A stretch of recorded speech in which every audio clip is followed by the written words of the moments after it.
Hello, everybody. This is an audio test. This is the sound of my voice. Do you hear the sound of my voice?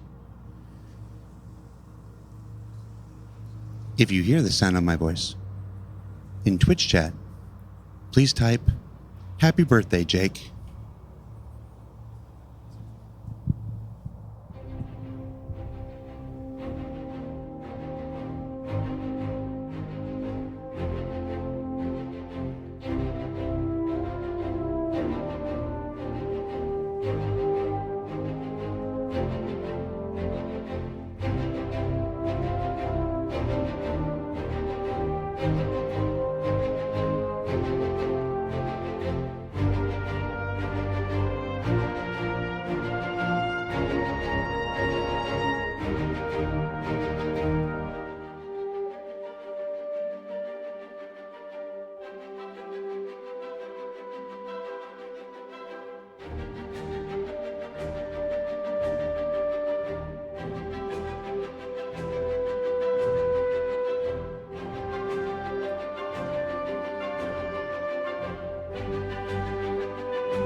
Hi, everybody.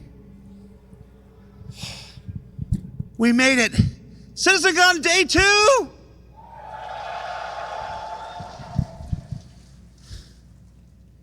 How's my mic? Is this where you want it, Anthony? Is this good? We were given notes after yesterday. I apparently had the mic too far from my mouth, and Dan was like,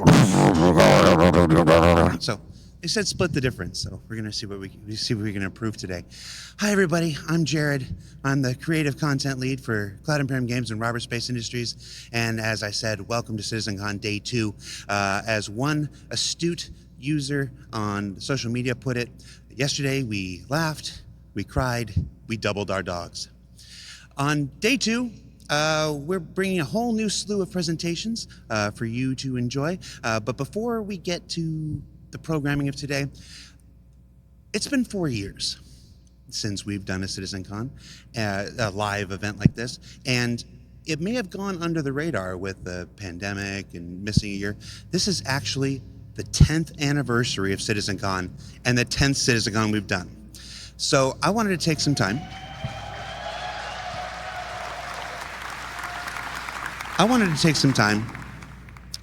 Here on the pre-show, where I can do pretty much anything I want, and shout out some of the pioneers who came before us to make this event what it is today. So CitizenCon actually started, the very first one was back in 2013, back in the Alamo Roadhouse in Austin, and it was the brainchild of Sandy Gardner, Ben Lesnick, and Pete Mackey. Now, it was in a little theater. Down in downtown Austin, and it was, for some, it was an excuse to watch the Wing Commander movie in front of a crowd and in a big theater. But for others, it was the birth of our annual convention and the introduction of Aaron Roberts and the Foundry 42 team at that time to the CIG family. It started out small, had some humble beginnings, but over the years, it's evolved into this massive undertaking that we have this year. In 2014 and 2016, CitizenCon was here in Los Angeles at the Avalon Theater, just in downtown. At 2014, we introduced the vision for the persistent universe, which was not yet playable. Arena Commander had only come just earlier that year. And in 2016, we followed up on those procedural planets with a visit down to the planets and the introduction of the Sandworm. And Sean Tracy, if you're watching, when my Sandworm, man? Can we hear it? When my Sandworm, man? He goes on stage in the first presentation. He's probably not happy right now. Between those 2 years in LA, we took our first trip to Manchester and the, what was it called? The Runway Visitor Park, which was presented underneath a glorious Concorde, fantastic aviation craft that our chat users at the time really thought we had built a giant spaceship for this stage. I can remember sitting in the chat and like, no, that's not a spaceship. That's the Concorde. Get a calendar from 1988. It was like January. 2017 was where things started changing. 2017 was where we started to adopt the format that you see here today. It was our first trip to Frankfurt in the Avalon Theater, where we started breaking apart multiple presentations, multiple teams. We started really diving into the depths of Star Citizen's development. After the first several years of building up, having to build 4 studios around the world and lay the groundwork, CitizenCon had evolved to becoming the true showcase that it is today and showing you as many different aspects of our development as possible. But it reached its final form in 2018. Going back to Austin at the Long Convention Center, Long Center in Austin, that's where CitizenCon exploded. 2 tracks, 2 competing theaters of presentations, the mocap stage. We introduced the Xi'an language, which changed Chris Harrow's life forever. Shout out to Chris Harrow if you're watching. And then in 2019, the biggest CitizenCon we had at the time back in Manchester, which parallels what we're doing today. Huge screens, huge exhibitions, huge panels, huge discussions, huge reveals. I'm sure we all remember that Carrick trailer. Yeah, that was a pretty big one. Also, it was a Carrick ice sculpture that didn't melt all day. So I lost $50 on that. I got 5 minutes? Oh, cool. Sorry, the person in my ear. Guys, I've never done a day 2 before. I'm running on fumes. How are you guys feeling?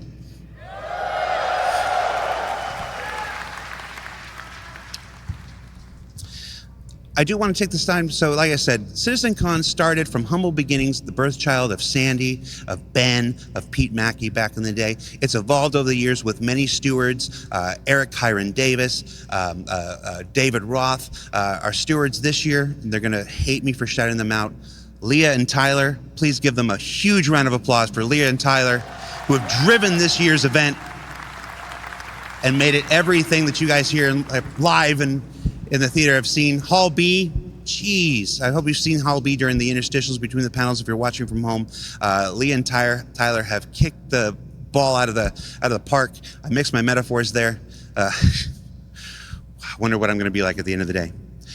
Let's go into the day's programming, shall we? So in just a few minutes, at the top of the hour, we've got Ian Leyland, Sean Tracy, Forrest Steffen, and Sean Tracy again for character advancement. They're going to show you some of the latest advancements in our character tech. You saw, oh, and Andre, don't want to forget Andre. You're going to love Andre. Sorry, Andre. You saw a little bit of it in the Star Engine presentation yesterday. It's going to explode, and they're going to show you the full potential of that work for the star hair and the star cloth and the facial stuff and the clothes stuff. You're not going to want to miss that. Life in the first person is a look at the first-person existence in our Star Citizen's first-person universe. It's not just FPS combat, it's how you interact with the universe around you, and a lot of improvements I think many of you are going to appreciate. Then Taking Flight, Yogi and Diego and Inez and the team there are going to be here for another live demo where they play the game and show you the amazing master mode and flight changes that have come from their work on Squadron 42 that are being brought over to Star Citizen. We're going to break for lunch again. 2 o'clock, get your lunch, it's a long day. Then finally, 2-part environment and gameplay summit here with Living on the Edge and Destination Adventure, where we're gonna go through a bunch of the new locations that are coming to both Stanton and the Pyro system. You're gonna wanna check those out. And for those who are here, be in your seats. If you have a chance to be anywhere, be in your seats as those presentations progress. I can't tell you why, but you'll thank me later. And then, of course, at around 5 o'clock thereof, timings, Chris Roberts will return to the stage for his closing remarks, his closing ceremonies, and you're not going to want to miss that. So that's our day's festivities. With that, I'm going to throw it over to Dan. He's back in Hall B. Dan, I hope you have more energy than me. Take it away, buddy. Thanks, Jared. It's good to see you guys back at CitizenCon Day 2, CitizenCon 2953 at the Los Angeles Defense Center. So many awesome things yesterday. We saw the server meshing panel. We saw people experience Pyro for the first time. We saw the community booth behind me, which we'll get to in a second. So many awesome things yesterday. I remember it like it was yesterday. What's that? We don't have the graphics budget for the extended flashback sequence. We have to move on. Okay, we're moving on. Well, welcome again. My name is Dan Halbrick. I'm the community producer here at CIG. Welcome you all to the show floor here at Hall B of the Los Angeles Convention Center. We have so many awesome things to show you guys today, whether they be community booths, we'll be talking to content creators, we'll be talking about JRDF stuff, or, things will go long and maybe we'll talk about some of it. Who was that strange leprechaun of a man? So many colorful characters here at CIG. Sometimes I regret being his producer, but there's no job security otherwise, so I guess here's where I am. At least he makes it easy for me. So here we have the community booth. Here we have the community booths. We're gonna get right into it. Follow me this way. We're gonna go right into the corporation. We have some people here now talking to the corporation. Excuse me, guys. We're gonna have a quick chat with the corporation if you guys don't mind. Welcome, everyone. This is the corporation. Now, these are one of the biggest orgs in the game. They're friendly to newbies. They have this really immersive scavenger hunt, so we're gonna get into it. Welcome, guys. So can you tell me, what's the main focus of the corporation? The corporation is a friendly environment for people to have game sessions regularly, to have a good community, to encourage more people to play Star Citizen, and for us to explore all sorts of sessions, that everything from racing to combat to just creating a better environment for Star Citizen players. And we look forward to its release so that we can have a wonderful exploration of the universe. Awesome, that's a great answer. So I hear you guys have a really immersive scavenger hunt you guys are doing for everyone on the show floor. Can you guys tell me a little bit about the scavenger hunt you guys are doing here at CitizenCon? So the scavenger hunt is right here. I'm sure a number of you have grabbed some of the beads that we have, and if you are managed to find someone and trade with them to have 3 of the same color, we are entering you in a raffle for a vulture tonight, as well as a raffle for our pyro plushies, and a couple other little surprises if you come by and say hello. Well, guys, be sure to come by and say hello. The Corporation are, again, one of the oldest orgs in Star Citizen. They are a staple of the game, and we're so happy to have them here. If you guys are wondering, these community booths are all different orgs that represent a variety of facets of the game. Each of them brings something new and unique to the table, and it's why they are the backbone of the show floor here. They help represent the community, which is you guys. Now, here we have Equinox. What's up, guys? Hi, I'm looking for you. How's it going, man? So, you guys are focused on these massive immersive LAN party events. I mean, if you guys haven't seen one of these Equinox events, they are amazing. If there's one in your hometown, you'd be fools to not check them out. We sent CIG folks to them this year. They had an amazing time. So what are you guys doing here on the show floor? What are you guys talking about? So here we want to make the next LAN party at Equinox June 1st next year bigger than last time. So we're trying to promote that and get as many people sign up and get the word out. That's what the Lego model is here for, to help bring attention to it. It'll maybe at the next event. We have Vanguard over there, the large org. They're helping us run events, racing, fighting. We give out prizes. Yeah, let's talk about this Lego sculpture. So this is an awesome Lego sculpture that you guys made. First off, where was this during Battle of the Bricks? And second off, how long did this take you guys to make? This is amazing. The first question is, I just built this 19 days ago.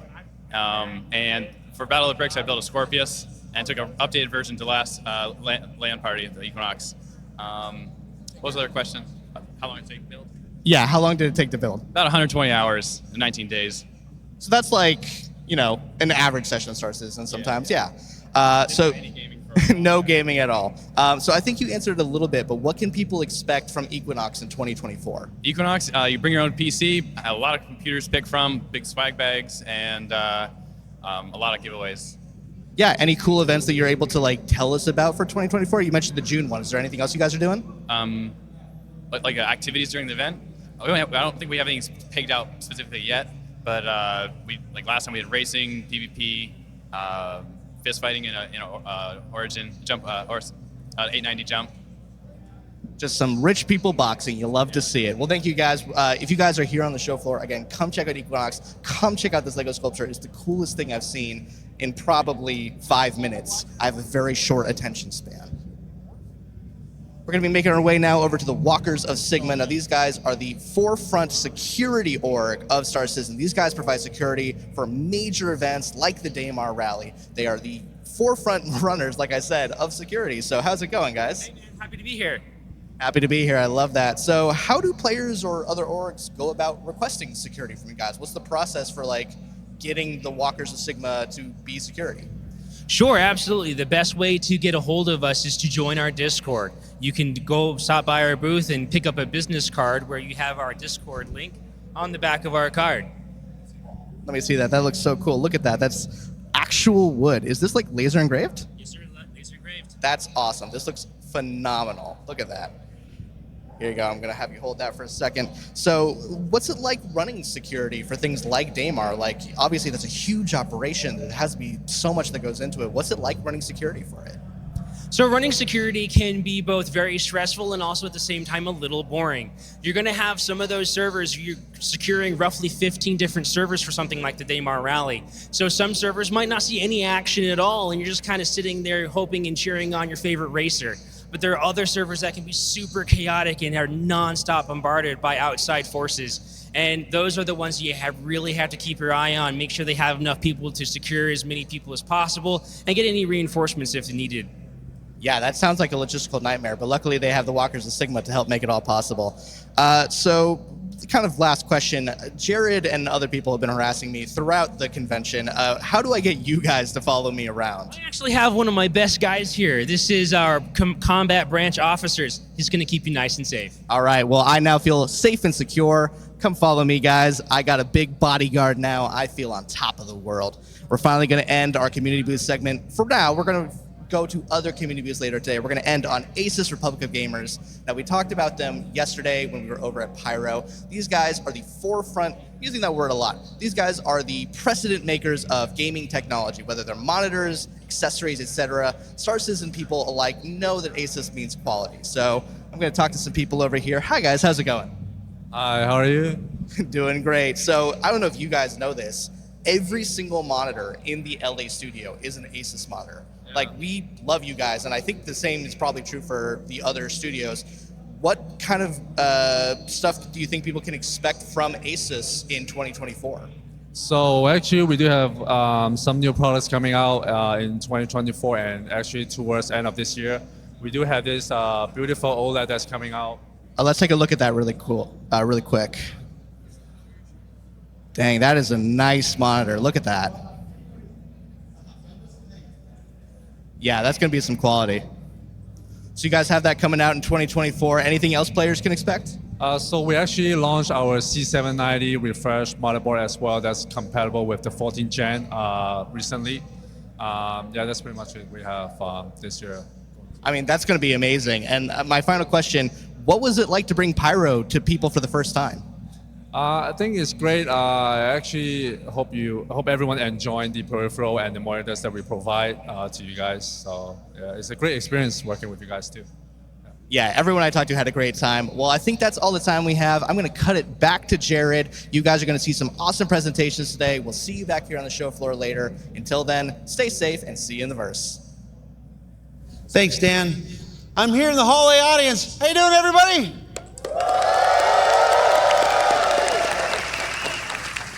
I've not spoken one word to this individual next to me. Hi, individual next to me. Who are you? Hello, Jared. My name is Jack. Hey, Jack. What do you do in the verse? Salvage. Do you like it? I love it. Are you good at it? I'm good at it.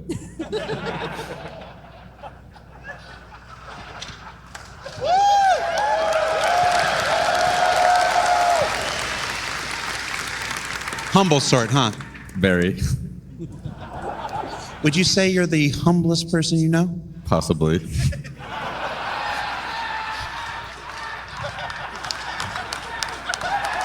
Could there be someone more humble than you? Probably. Never mind. All right. So a couple more housekeeping things. As Dan said, Asus is one of our amazing partners here to make this event possible. We also want to shout out our teams at IX Systems. They helped build the amazing server technology that we're using in the Pyro Playground. We are not connected to the internet. We have our entire environment replicated here. It's back there. You should go check it out. Talk to those guys there. What Ahmed and that team at IX has done is fantastic, and they've allowed us to run the Pyro Playground at 60 frames a second with the best server stuff possible. It's like we're all like, oh, this is what's possible with this game. It's really exciting. I also want to shout out VKB, who have been amazing at helping us with the control surfaces for the Fight or Flight exhibition going on at the Atmo booth. Be sure you go by there and check that out. And then, of course, CLX. The custom computer maker who made all 150 computers for the Pyro Playground, the 2 computers that are operating on stage, the box that's running this live stream right now. I can be out here, it's there, I don't have to worry about it. So thank you to all of our partners, and I feel like I'm missing one, and I expect to hear about it from Tyler later on. I didn't bring my cards. So, yeah. You know, when do we start? We start at 11? We got 5 minutes. How should we fill the time?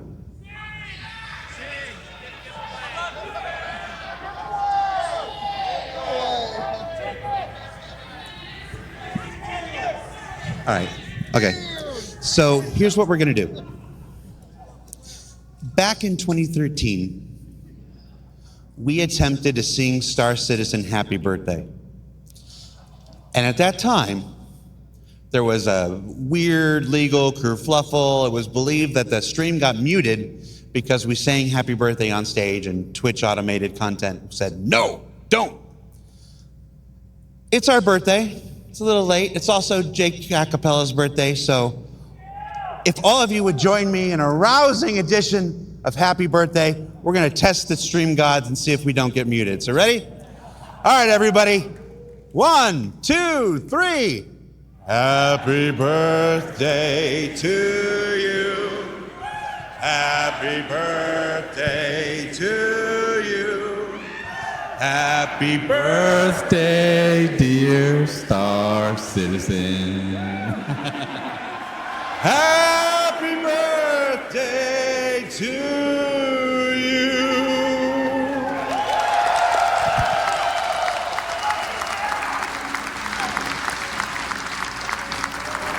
All right, with that, we're going to take a break. Hang out, get your last drinks, get your last snacks, everybody. The show's starting in about 10 minutes with our character advancement panel right there on stage. So stay tuned. If you like day one, we've got more to come, everybody. Take care. We'll see you in a bit.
Ladies and gentlemen, please welcome to the stage the person who forgot to create himself an intro, Disco Lando!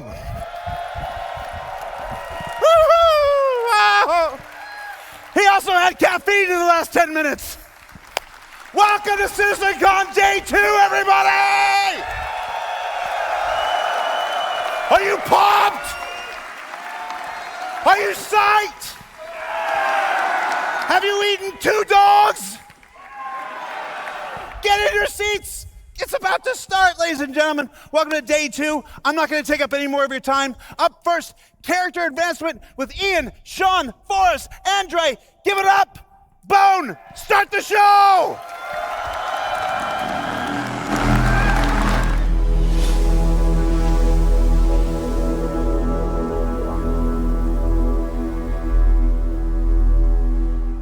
Hello there. Hey everyone, it's so good to see you all again in person. Thanks for coming out. So I'm Ian, I'm the art director for Star Citizen. We're going to kick off the first ever Day 2 of CitizenCon by talking about some of the awesome work done by the character team. All right. So first let's talk about life in a frontier system like Pyro and how this influences the character designs. So we wanted to create something unique compared to what we've seen in Stanton already. We wanted to give a wider visual palette and a feeling of historical age between the different solar systems. So this chart describes the fashion pillars for humanity. We can see where all suits, armors, and fashion items should belong. In terms of material use, manufacturing technology, and novelty. So you can see Earth fashion on the left, Terra fashion on the right, and frontier fashion right in the middle with a little bit of overlap of Earth. So essentially, frontier fashion is function over form. They are repurposed and repaired, and generally are misfits rather than sets. Outfits are purposeful by having storage solutions. This implies survivability along the frontier. Okay, let's take a look at some of these assets in the game.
Okay, awesome. So hopefully you guys that played Pirate Playground, you will have seen a few of those assets being showcased.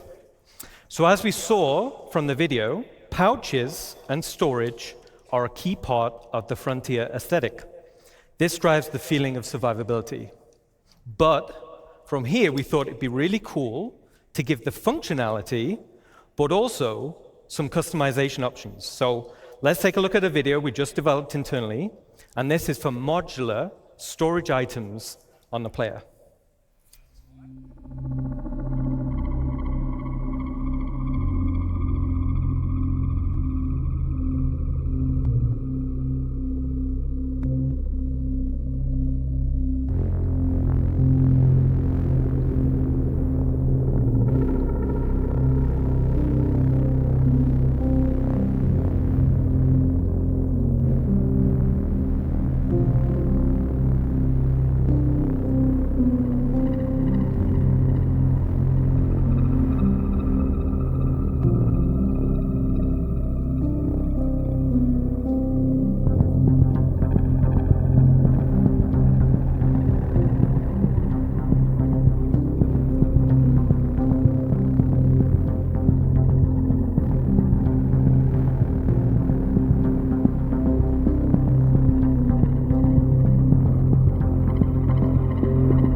Pretty cool, right? So I think this will provide loads of customization options in the future. We're super happy about that. So we also created some extreme weather costumes for Frontier locations, and these also follow the same mismatched and repurposed design aesthetics. Now we've also been focusing on achieving a higher visual benchmark. So this is all driven by our new Layer Blend V2 shader and its texture library. And we focused on more consistent wearing between 0 and 100% values. So to showcase this, let's look at a quick example asset.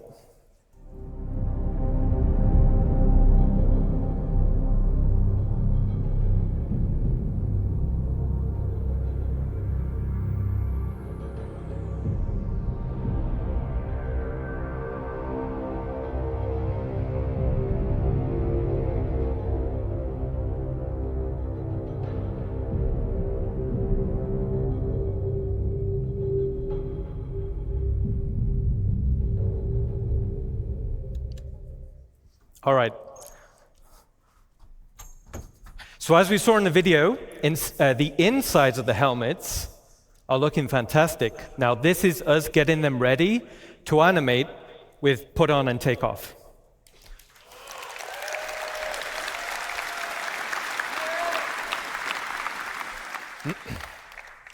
So in summary, Frontier Fashion is expanding the visual design palette for humans, giving a more credible feeling of age and history when you travel across multiple solar systems.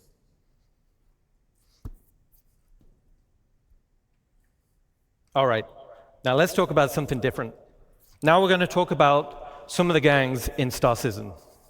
So Ninetales have been one of the main gangs in the game. So far,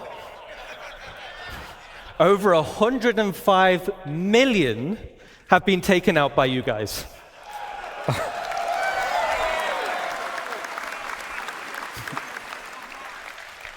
So you guys have been busy. Great job. All right. So it was like, all right, now we're going to need to introduce a few more factions to the game, okay? So the first faction we're going to talk about is Rough and Ready. So the aesthetic of the gang was to be subtle.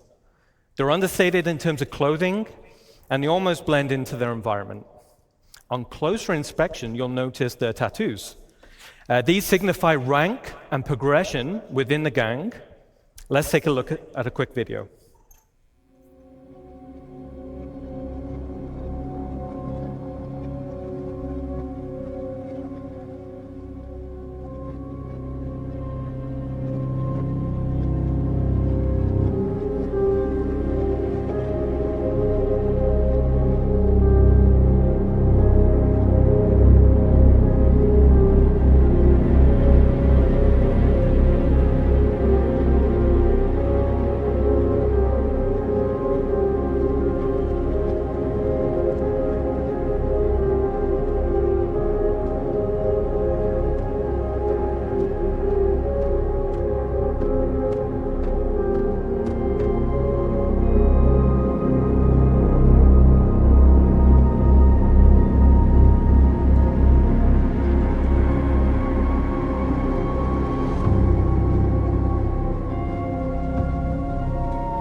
I think they look absolutely fantastic. Okay. So the rough and ready can be found in some of the space stations around Pyro. Now the tattoos, like I said, the tattoos form a progressive design. This illustrates the hierarchy within the gang. As a player, you'll be able to earn these tattoos and apply them to your character.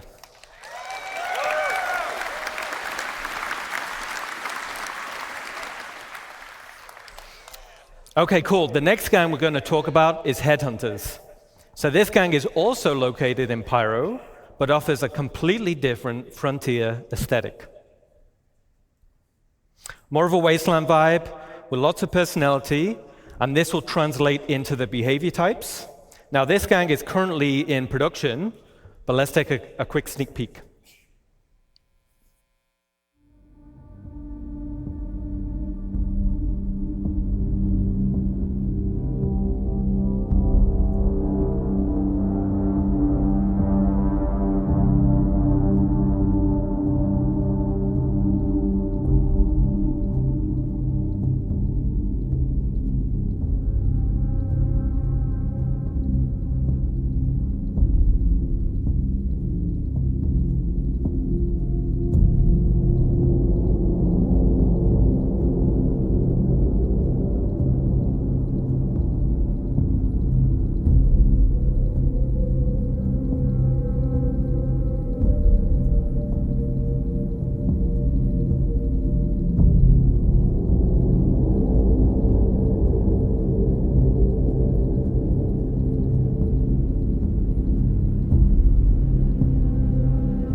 Okay, so cosplay competition next year. I can't wait to see what you guys come up with. All right.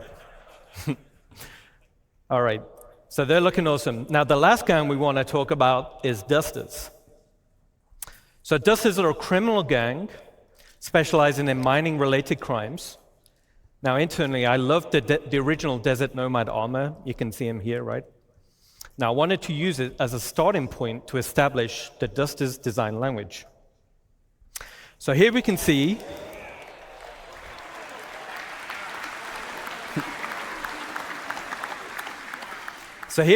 the Dusters gang lineup showing armor leveling and rarity. So as a player, you'll have horizontal armor progression. This will define your role and playstyle. Then you'll have vertical progression. This is your progression within that role and playstyle. For example, a common bounty hunter armor set will be weaker than a legendary, and as armor progresses in strength, it's harder to acquire. So harder missions, rarer drops, higher reputation. Now, as we're talking a little bit about armor sets, let's recap a little. So the goal is that players should consider which armor to equip based on the role they wish to fill and the scenario they're heading into. There will be also greater differences between the current armor types.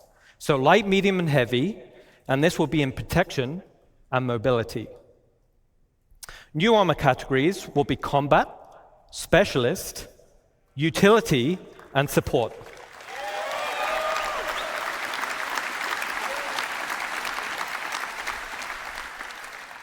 And these will define the type of items that are quickly available on the slots of the suit. There will also be additional functionality to assist in your chosen role. A matrix of armor type versus category will provide a variety of roles, with each providing best-in-class benefits. There will also be hindrances to out-of-role gameplay. For example, if you're wearing a heavy armor set and you're trying to fly a little snip fighter, you'll have restricted visibility and less vehicle control.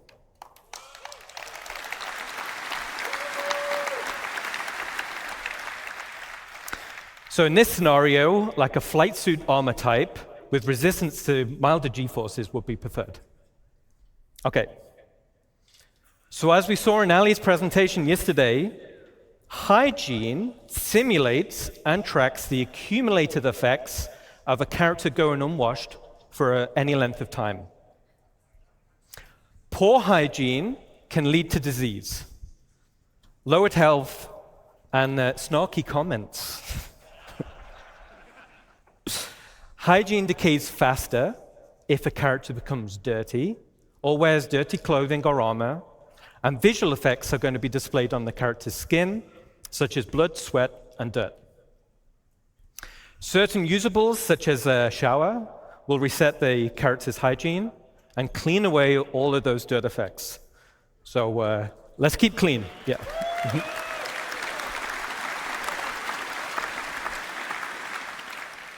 Okay, so that covers a quick recap on armor sets and hygiene. Let's get back to a video showcasing the dusters.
Awesome.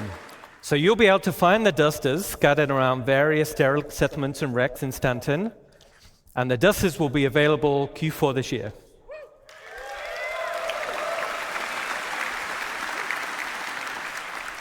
And with that, I'll hand you over to Sean Tracy. You guys have been awesome. Enjoy the rest of your show.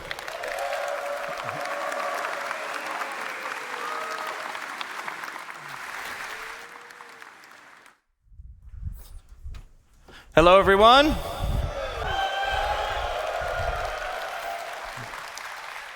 All right, so I'm Sean Tracy. I'm the Senior Director of Tools and Tech Content here at Cloud Imperium Games in Los Angeles. So today I want to talk about Starcloth. And Starcloth was initially unveiled at a previous CitizenCon kind of in an early stage. So it's now rolled into full production, and it's used in both Squadron 42 and Star Citizen. So it's going to be seen on more and more assets, like some of the great art that you just saw. So what's really cool about it is that it's unified with the physical world, whereas before it wasn't unified and was based completely on character movement. Now, it's faster than the previous cloth setups, and in the end, it just looks a whole lot better. So today, I'm going to cover some of the tech, the pipeline, and we'll see some results. So let's get and see it in action.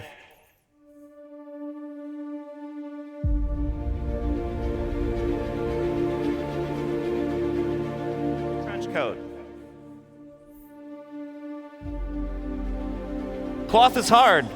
Guys have to run upstairs, they have to crouch, they have to prone. It's got to collide with the environment.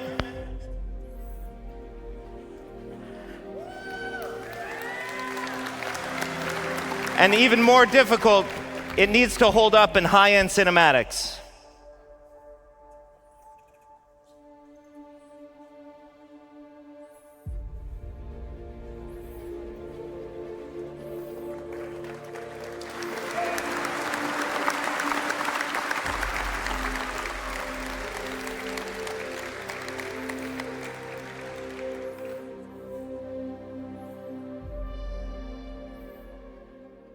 Cut that one just before some good spoilers, so yeah.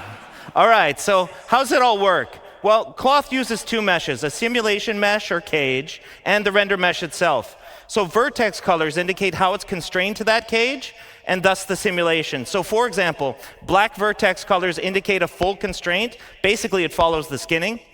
White vertex colors indicate unconstrained vertices. So the movement is determined entirely by the simulation. And then we can do a blend of gray values that is used for fine transitions and blending and fall off in between the fully skinned and fully simulated assets. So in the end, these meshes are sent to the engine where we bind the cage to the render mesh, and then tech artists can leverage some of the runtime tools. You can see up on the image that the sim cage mesh has about 5,000 triangles, whereas the actual render mesh is about 45,000 triangles. So it's obviously much more efficient to simulate the sim cage mesh versus just the render mesh itself. So part of the technology is the runtime iteration support, which you can see in the image above me here. That's with all the red spheres. Here we're actually painting the collision radius of every single one of the vertices, and it allows us to fine-tune the simulation without having to add arbitrary collision meshes, though we can. We paint a variety of properties, so some of these other properties are mass or displacement. In the top right, you can see an example of the old legacy implementation using pendulums. And this uses joint chains and collisions, but assets with multiple layers like the one that you can see there, or ones like skirts or gowns, they were really, really difficult to do with pendulum simulation, but they are solved with StarCloth. So I mentioned it's completely unified with the physical world. And what that really means is that wind, impacts, object collisions, thruster backwash, all these kind of things actually react to the cloth reacts to these things, and so much more. So it's not just character movement. Now, it's a hyper-efficient simulation, and it's several orders of magnitude faster than the legacy implementation that we used before, and has a lot of easy-to-control parameters for tech art, which are compression, stretching, and bending. So as mentioned yesterday by Chris Rain, our senior lead physics programmer, we support soft body tapered capsules, which are twice as fast as our ragdoll capsules. It's also key to solving one of the most important aspects of plausible cloth simulation, and that's mitigating the tunneling or the clipping that happens through a character. So it's very, very difficult to solve with pendulums. So with all this tech in mind, we can do really complicated assets like the duster and the one I want to show you now.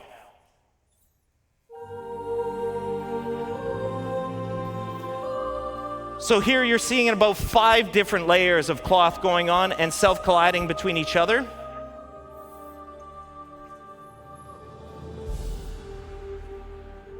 It's reacting to the planet wind, which is always changing. On the front, there's a big leather apron. So this one's actually a lot heavier, and it moves a lot differently than the cloth on the back.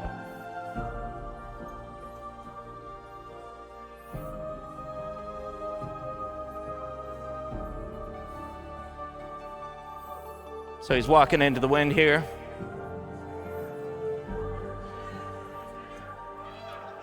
And in the end, as I mentioned, it just looks a whole lot better.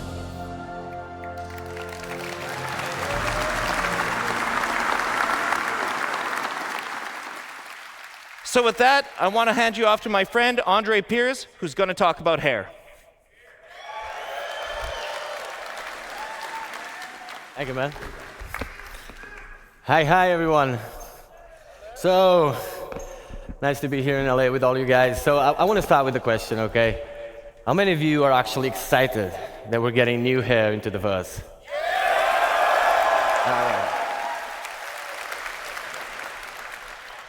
All right. So, I'm Andre. I'm the lead artist in our recently formed hair department. We branched out from the character art team and created this department. And it's a pleasure to be here today with all of you and tell you that we're damn proud of what we achieved. It's been a long road, but definitely worth it, okay? Now, we're going to start by just looking at the most impactful changes that we have in our workflow, okay? A bit of a technicality part. Then you're going to get to look at the benchmark assets we have created, okay? And from there, we're going to take a glimpse into the future of what hair could be with a more diverse hairstyle, where we're trying to run away a little bit from the military look that was driven mostly by what Squadron 42 was, so because we did a lot of work for that as well. And yeah, from there, as a last note, I'll have a special announcement for you guys, okay? Don't want to spoil it, but you stick around, you're going to love what we have, okay?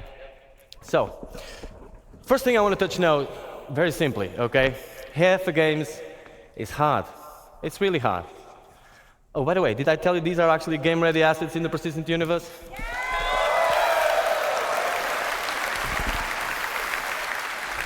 Fully rendered in our engine, okay? Game-ready, performant, ready to be shipped, okay? So, hair is really hard, like I was saying. It is a AAA challenge, basically. You see games that get it, games that don't. Some of them get it more or less. Either way, for us, the challenge is the same. We're not different, and the challenge is real. With the scope of Star Citizen, like day-night cycles, all these light shafts, all this MMO, people running around with the hairs, a lot of motion, a lot of fast-paced movement. Yeah, it is hard. But the best thing is, we have arrived, okay? It is, yeah, clap. It is, it doesn't end here, okay? Yeah. It does not end here, okay? It's the nature of CIG. We just keep pushing the boundaries, but like I said, we're really proud of what we're showing you here today. So let's dive in what we made all this possible, okay? On a high note, on a high level, basically, a successful hair requires 3 fundamental elements, okay? There's the texture, there's the placement, and there's also the shader. If one of these elements fails, all of them do, okay? So it's basically, you can have a great texture, great placement. If your shader is wrong, no go, really. And the same if the texture fails or if the placement fails. So really vital, really important that everything works together. But the good thing is, by breaking down the hair into these 3 parts, it also allows us to actually go deep into each of them and push the quality up. Or like Chris Roberts would say, bring the high fidelity, right? So, on the texture end, there was a lot of changes. What you see on the top there, the common approach of a AAA game would be to have true black, true white on a transparency map, a bit of taper on the tips and roots, and call it a day. That's what happens in 99% of the games. Now at CIG, we went a bit further than that. We tested all the thicknesses that were actually reasonable to test, of course, and we came to a realization. The hair doesn't need to be thin enough. It just needs to look thin. We do need it to be thicker enough, thicker than real-life hair, because if you take one of your hairs, you'll see it's really thin, right? So it does need to be renderable. That means if it's really thin, it will be sub-pixel rendered at some point. With the motion and all that, we will get a lot of artifacts. And so that would be a no-go. We do need it to be thicker than in real life. But can we make it look thin? That was the question. So we came to the realization that from hair, or from scalp to hair, and from hair to the background, so these 2 points, the transition points, are the most important ones for the hair. So we aggressively tapered the tips, which is what you see over there, and added a gradient to it. So no longer true black and true white. Now, this is a lot of technicality. You'll see practical examples of this, but that allowed us to have smooth transitions and basically achieve the result we expected. On the placement side, we came up with hair libraries, basically. Now, I could be here all day talking about hair libraries, okay? Because I'm a very technical person, and if you see me around the venue, feel free, I'm Andre. You can just come and talk to me about this. I'm not going to bother you all that for 1 hour about this, but I'm going to give you a very quick example that you all can relate. So imagine in real life, you have a construction business, and you could make one wall, one roof, one floor, and one window. You make it all work together, and from there, you're not only building your house, you're actually building the whole town, and then the whole state, and then eventually the whole universe, right? That's what air libraries are. Obviously, the result, if you could do that, it would be much cheaper, much faster, and above all, you wouldn't have a fruit salad of assets, which was what we had in the hair not too long ago. And by fruit salad, I mean several artists working through the years, each one of them applying their own workflow. Everybody's at different levels of quality, of course, different minds, different ways of seeing the same problem. So at the end of the day, fruit salad, right? And we wanted uniform quality. So for that, air libraries are a great solution. We also decreased the time of production of hairs. So it was taking us 20 to 40 days to create one hairstyle per artist, okay? Right now, it's going from like 3 to 5, 7 days per hairstyle, which is that great news, okay? So yeah, that was a major achievement. Cool. So hair libraries are just a thing. We love it. It's not just picking up a texture and putting it there. If you do that, like, you need to actually see the scope. Gladly, we have some of the best artists in the world on hair working with us, so we managed to achieve this at the scope that we wanted. Now, on the shader side, there was plenty of changes as well. Some of them are very techy, very, very cool as well. I'm going to run through fast through some of them so you guys can understand the scope of what we're dealing with. But let's just understand, like, at bake time, so bake time is prior to runtime. Runtime is where the game runs. Bake time, we're preparing the asset to actually put it in the engine. At bake time, we calculate the custom normal and we store it per vertex. So each vertex gets a custom normal. That makes, in a practical sense, for those who are not too technical, it basically makes the card, the air card, not look like a card. So the normals is help with the way the light reflects. We kind of do more smoke and mirrors on it and make it look not like a card by just baking it that way. Now, on the ambient occlusion, we store two baked ambient occlusions onto the color channels of the vertices as well. Now, each vertex on a mesh in any game has a color to it, okay? You might use it or not. Imagine in a car, you have a trunk. You can use it or not. It's up to you. It's not silly to use the car without using the trunk, of course, but if you have a luggage, you can put it there or in the back seat, wherever you want. Now, we decided to use this because it was free. The trunk was already there, so the vertex color was already there, and we just decided to store two ambient occlusions on it. These two ambient occlusions work this way. Light hairs, like a blonde hair, obviously needs more shadowing, or less shadowing than a dark hair, right? And so we store two.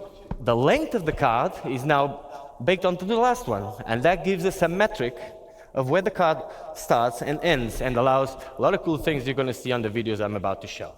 So, one last thing before we can start looking at videos is that, and this is really creative, total credit for the people, for the tools programmers. I personally had nothing to do with this. This was already at CIG when I joined. It's absolutely amazing. So, we have an hairstyle that was ready, that you can see over there. And we have a hair cap. An hair cap is basically a mesh on top of the character's head, which is invisible, transparent. It is just there. Sometimes we use it for shadowing. That thing has an UV. And so we project the hair, or where the hair starts, onto that UV, and gives us that image that you see on the middle, right? And so we now have a 2D space that relates to a 3D location. Meaning that if I want to have hair like mine, which is white on the sides and dark on the top, I could just paint this part and get it white on one side and then dark on the top, which is an insane advancement because cards normally are stacked on top of each other. So when an artist is placing cards, if you paint one card to make it white here, well, it's going to be stacked on top of the other and you're going to get spots all over the place and no control over it. So this allows us to give control. And what you see on the last image is the possible result. For example, now I can paint one side of my 2D representation of my 3D space and get this possible result, which is pretty amazing. So,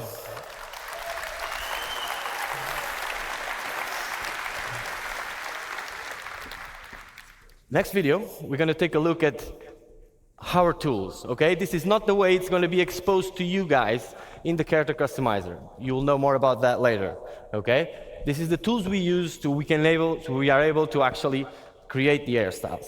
So let's take a look at this video.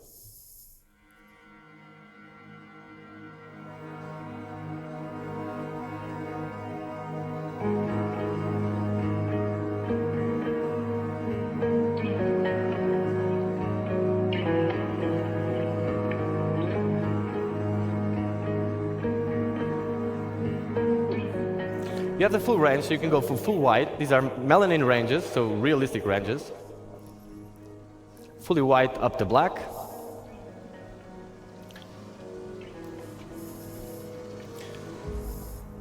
Obviously, you can go redhead as well.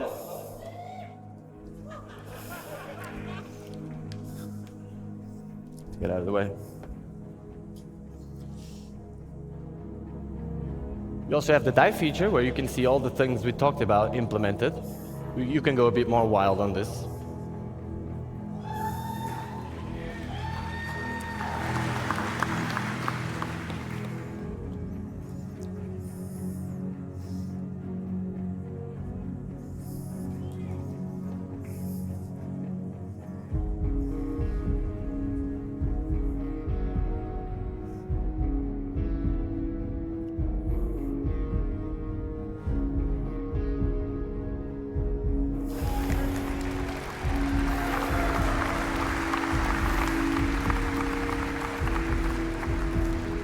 And this is why important, the length of the card is stored in those vertexes.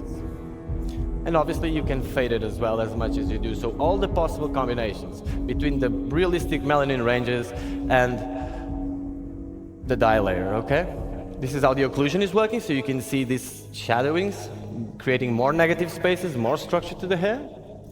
And if you look at the temporal line here, you can see how this pixel depth of set helps us with the transitions as well.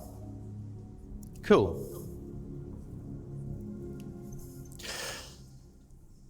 By the way, did I tell you these are actually game-ready assets, ready to go to PU?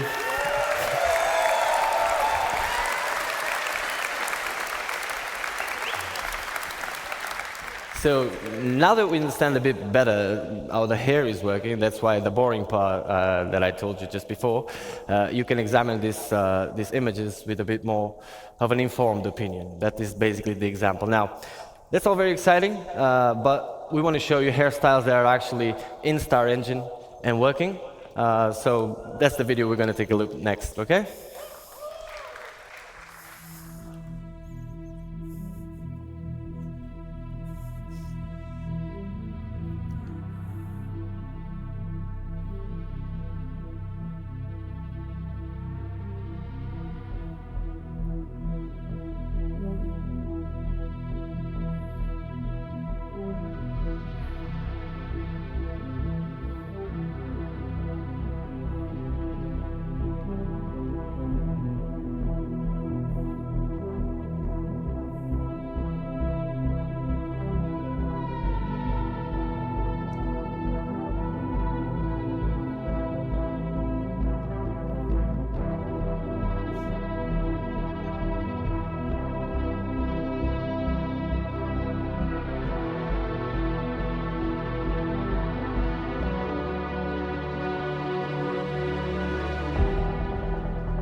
Great, guys. So I can see by your feedback that you really enjoyed the dye, so I'm going to try and direct things that way next time.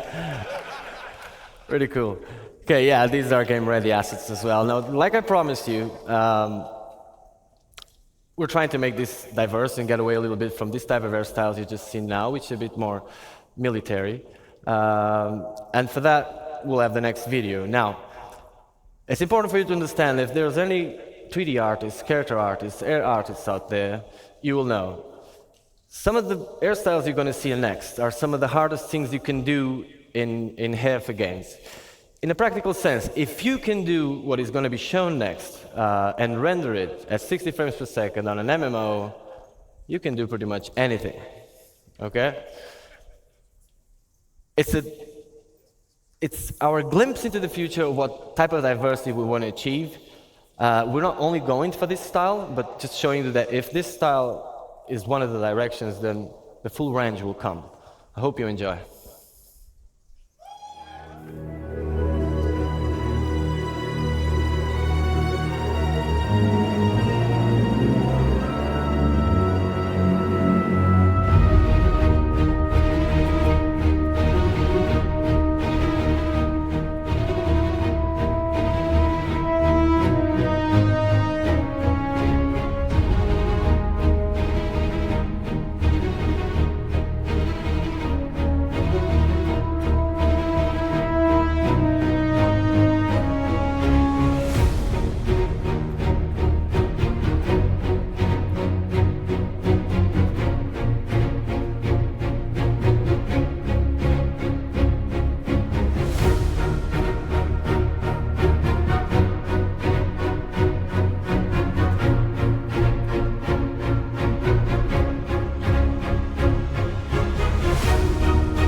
Thank you, guys.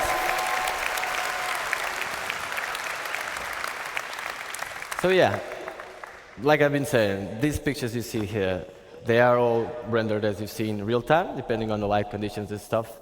But there is no tricks here. This is actually how it looks. And that's why we're really proud. Like I said, it doesn't end up here, okay?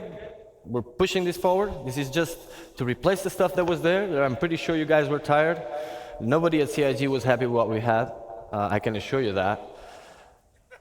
Yeah. Especially as an air artist, right? So, but we finally arrived. Now, we've seen all this. What does this mean in a practical sense for you guys? It's the question you may have. Well, let me tell you really fast. We made over 75 hairstyles since like 6 months ago. On the last 6 months, we made 75 hairstyles. That is a lot. That was possible with all the changes we made.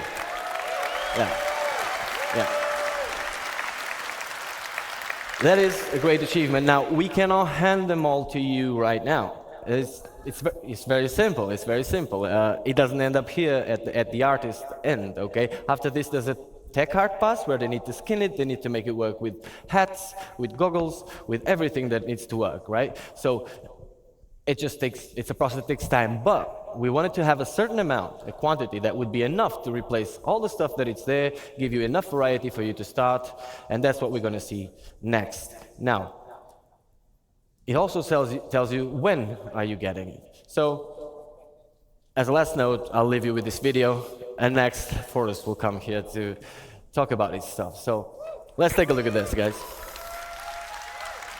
This is actually what you're getting. Into the PU.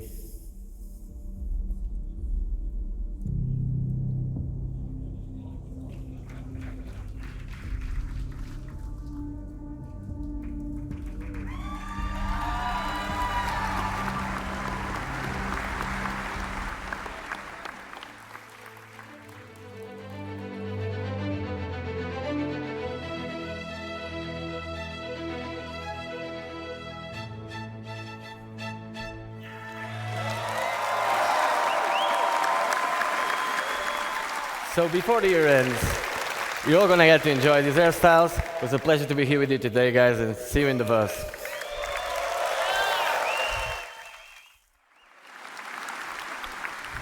Another round of applause for Andre and getting new hairs into the game. I can't wait to put new hair on my character, I'll tell you that. And for Ian and his awesome character team and the amazing characters they showed us earlier. Absolutely fantastic. I'm gonna run through this, we don't have a lot of time. I'm gonna talk to you about character heads. We've talked about hair. We have talked about outfits. I'm gonna talk to you a little bit about the heads and our pipeline and getting us from the actors that we hire to do the photogrammetry all the way to the game characters. So we have a DNA pool, expansion, and customization I'm going to be taking you through. We made a data-driven pipeline for adding new heads. So what is a DNA pool? DNA pool is just a bunch of heads that we put into the game. That way you can modify the ears, the nose, the chin, the mouth, and you could interpolate between all the different heads. A DNA pool. We want to expand the pool and allow for more selection and range. So we scanned 60 new heads for our DNA pool, 60 new heads. And we processed them internally. We also added customizable facial features, skin tones, complexion, makeup layer on top, revisited the eyes. These characters look new and they look great.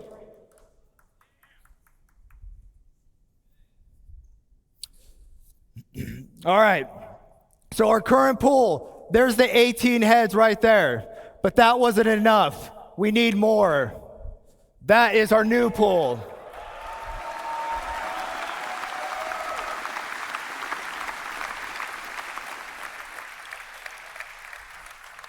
Very exciting.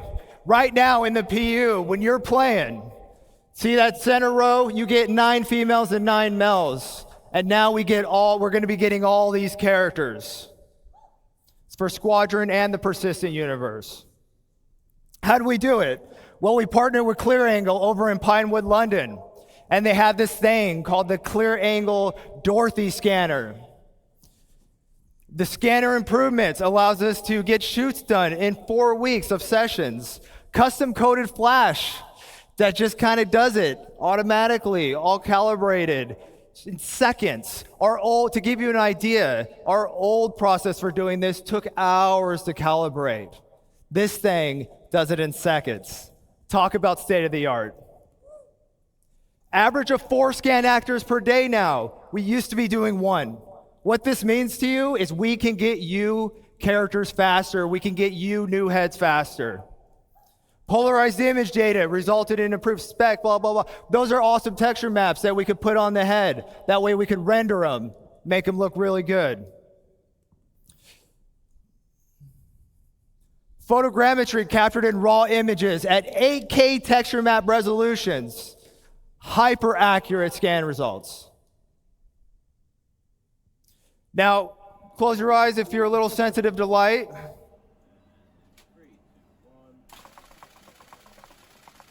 This is the process we use to get the pictures, to build the photogrammetry, to calibrate the cameras.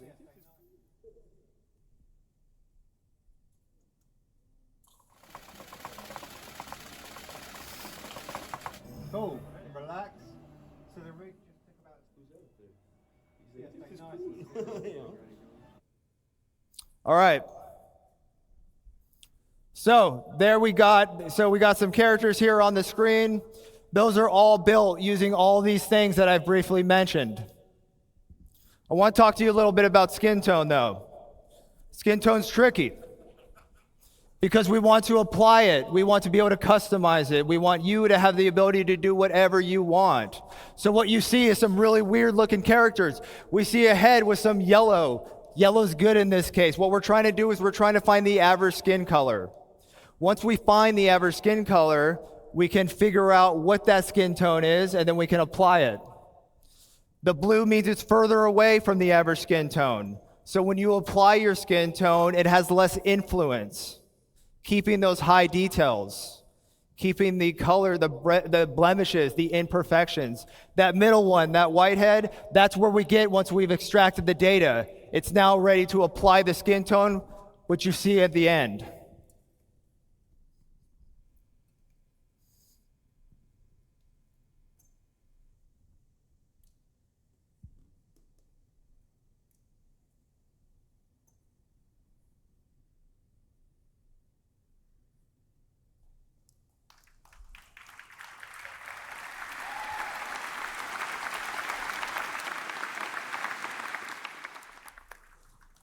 All right, so here's a little more detail what I'm talking about. We knew that we were going to get a pull for these heads, this pool of all these different awesome shapes, noses, ears, lips. But now, with what we're doing currently, you can see that we have calibrated all of our source photos of our actors. And with that, we could figure out exactly what they're supposed to look like. And then once I extract and do the average thing, I'm able to get a value. And that value translates into a skin tone. And that skin tone translates into a chart that you can customize your character with.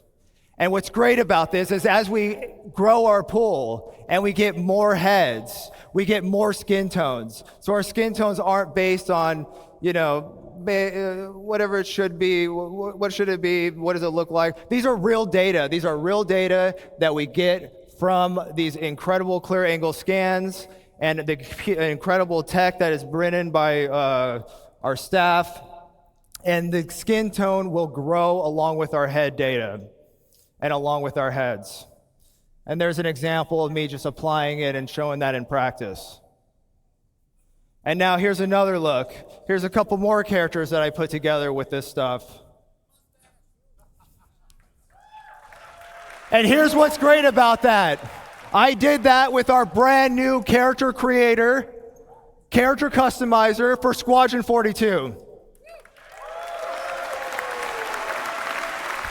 Every head you see in here, which will also be applied to the persistent universe, so all heads are in the verse.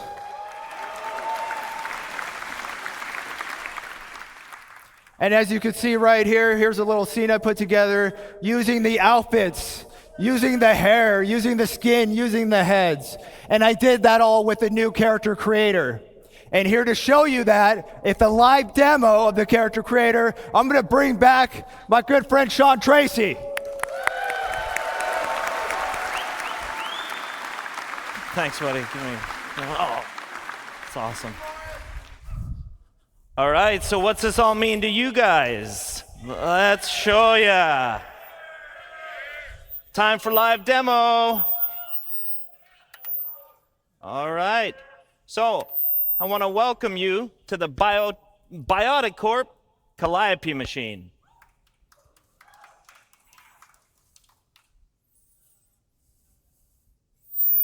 All right, so here you can see we've got the, whoa, I'm getting feedback. You can see we've got two body types that I can select from at any point in time. So we're gonna start in right away. Now you might recall how the character creator currently works. You would have a whole bunch of source heads from our DNA pool. We would select one of the facial shapes, and then we'd blend it up or down, depending on how much you wanted that certain facial shape. Now, this was pretty good, but it's not the most intuitive of systems. So instead, what we wanted to come up with was a much more intuitive way to control this. And what we've now introduced is sculpting mode.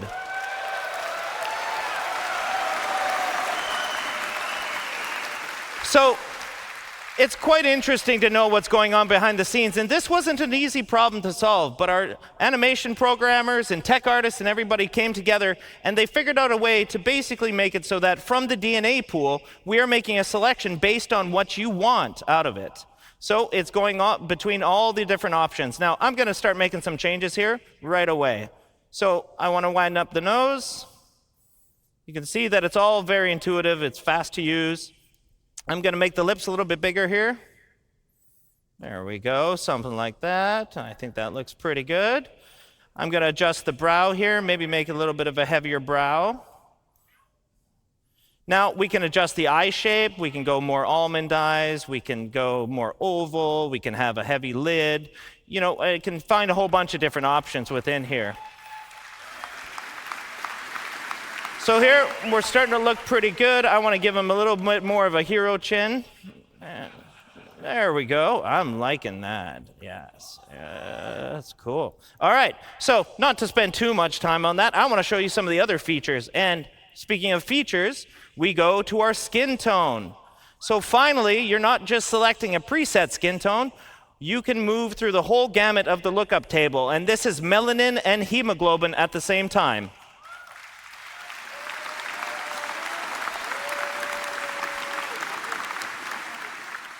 So at the very top of it, I've got a texture slider. So instead of the whole head sort of selection, we can go between all the different textures. Now, like Forrest mentioned, we're going to have 30 of these for one body type and 30 for the other body type. So here, I'm kind of liking, what am I like? Oh, I like this one. So here, and I'm just going to set a skin tone that I kind of like, something like that. That's cool. All right, so the next step in our skin tone is the complexion. And complexion, we've added freckles.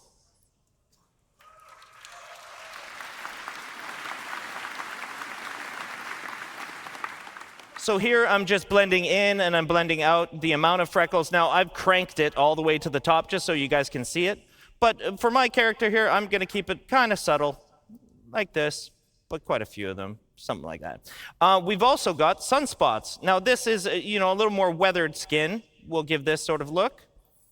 And we've got a whole bunch of different blemish masks planned for you guys, whether that's sunspots or liver spots or anything to that effect. Now, I'm going to give this guy kind of a weathered look because I think the skin tone looks pretty cool like that. Yeah, I'm digging that. All right, so next up, eyes. So no longer do we have the green and the brown, just the full selection. You've got a full RGB chart of what you want to select. So if you want to have bright green eyes, if you want to have hazel eyes, if you want to have blue eyes, if you want to have any of these eyes, this is all very, very nice. So again, we can go with deep browns. We can go with sort of a steely blue, which I'm kind of digging for this skin tone. I quite like that look. That's cool. Oh, well, we'll get into some funky colors. Don't you worry. All right.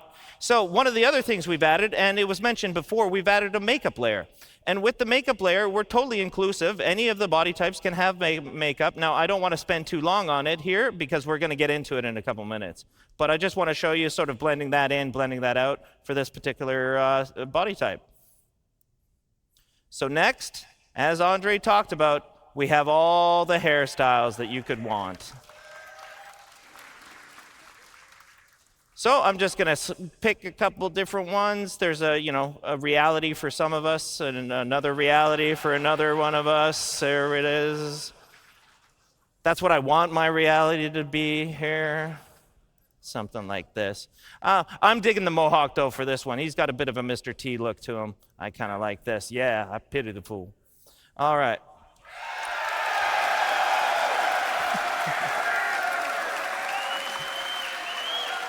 So it might go without saying that we've got beards now. So if you want to select a full beard, you can select a full beard. If you want just mutton chops, you got your mutton chops.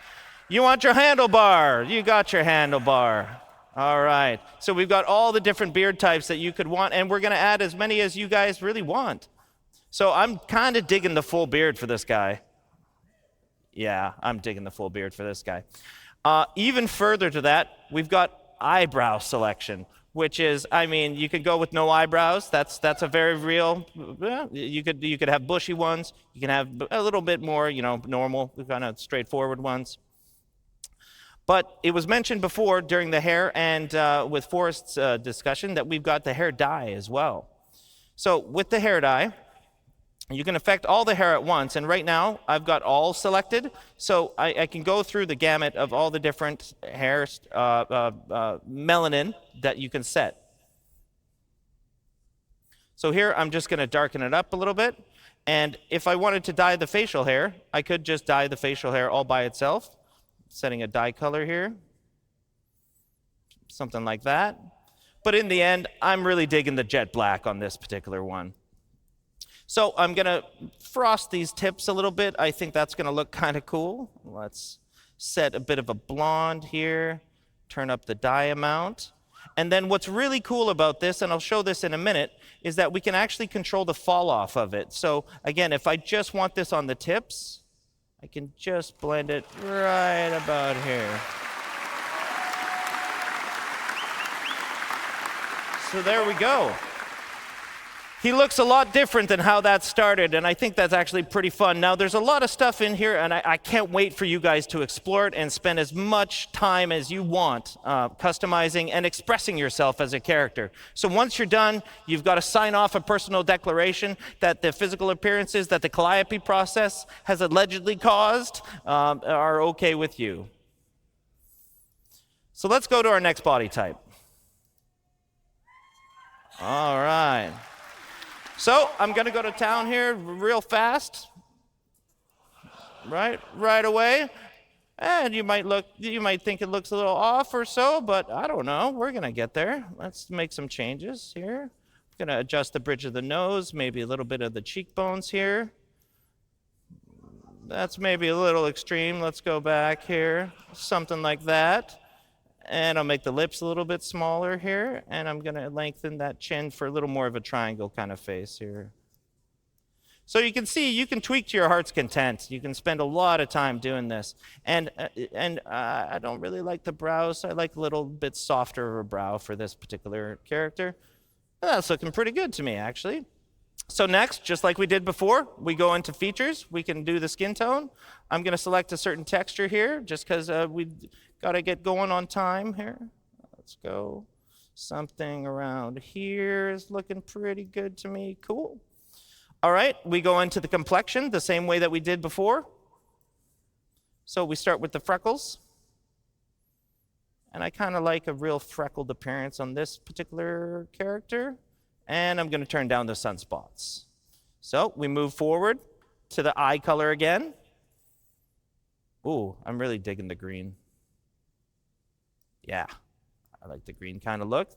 And we get to the makeup. Now, this is where I wanted to spend more time. Now, I'm arguably not very good at this, but I will do my absolute best to show you guys how you can use it. So first is the eyeliner. So the eyeliner, we can do any color. You can go as crazy or as chill as you want to go with this. But for this particular, I'm going to go quite dark here, just in the dark sort of fuchsias and purples. Here, we'll do in the inner lid eyeshadow. And that I'm kind of keeping the same theme, I think. Yeah, and we're going to do the same thing with the broad eyeshadow. So again, we can go as crazy or as calm as you want. So what I've had good success in doing is kind of having it cranked, and then I just pull it back to a little more of a natural blend, something to this effect here. Next is the lips. We can do the exact same stuff on the lips. Now what we have is a whole bunch of different makeup masks, and you've got 3 different channels within those masks, so basically 3 different colors that are affecting different areas of it. Now for the lips, we can go with the same sort of theme if we wanted. And I think I'm actually kind of digging that. And let's go on the lip liner, a little darker. And then lips are a lot more glossy, so we can increase the gloss there, so that looks a little more like a lip gloss. Yeah, that looks pretty cool there. And then, like I was doing before, I kind of just pull it back a little bit. And there we are. So next, I think we're good. Yeah, I think we're good. I have no business doing that, that's for sure. Same thing on the hair. Again, we've got a whole bunch of different hairstyles. These will all be shared between the 2 body types, but for this particular demo, we've got the ponytail, we've got the slick back kind of look. Yeah, I'm not finding one I'm really digging yet. Ah, yes, now we're talking. All right, so cool. Now, again, we're fully inclusive here, guys. So if you want facial hair on any body type, you got facial hair on any body type. That is up to you guys.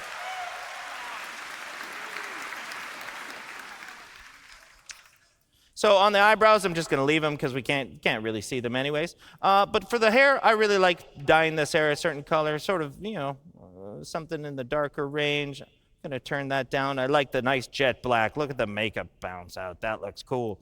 I'm going to turn up the dye, though, and I'm going to try to carry my same theme forward here. There we go. And then I'm going to give it a bit of a fall off, as we can do, so it's just on the tips there. So let's see that in action. Yeah. All right, so now, at first, we weren't sure about that character, right? But in the end, I think she turned out, definitely. So you go to a review, sign off your declaration again, and head to game. So, I'm really lucky to be able to sit in front of this. And again, it was a huge amount of work from tech art, engineering, designers, and specifically the squadron feature team that has done all this work. And one of the cool things to note is that we use this now internally as a tool. That's why it's me up here demoing this. This is our tool internally for creating all these heads, for creating all the NPCs in the verse. Because as Chris put it one time, he doesn't want his NPCs to look lame. He wants them to look cool. And this gives you cool looking characters. Thanks a lot, guys.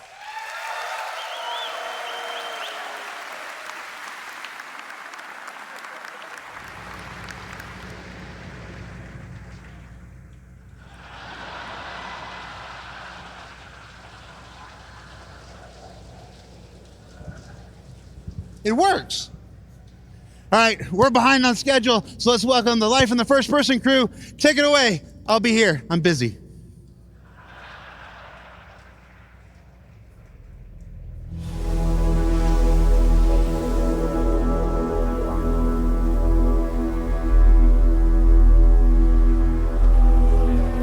Hello, everyone.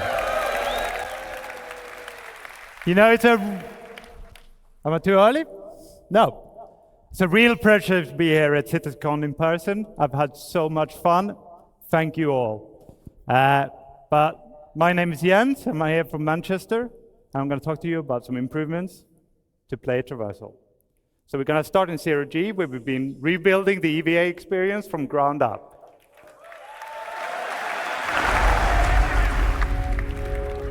So the first thing you should see is that we've made the exit from gravity less disorientating.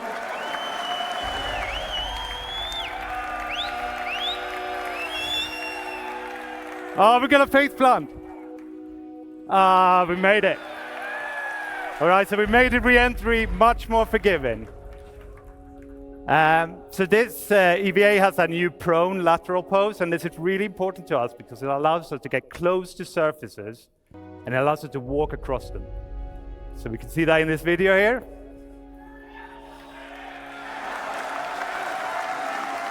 Okay, and as it gets to the end, we're going to jump off. Okay, here we go, into that. And this smaller profile lets us get into spaces we couldn't get into before, or not easily with the old EVA. We're going to traverse through here, thread the needle, and also the collision is much more forgiving. We're going to slide off at slower speeds, so we're not going to be spinning away. Okay, big reveal. Love this station. This is amazing.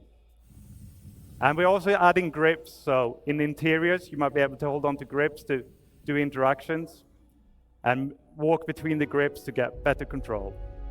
Now, thank you very much. So now prone has long been a problem motion set for us, right? But taking these EVA posing solutions we saw, we can now rotate around the camera without any lateral translation, so we're not rotating around the hips anymore. And it allows you to aim much better. We're also not moving the body, so we don't need to worry about the external collisions anymore, right? We're not going to get pushed around.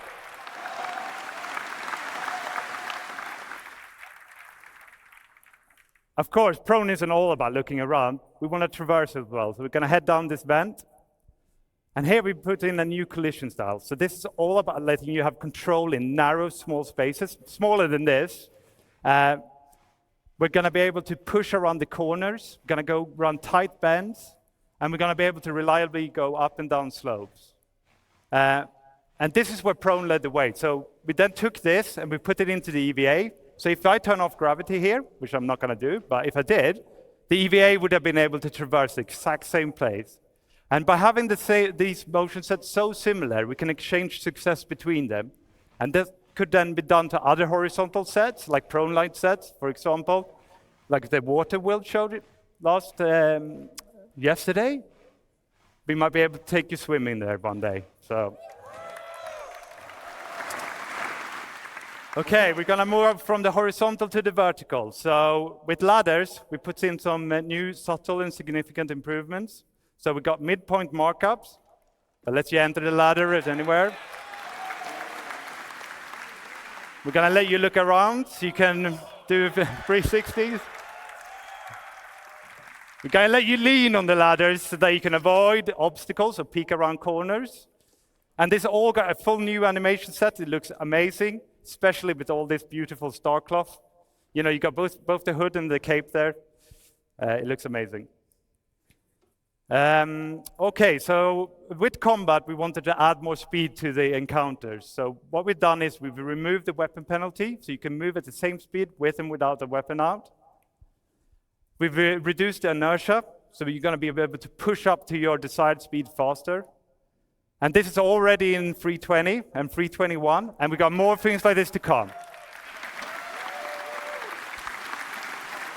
Right, so I didn't just want to talk about improvements. I've hinted at swimming, but I'm going to show you a different feature, right? So sliding. So with the power slide, you inject a burst of speed. This doesn't just take you from A to B faster. You're going to have a reduced profile. You become a smaller target.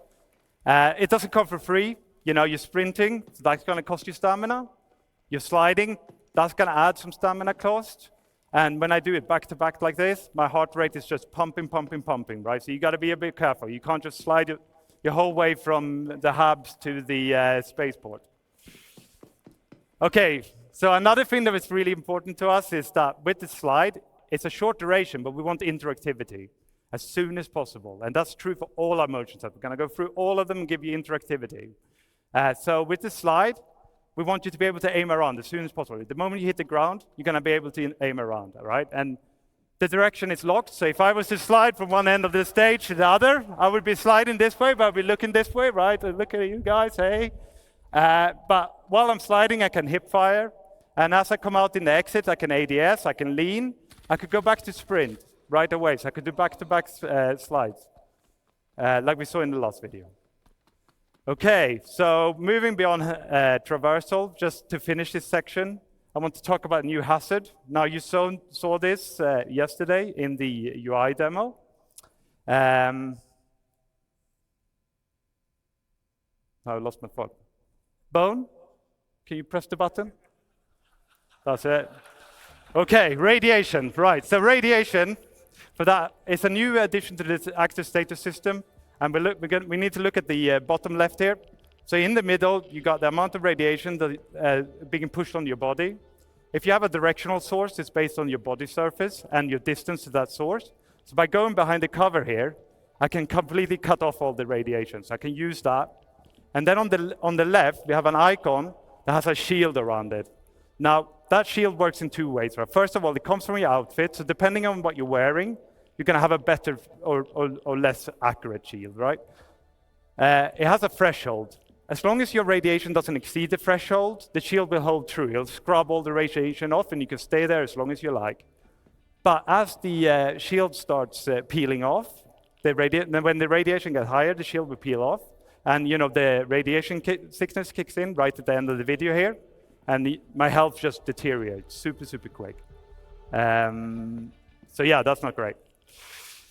Okay, so we're going to see some more radiation in the next section. So I would like to welcome Inesh up on the stage.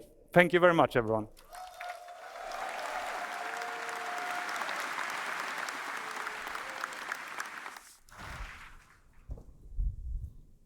Why are we showing that?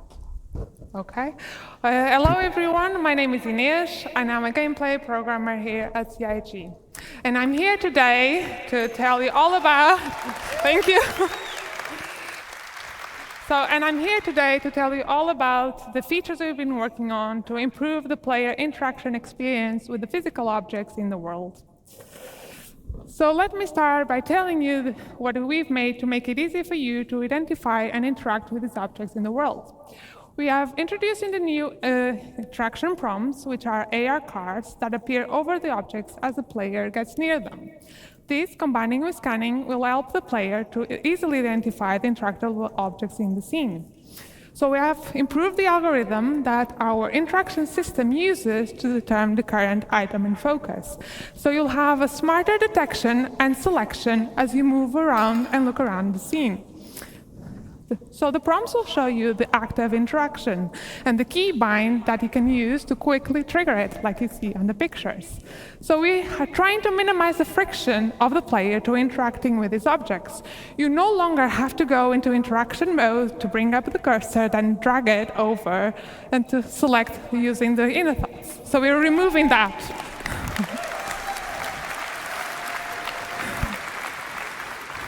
So what happens if an object has more than one interaction? Well, for that, you can just simply hold F, and this will bring you the new interaction wheel. So this is our new interaction wheel. It will be focusing on the item.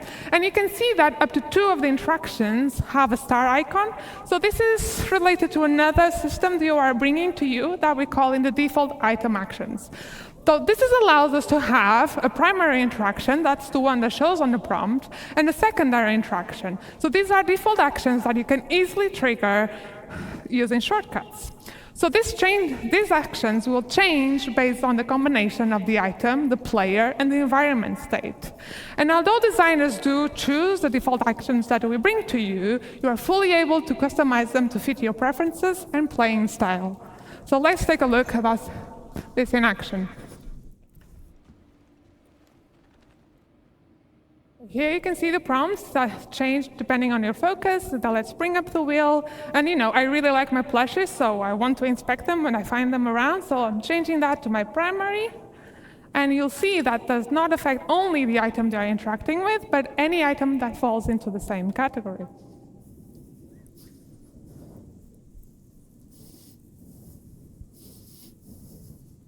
Go next. OK. So I've shown you some features that improve. Thank you. So I've shown you features that improve the readability and easiness of interacting with the objects in the world. But the other part of our focus was to bridge the disconnection between the player and the object you are interacting with. In a fully physicalized world that we want to provide you, a tactile experience is very important to sell the experience. So we've introduced a new system that allows us to play animations on the player of actually reaching out and physically touch the objects in the world. Yeah. So our main goal was to give you a better immersion, but at the same time, minimizing the friction and the control we take away from you. So this really was an exercise between code, design, and animation to give you the best experience possible. Let's see some of this in action. And pressing buttons has never been so satisfying and fun.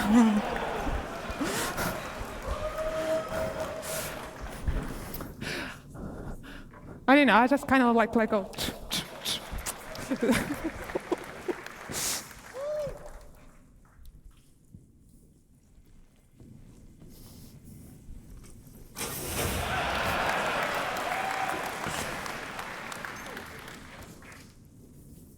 And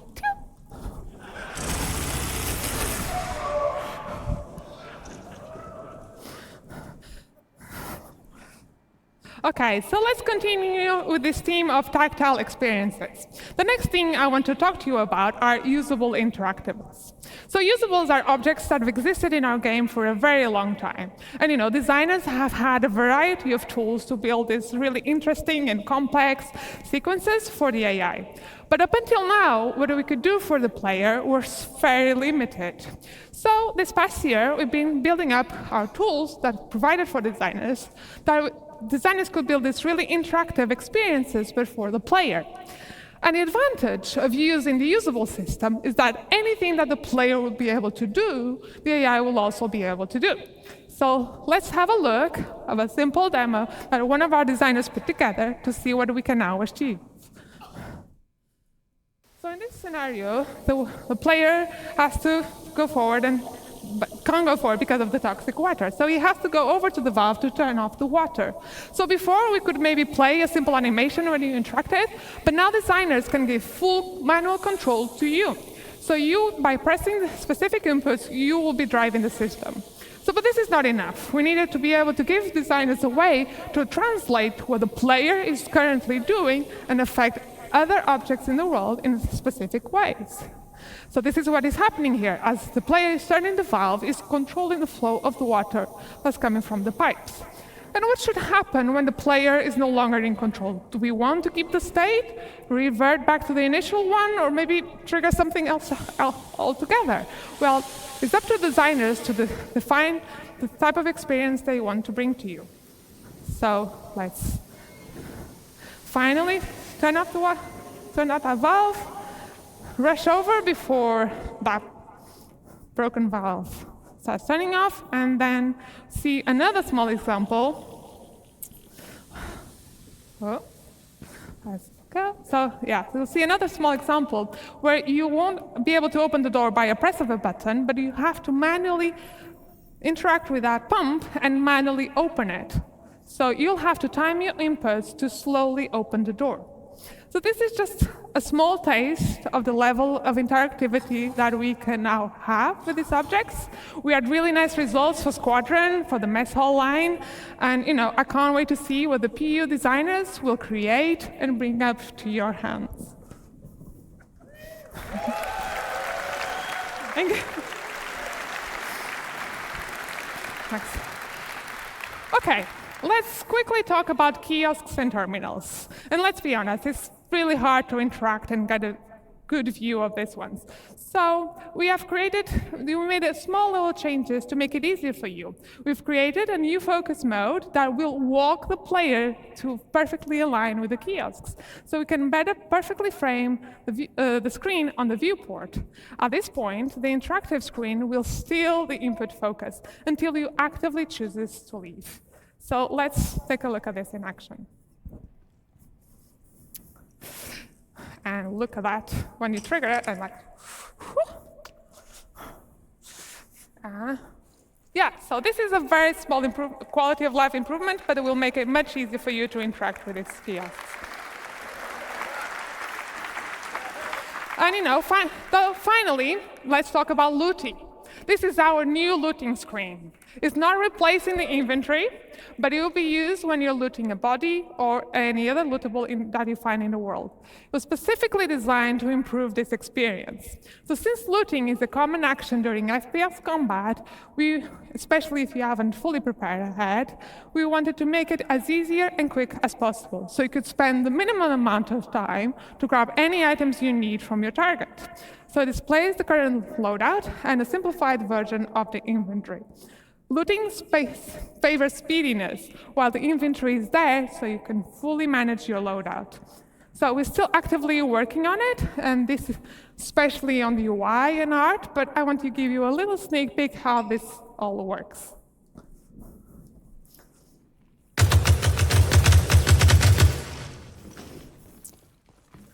Okay, let's go over to so you see the player loadout is on items are on the bottom, the target is on the top.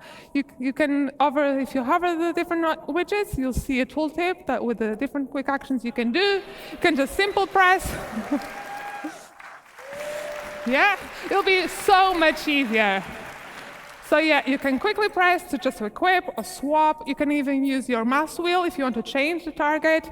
You can drop anything, store anything, just really quick actions. And you'll see in a minute that we also can trigger ammo repooling. So this will grab all available ammo, either from your target or from your inventory, and will fill up the magazines in your loadout and get rid of any empty magazines.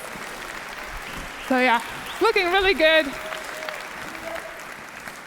Yeah, so it's looking really good, and I can't wait to see the final art. So that's all from me, so thank you so much for listening, and I hope you have a great time.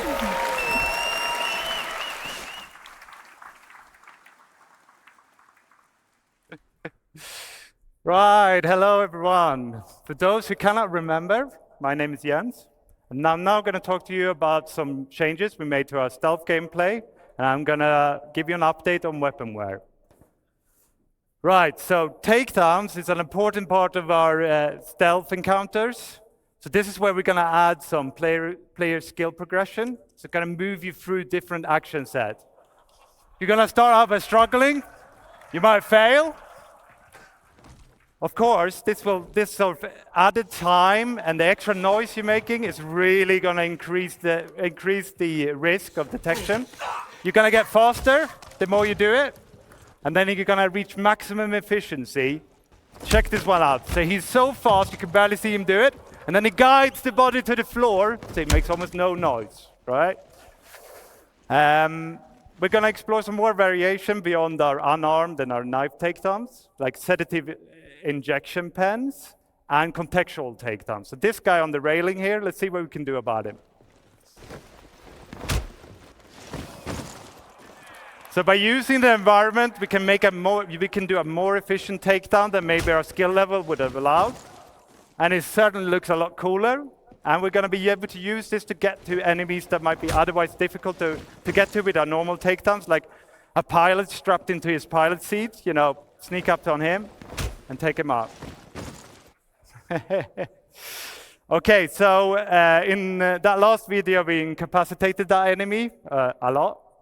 I'm going to introduce you to a new weapon, a new item, sorry, and that's the restraints. So with the restraints, okay, let's take him down first. One more. Oh. Okay, so with the restraints, we're going to turn him over. We're going to cuff his hands. We're going to cuff his legs.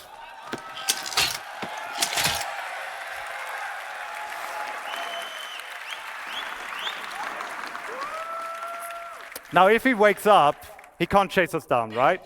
But he could call out for help. So what we're going to do as well is we're going to add places in the environment where you can stash a body. You can hide them, either unconscious or dead.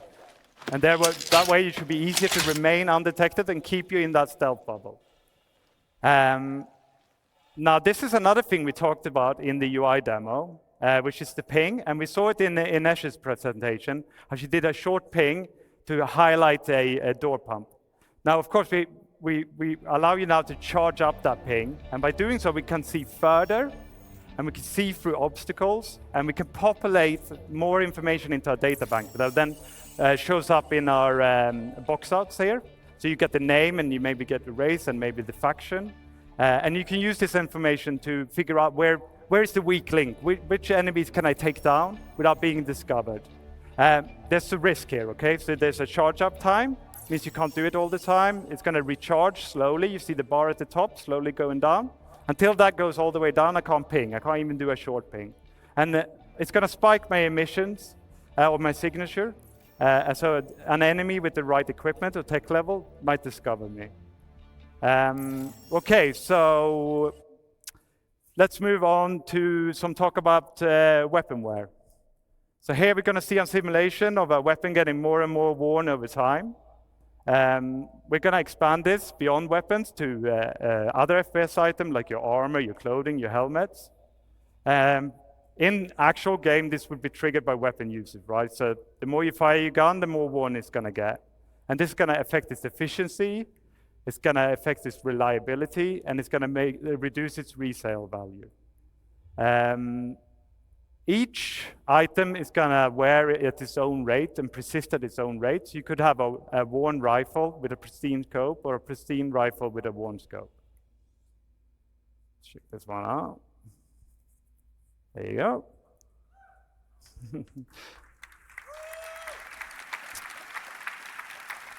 So the geometry isn't the only thing that's going to change as your weapon wears.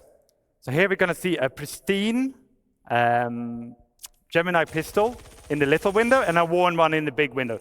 And you can see the visual effects. It's belching out smoke here because it's very worn, right? It's telling you, it's time to get this one changed. And you should be able to hear the audio as well. It's get growlier. Okay, on to some consequences. So it's not all visual, so we're going to stop with misfire. So the first thing that's going to happen is you press the trigger, your gun doesn't fire. The second thing that happens in this video, you got... I hope you guys know what's happening. So he goes, and then he goes click. That's the bullet getting lodged in the chamber, right? So we've got to fix it. So it's telling us to fix it. We're hitting the button, Our enemy's firing on us. So you've got some options. You don't have to fix it. You could holster your gun. You could pull out a new gun. You could use that new looting interface that Ines showed to grab a better gun. Okay. Okay, I'm going to finish this section with the features that's tangentially related to wear, and that's the dirt accumulation. So here again, we're going to see a simulation of dirt accumulating over time on the same rifles we saw before. But in the actual game, this would be based on your activities and the environment you're in. So if you're running around in a sandstorm, you're rolling in mud, you leave your gun outside proper storage, it's going to accumulate dirt. And that's going to increase the rate at which it wears. So the dirtier your gun is, the faster it will wear out. And this is true for other biome accumulations, like frost. So let's take a look at this one as well. Oh, or not. Okay, so yeah, so in the future it's going to be really important that you keep your guns clean and repaired. I'm now going to welcome Zach on stage, and he's going to talk to you more about the FPS weapons. Thank you very much.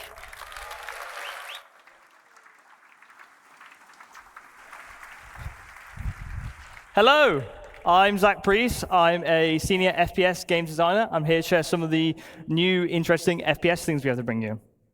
So if you play modern shooters, you'll have noticed the quality bar has gone through the roof in recent years. Things from visual recoil to VFX, just overall general weapon feel.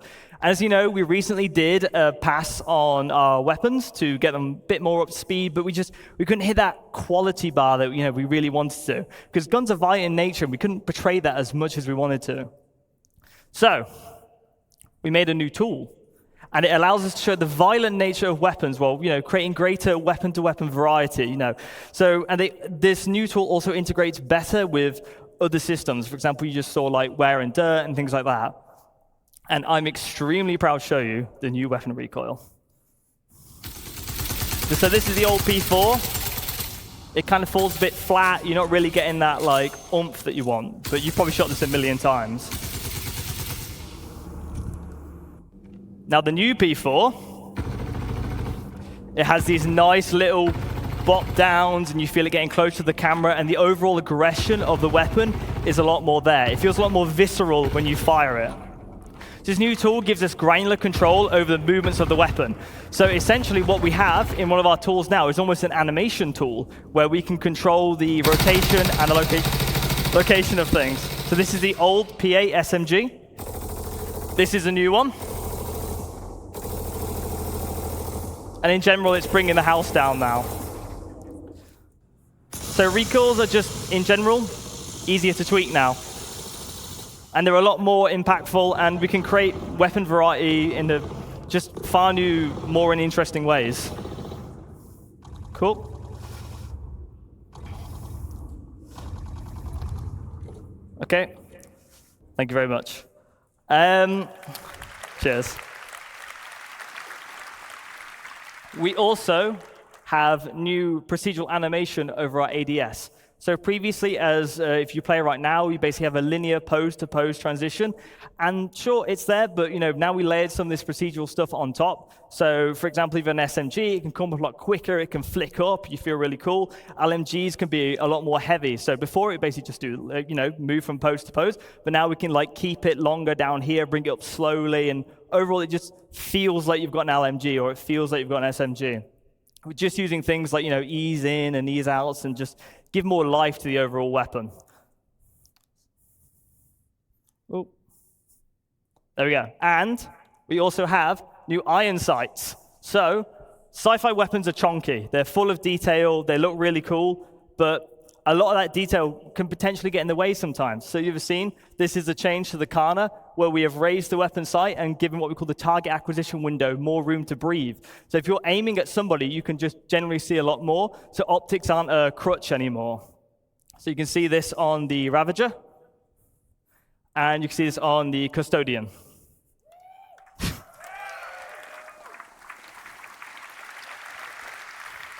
Now, weapon functionality changes. So as you imagine with the new recall tool, we're going to do a pass on all the existing weapons. They're going to look and feel great. But while we were looking at our weapons, we also realized that some things don't necessarily, align with their manufacturer, right? You look at something like a Gemini pistol. Now, Gemini overall, it's rule of cool. Like, that's what Gemini is supposed to be. So the LH86 pistol should be fully automatic, realistically. So we have a video to show you of the pistol. And as you can see, it goes ballistic when you fire it. The magazine count has also increased to allow for that just crazy feeling that the pistol gets. Cool. Cool. Thank you very much. Right, and moving on to our new Vault weapons. So, it's the other video. That's the optic one. There you go. Thank you. These are the Vault weapons. So Vault is primarily based around controlling a heat of a weapon. These weapons have the potential to overheat. And if they overheat, you will be unable to fire. And they will enact differently. So some weapons will just basically be beams from the get-go. Some will go into beams. Like you see, this one goes into a beam once it reaches a certain level of heat. And it's really fun because these are quite powerful weapons, and you basically want to manage the heat and keep it in that ideal spot. Okay, cool. And scope improvements. Now this was shown yesterday, but I want to dig in a little bit more with this one. So, to get if anyone plays a modern FPS, they know the optics are just gorgeous now. In all modern shooters, they look fantastic. And as you can see, we have zoomed in optics in the center. So and then we have other things like parallax, like you see in real life. And they look gorgeous. And so in general, all our sights and scopes have been overhauled to be more realistic with things like parallax, pin cushion distortion, and things you'd expect from having a scope in general. And it differs manufacturer to manufacturer, right? So some things are purely digital, some things are purely physical. So if you get hit by an EMP grenade, for example, or using something like a television sight, like something like Cluey might have, then your optic would turn off. All right. Thank you.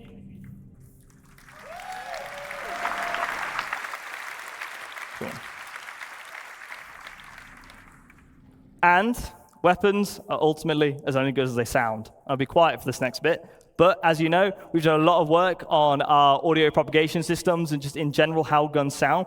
We've also switched out some noises and made them feel a lot more beefy.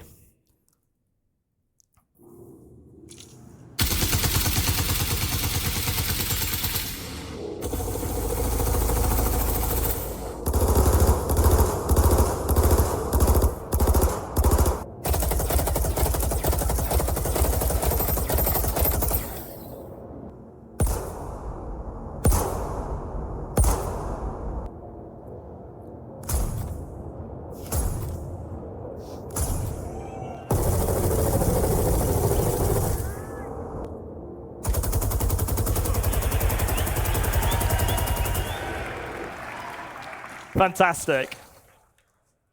I think all of California heard us there. So, backpack reloading. In real-life combat scenarios, you often grab magazines from other surplus areas. I want to simulate that in our game. So,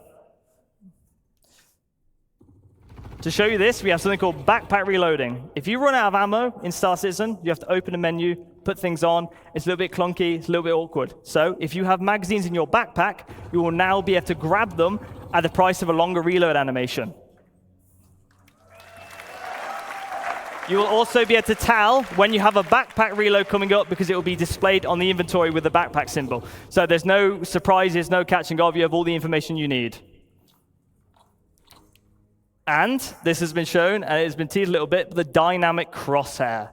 Now, no more third-party dynamic crosshair, well, crosshairs now. So, if you have a look at this, this is our new crosshair. It's a crosshair that fits the aesthetic of Star Citizen. It's a crosshair that follows the barrel of the weapon, so you'll see exactly where a bullet is going to land.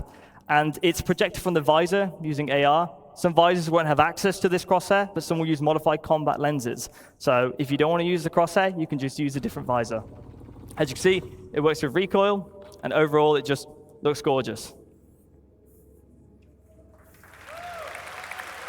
Cool. Cheers. And on to more data things. We're going to provide an improved PvE experience.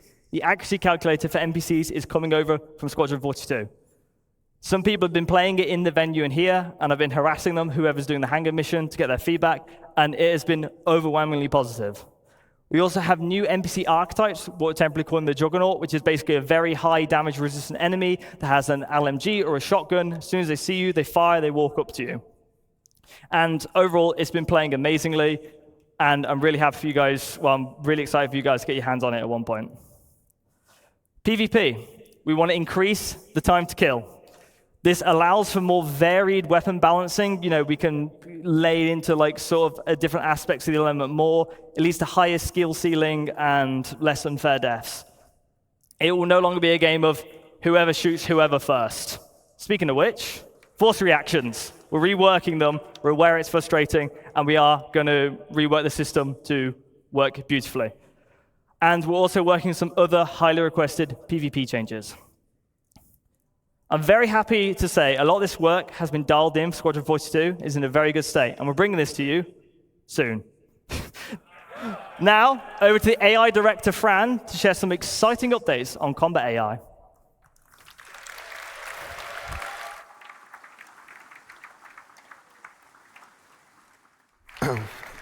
Hi, everybody.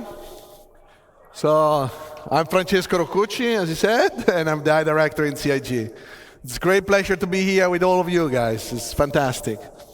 So what we're going to do today is to explore how all the work we've done for Squadron 42 is going to flow into the Star Citizen experience. So we wanted to make the AI presentation about how you guys are going to experience the tech and the features we have been working on.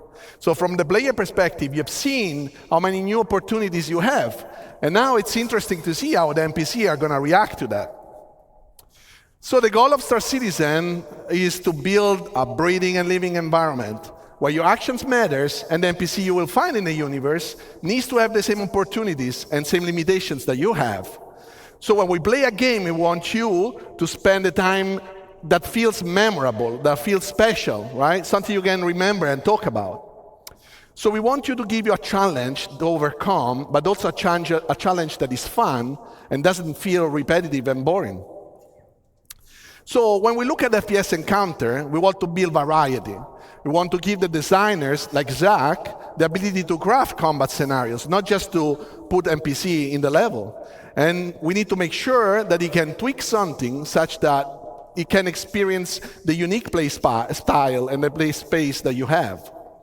So Star Citizen can benefit from tons of unique environments. So for those environments, we want you to have different type of fun. So what we'll look at today is some of the tools that they have to achieve this goal and bring the AI to the next level. So the first tool we're going to look at today is the NPC trait system. So we spoke about this in the past, and we have now available for designers the initial set of traits they can use to influence the behaviors. So those are some of the ones that are available to the designers. Today we're going to focus on the combat traits, because we have traits that also apply to the peaceful situation and the social environment, but those are the ones that influence NPCs during a combat scenario. And traits, you can imagine them as characteristics NPCs have or don't have. So through the usage, we can make sure the combat feels different from one encounter to another.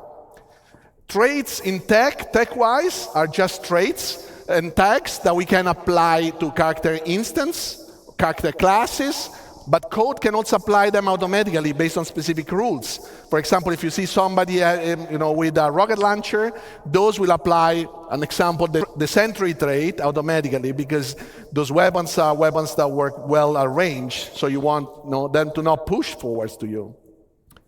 So they allow to block, or actually, they allow or they block specific section of the behaviors to run, but they also influence the likelihood of some logic to happen, or they modify the outcome of specific actions. So let's imagine we want to model a pirate faction, something that you can actually experience in the Pyro playground. So we want them to feel aggressive, but also not very trained. They are not very military. So how do we do it with the traits?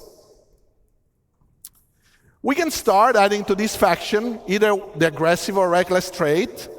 Those are traits that increase the risky behaviors. So for example, fighting more in open space or expose themselves longer when they are in cover. We can then assign to some of those pirates the ignore fire obstruction trait. As you've seen, for example, in Chris Rain's presentation during the CTG demo, like we have now destructible environment. So what the NPC will try to do is to keep shooting at the position the enemy has been hiding into. So you will see destroying environment, but you will also see them being less careful and managing their ammos. For others, we could use the undisciplined trigger finger trait. So this trait is, for example, meant to convey the inability to control their weapon when they are emotionally engaged in the fight. And what it will cause is them to trigger the weapon much longer compared, or much, or also just a bit longer compared to what the behavior is asking. So being bad at preserving their ammo means they will also run out of bullets much quicker. So this offers interesting opportunities for players because they can now shoot at them while they reload or while they scavenge the environment. So traits are building blocks we can use to define how character, faction, or encounter should feel. And designer can now create a wide variety of encounters for you guys to enjoy the game. So I want to paint a picture for you guys. So this is the bunker mission in Pyro, right? And we have a set of enemies that are defending the environment. So this is imagine an infiltrate and destroy mission. Those guys are there defending the bunker. You need to take it over. You need to basically kill them all. You are now fighting against enemies that they defend the environment. So before we go to the next slide, imagine the same environment, very similar enemies, but different traits, same behavior. So now you are defending an environment, and they are aggressive towards the environment. They want to take it. So what you will see here is that created a mix of enemies, some equipped with, for example, shotgun and aggressive traits. Now they will push towards you. They will force you to take actions and to react to them. They reload. Some will cover up. Obviously, this is with God mode on, so Zach was not dying. So this is possible to set up with a tick of a box. But this is not just enemies, because in Star Citizen, we want you to hire your own crew members. And those crew members, those characters, will have different personalities, different traits, different training level that they can build up. But when you look at their traits, we want you to see their strengths and their weaknesses so that you can pick the one that either match your playstyle or compensate your playstyle.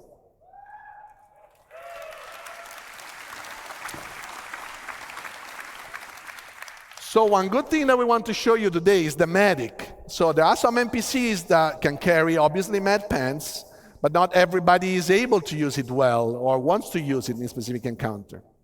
So we want to tweak this, and we have the medic trait. Here we combine a lot of the tech that we have spoken in the past, usable tech, behavior tech. And as Jens showed you, players now can just not only kill enemies, because before our NPCs would just die, but now you can take them down, you can restrain them. So the hyperception is to carry all this information about the different actor states. So he needs to know if he's down, but if he's still alive, or if it's just, somebody that you need to wake up. So a medic in the regular combat flow can, when it's safe to do so, and at the right time, attempt to heal his mate that can be helped. So now you can imagine guard patrolling the environment, you take down a character, the guard finds this body on the ground. He doesn't know if he's alive or not. So he can go there, he can check it, check the pulse, see the state, and if he can be helped, he can basically execute the right healing process. If he needs a med pen, he will use the med pen. If he needs to shake him to wake him up, he will shake him up. And if he needs to unrestrain him, he will unrestrain him. And your crew members can also do the same with you. So if you are down in critical condition, they can come and help you out. We'll see now an example of this where two factions are fighting. And you will see that at the right time when the guy retreats, this guy can go there and heal his mate.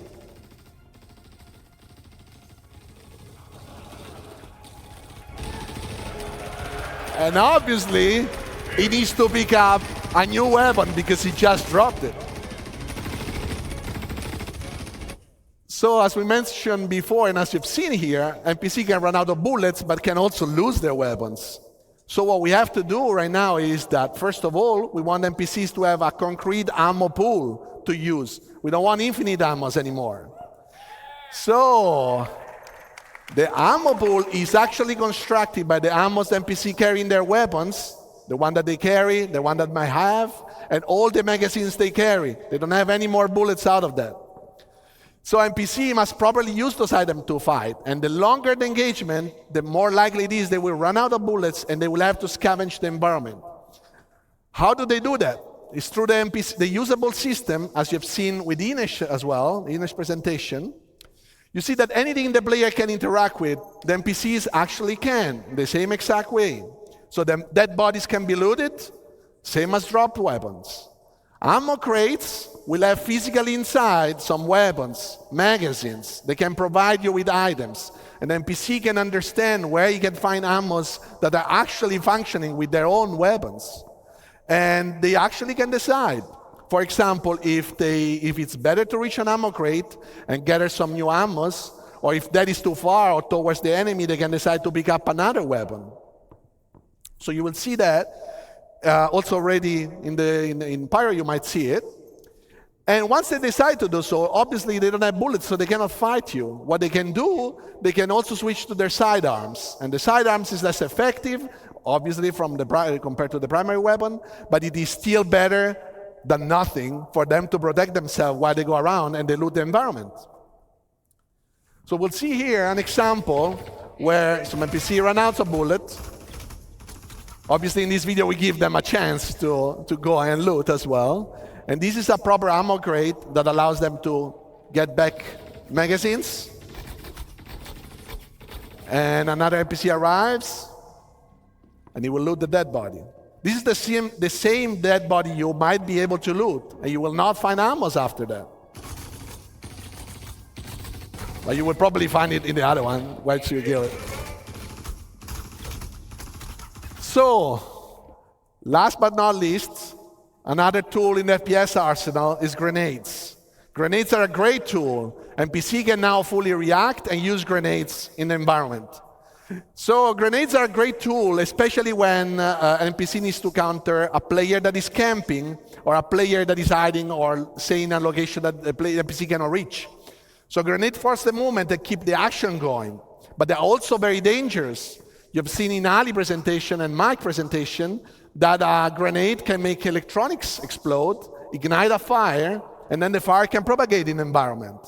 So NPCs need to properly understand the environment and not jump into the fire and get damaged. So how do we do that? Is we have a new full system to handle hazards. Basically, a hazard on the technical side can create a navigation volume modifier. And the navigation module modifier gets registered in the navigation system, and our basically mesh can be modified, and it will carry semantic about if that is a danger, something better, and how much costly it is to go through. Because maybe you have a suit that allows you to go through the fire, so that is fine. You will not, the NPC can understand that. But if they can't, they will try to find positions that are safe for them to position themselves, but also paths that will avoid those dangerous areas. And now we'll see an example of that. This is a safe environment, still fighting, but safe, safer. And what will happen now? Fire ignites and propagates. This is fully dynamic, so it's fully controlled by the fire system. The fire system modifies volumes in the navigation system, and we really know where we can and not pass at any given moment.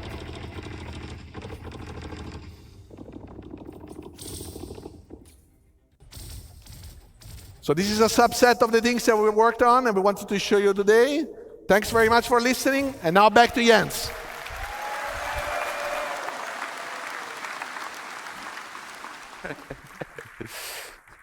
Right, I want to thank Ines, I want to thank Zach, and I want to thank Francesco for joining me on stage today.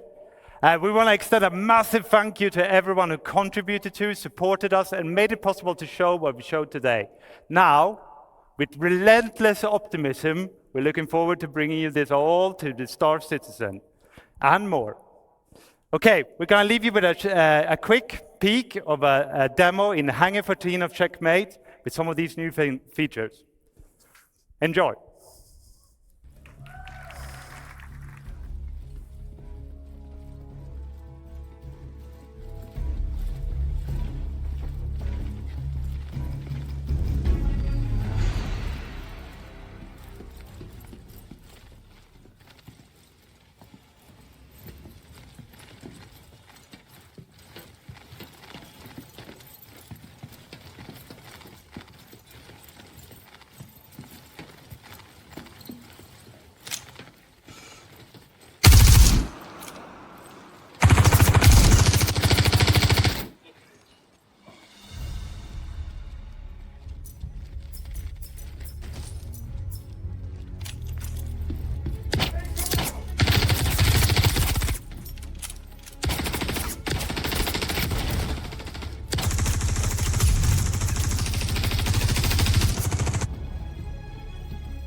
Right.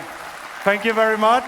I urge you all to come and join us in the Pyro Playground pit and have a go at Hangar 13 in Checkmate. It's a really great encounter. Thank you.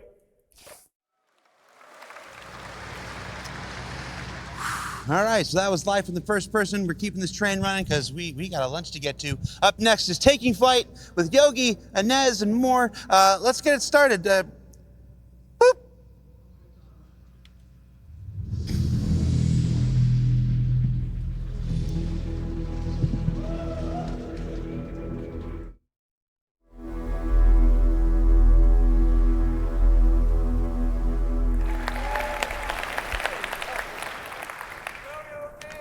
Hello, everyone. Is my mic on? Okay. Can you hear me? Fine. These are the wrong slides. Hang on. Well, hello, everyone. My name is Yogi Klatt. I'm a principal vehicle programmer at Cloud Imperium Games, and I focus on space flight and space combat. I really love my job, so this is why I'm really excited to show you the progress that we did on Squadron 42 in the last 2 years. So there's two things I need to say here. First thing is, we're doing a live demo, and the build is about 12 hours old, so there is a good chance. There is a good chance for bugs, which, well, if you see them, just look away. It will be fine. The second thing is, I'm not flying myself today. It will be Brent Gunzinger. He's using a setup of 2 VKB sticks, so left and right HOSA setup from VKB, and he's also using the fantastic Toby device. So we'll swap during the presentation between using head tracking and not using head tracking. Yes, so, but the good thing is, the relationship between you and your starship, it doesn't start when you take off, it starts way before that. There's a lot of stuff we do now in pre-flight. So please welcome back Ines Caldas, who will walk us through that process.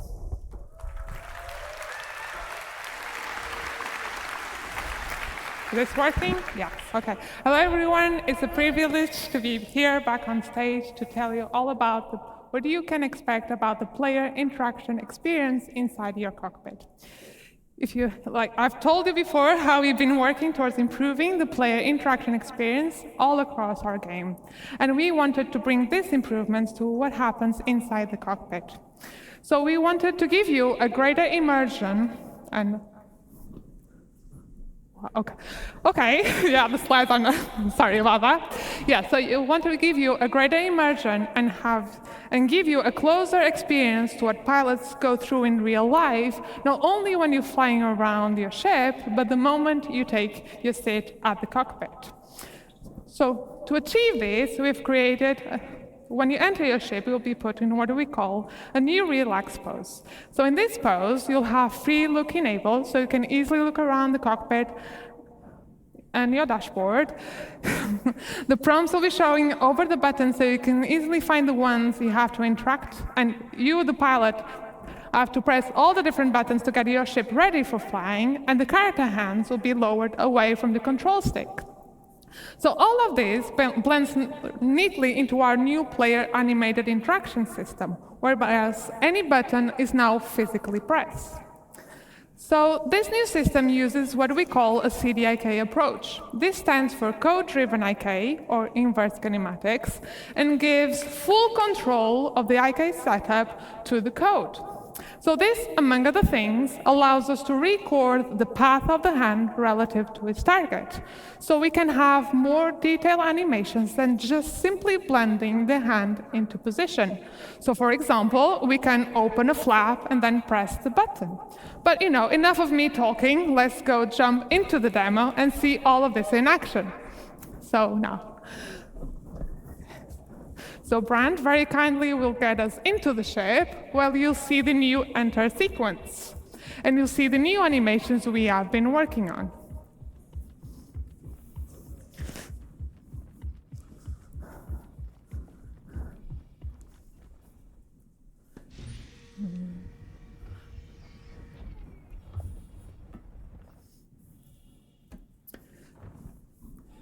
So you can see now that you won't directly grab the control stick.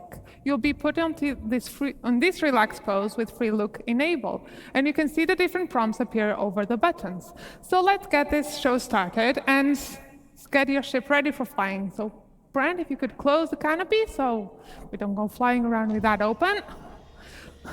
Power our systems. Oh, look at that. Aegis combat assist. And finally, turn our engines. Yeah, so you are now ready for flying. So we will be bringing all of this to all of our ships in our fleet. And that's all from me. So please join me in welcoming to the stage Tony to tell you all about the new UI.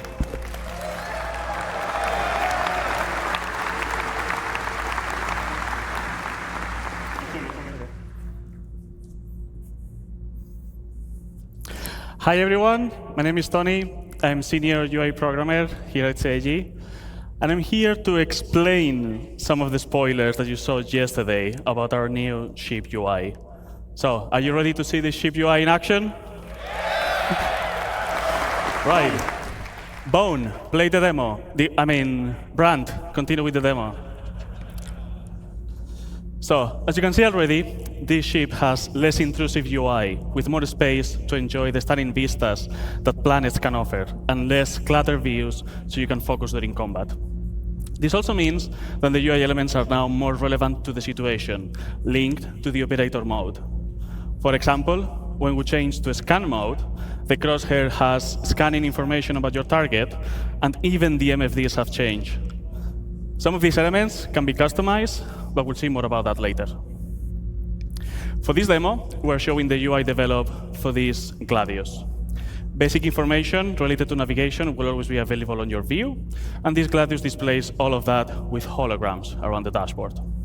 But other ships may have different layouts and styles, on brand with the manufacturer.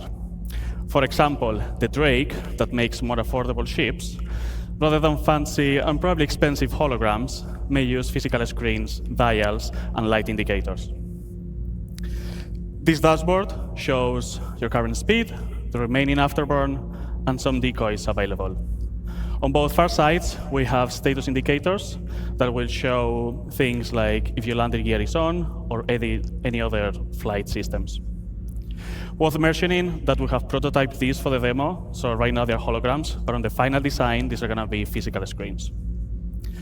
On the far left, on the top of the dashboard, we have the indicator of which master mode and operator mode are you on.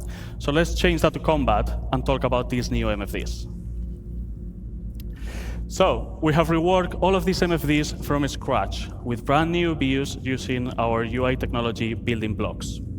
We can still navigate through these MFDs using the classic mouse interaction, holding F and then moving the mouse. On the left here, we can see the scanning view, which is going to show information that you obtain when you scan a target. It may show information about the ship name, the pilot name, or even the current operator mode of your target, so you know if they're just chilling around or they are ready to fight you. Cycling to the left one, we have the target status, which will focus on emissions, damage, and orientation of your target. We'll see that in action later. The next one, continuing to the left, will be the self-status, which is contextual. So during navigation, that will show your current fuel, but during combat, like right now, will show information about your guns. You can click on the gun, and you can see basic information about that. You will see the name, and you can also see in which group they are assigned, which Yogi will explain later. On the MFD on the right side, we have the power management, where we can distribute the power of different systems of the ship. You can click on the triangle and move it around to change the distribution, and you can turn down the total power of the ship that will generate. The classic key bindings that you all know already works, so when you change the power management, you will see now a triangle on top of the radar to show you the changes. Now, instead of using mouse, you can also use key bindings to select MFDs and cycle through the views, which might be faster when you are in certain situations, like during combat. And for those pro players out there, we have added about 100 key bindings, and I mean 100, to navigate through all of these systems. So you can fully customize how you want to navigate through them. And I really hope that's more than enough to use on your keyboard, on your HOTAS, or even on your game class setup. But if you need more, just let us know. Anyway, I think you're not going to need even those many shortcuts. For each operator mode, we now persistently save which views are shown on each MFD. So you can customize what's important to you for every situation. So as an example, during combat, you might want to have target information on your MFDs, but maybe when you change to quantum travel, have your current fuel, spend some time on the configuration screen, for example. Let's talk about this configuration screen. We're going to have now here a variety of options, from customizing UI elements to enable systems of the ship. We may see some of these later in action with Yogi. These settings are now available on this screen, not in the global settings of the game, for quick access. So just as a warning, expect changes on the settings that you already know, but we'll tell you all about it when we have it ready. And the important bit about this is that they will persist to your ship. So you can keep different setup of which UI elements and even ship systems enable for how you personally use each of your ships.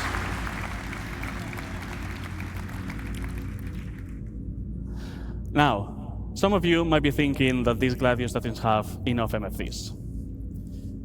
Can we enable the top setting? For those of you that you want to see even more information, you can now cast versions of these MFDs to your helmet.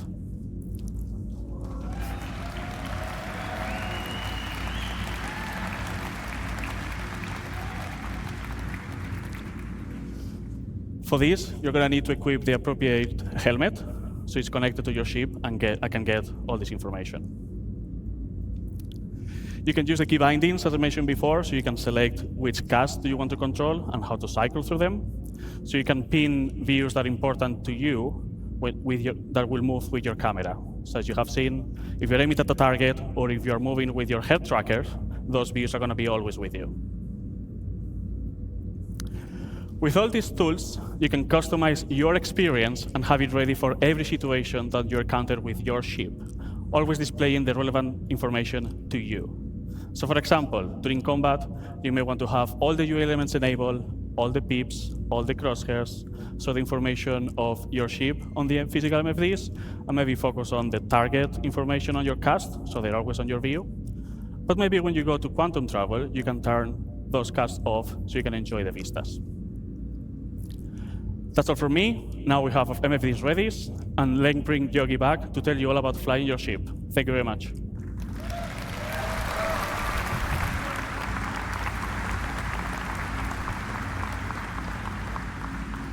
Okay, at this point, our ship is fully powered up, ready to fly. Pre-flight is complete. So Brent, please take off, put the landing gear in, and bring us out.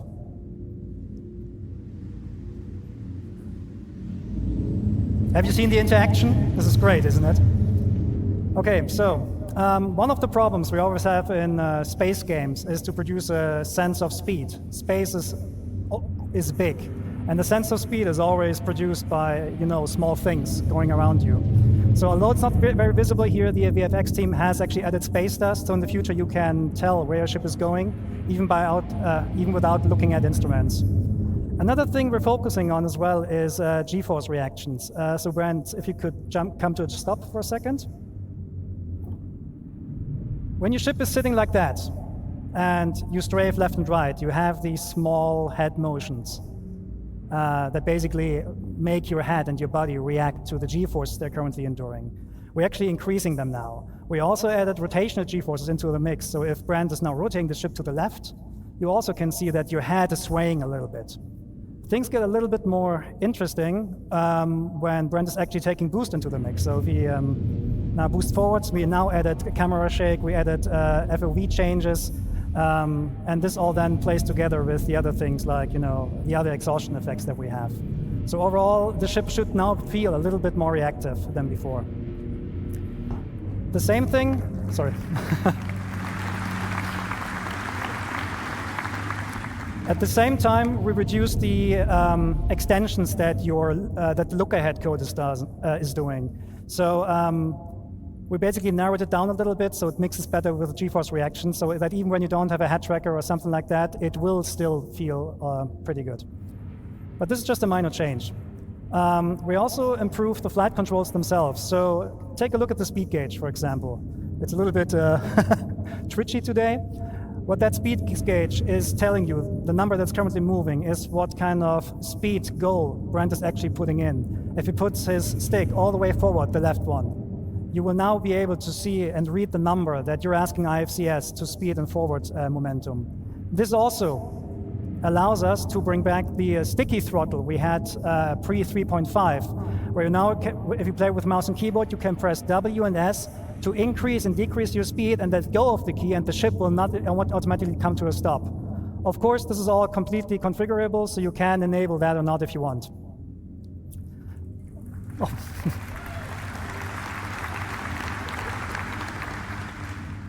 Oh. Okay, Brent, give me some hard flying now, like blackout and all that.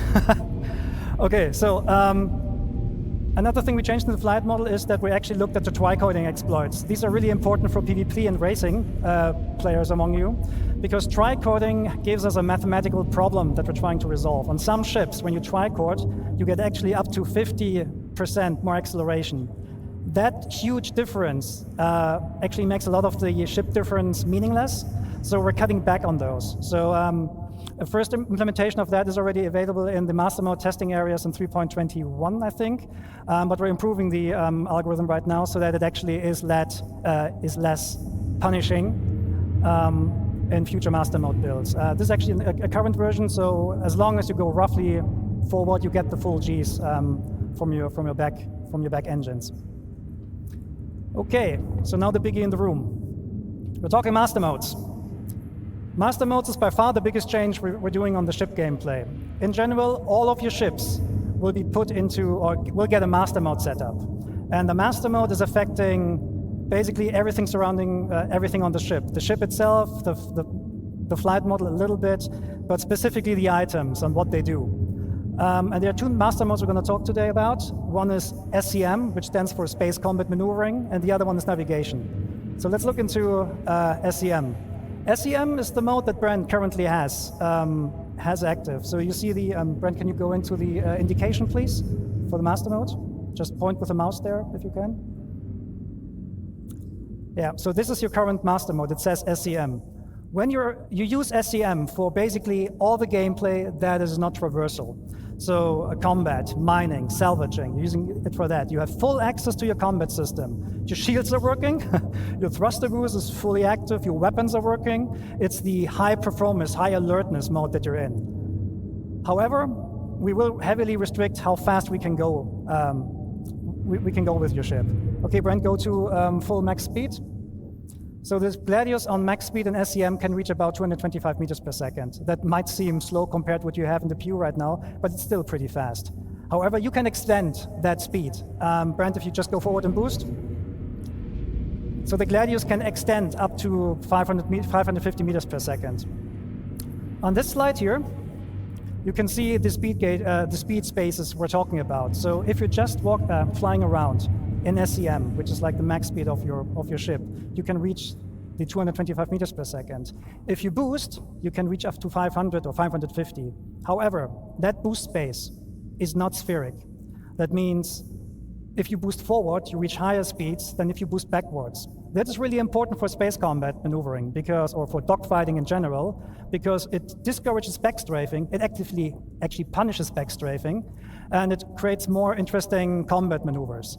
The PvP players among you, they basically call this encouragement to closing the gap, which is basically more forward-centric combat, which is much more exciting than backstrafing and just trying to get some shots on. It also forces you as combat players to commit to the decisions you did earlier in the fight. So it's going to be, we think it's much more exciting. Okay. So in short, you pick SCM when you need to fight, when you want to fight, or when you need to fight, right?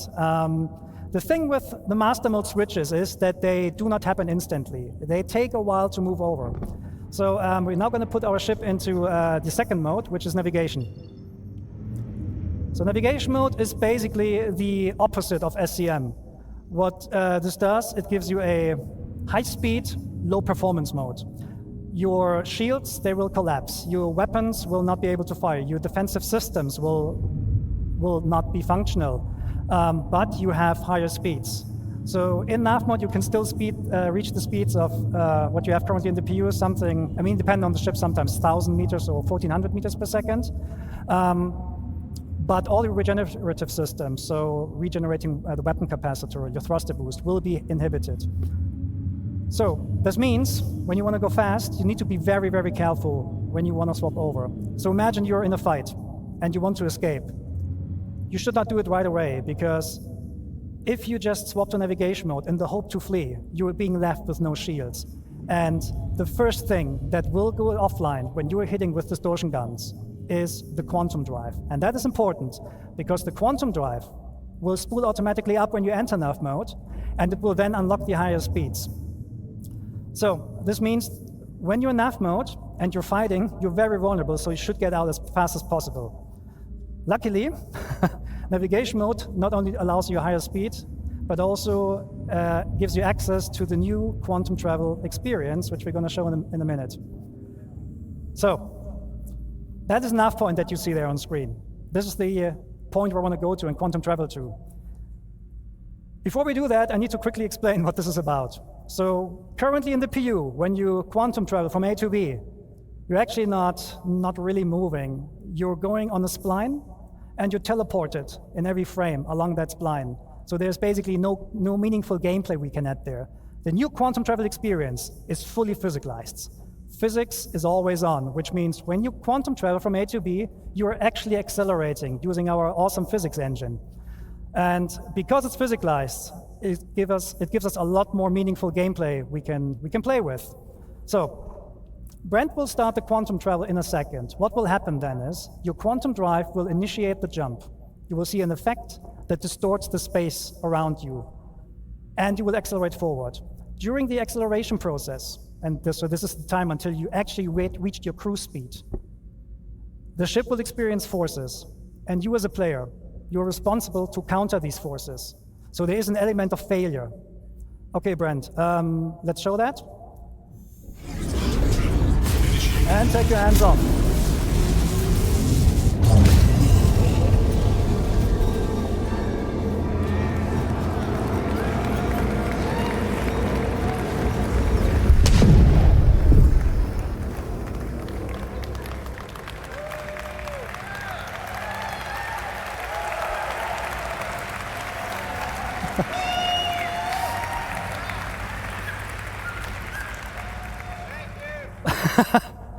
So what you just saw is basically the failed attempt to quantum travel. Brad wasn't countering the forces, therefore he was thrown out, the quantum bubble collapsed and threw you out. Your ship doesn't like that. IFCS needs 5-6 seconds to recover from that, during which time you're just tumbling, right? And this is not just like dependent on your skills. If you think selecting a proper quantum drive doesn't matter in the future, think again. You want to take care of your quantum drive. You want to repair it and keep it in good shape. So if you buy a cheap one, your travel will not necessarily be faster, but it might be harder. Okay, so Brent, show us how it's done properly.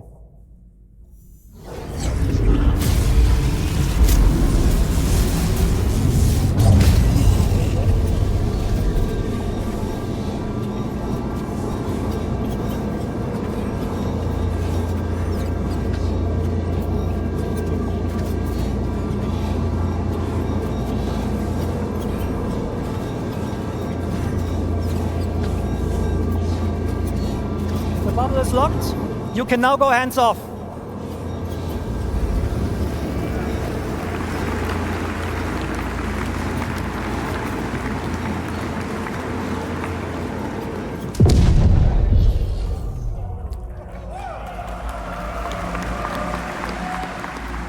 Okay, so there's a second variant of quantum travel, and this is for short-range jumps. Sometimes you jump somewhere or you go somewhere, and you see the next point of interest is like 1,200 kilometers away. We're not going to force you anymore to travel that by hand. You will use a technique called quantum boosting. It's a quantum-based short-range jump for like something between a couple of 100 kilometers to like 30,000 kilometers or so. When you use quantum boosting, the process is practically the same, but the quantum bubble will not stabilize itself, so you need to be hands-on for the whole time, and the speeds are naturally, well, slower, but it's not slow, it's still quantum traveling, right? Okay, so Brent, can you boost to, oh, reinforcement needed. Yeah, let's go there, let's boost. Oh, actually, sorry. Thank you. Okay, so what Brent is currently showing here is, I think I forgot to mention, quantum boosting works in every direction. You don't need nav points.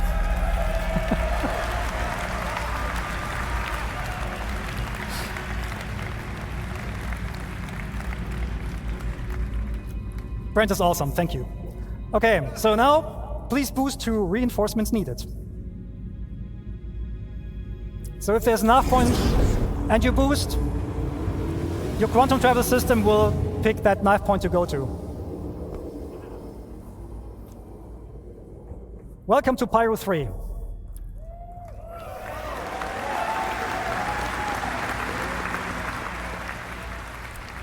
As you can see, there's a lot of UI happening right now. There's a lot of context there. And this is not an online demo, it's a single player. So that means all these units there, they're friendly and hostiles, they're probably fighting with each other, which is a good segue to talk about AI improvements. And there's one man who can tell you all about AI. This is the man with the nicest legs at CIG. Well, please welcome Diego Marty Mason.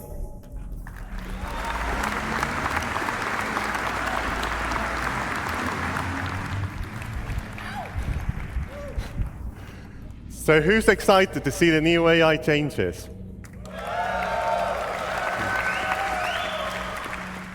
Hi everyone, as Yogi said, my name is Diego Marty Mason and I am the AI programmer focusing on the fly combat.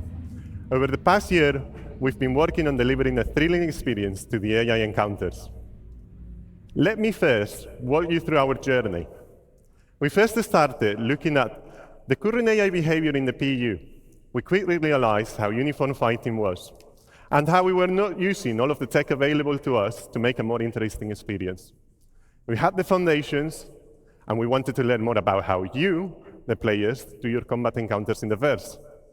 So we did this by getting combat recordings, analyzing videos, and internal playtesting, where we were hammering each other for hours. It was fun, unless you went up against experienced fighters like they are. Anyway, with all of these data, we started crafting the first prototype, with the focus of bringing that human behavior into the AI brain. When the first version was ready to be tested, I handed it out to one of the best internal pilots in the team, Yogi. So Yogi, what do you think about my first prototype? It was an exercise of humility. It was an exercise of humiliation. I hated it, and I blame Diego.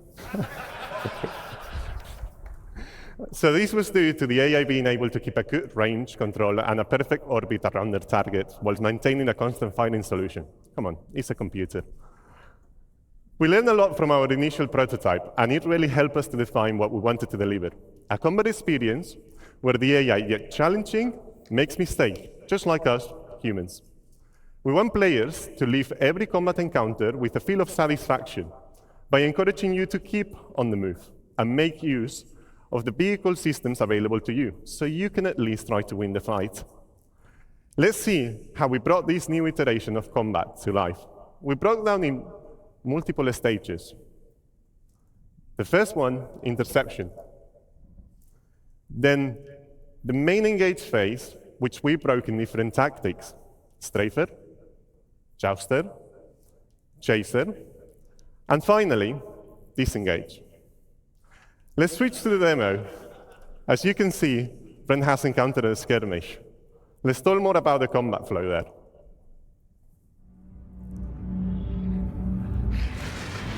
Okay, we will start with interception. After acquiring the target, the primary aim is to close the gap with the target. If the AI is already near the target, the interception phase is skipped completely. If it's too far, it will tell the AI to use the new master mode to swap into navigation mode and make use of the full speed to chase. Swapping back to SCM mode when we are in a striking distance. That leads us to our second phase, engage. Here the AI selects an adequate tactic based on combat environment. These are choosing via the traits and tactic selector system. You've heard more about them in the previous talk by Francesco. So let's talk about the strafer. As this is a 6 degrees of freedom game, it's the natural combat shape adopted by pilots. We have related the same behavior to our AI, ensuring also that orbits are closed and adding variations to include rolling. Strafers will break combat if they cannot keep an orbit. So now we see how the Hammerhead is being attacked by Hornets. These Hornets are jousters. Jousters consist of performing straying attacks while outputting a lot of firepower, blowing through, smooth turning, and repeating. We added variations for the more skilled pilots, like skid roll attacks, that provide a spiral-like fly path. Jousters are also good at monitoring for back strafers, so if they cannot get into strike distance, they will just break. And finally, the chaser.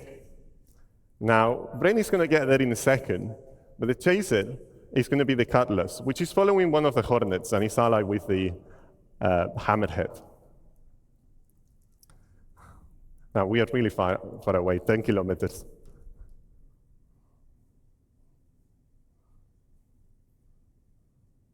So the chaser, it will try to always stay on the target 6. The idea is to force the target into a defensive stance by making them turn into the chaser. This maneuver will be seen mainly in squads and atmosphere combat. The final phase, which can happen at any time, depending on the combat situation, is disengage. This phase is triggered based on constantly listening to multiple events in parallel. To name a few, critical health, damage to shields, or weapons depleted. There is also a shorter version of disengage that we call pace breaks, which occurs during long periods of combat due to fatigue, nature of the combat encounters. These pace breaks are short, and the main objective is to perform a simple maneuver to gain a new advantage position and strike again. This new flow is what encompasses the core of our new AI Fly combat experience, in combinations with AI traits that will give designers the tools to tailor each combat encounter in the verse. Like, for example, they can choose the ACE traits that will allow AI pilots to make use of all of the ship's angular velocity so they can keep a more precise orbit. So for some of you out there, it's going to be a good challenge. While we've been mainly focusing on fighter behavior, we've also started to follow the same process to other ship types, like gunships and capitals. In the near future, we want to deliver an experience where going against a capital ship like an Hydrus is a tough fight, that unless you bring the right combinations of tools, meaning ships that are equipped to take down capital ships, you will get demolished by their powerful turrets. Now, after all of the feedback, in our first internal playtest, we've received a lot of constructive and positive feedback. And Yogi's not longer being destroyed by the AI, so I think he likes it a bit more. Thank you, everyone. I hope you enjoy the new AI. And back to you, Yogi.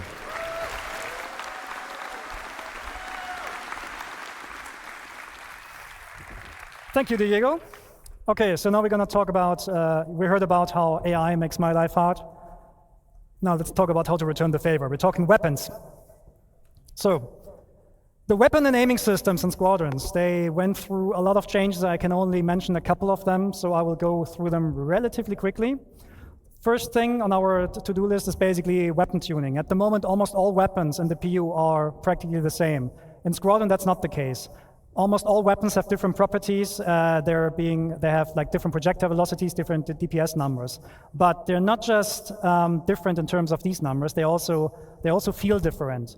Remember the cinch cannons from like a couple of years ago? They were very powerful weapons, but they were extremely easy to use, which made them meta weapons. So we're going to bring the cinch cannon back, but we make sure that the amount of work you put into these cannons in order to employ them is on par with the other guns. So there's a lot of stuff that we're going to do to make sure that weapons have a lot of pros and cons and avoid meta. Specifically for this build, Brent is equipped with a nose, I think a close and runner laser repeater. Can you fire it once? Yeah. And the other weapon he has is he has 2 weapons on the wings, which are Gats cannons, size 3. With 1 push, they're actually firing 2. So we're also gonna have burst weapons and so on. Okay, cool. So a problem we have in space games is controlling the engagement ranges, because we want to bring the fights close.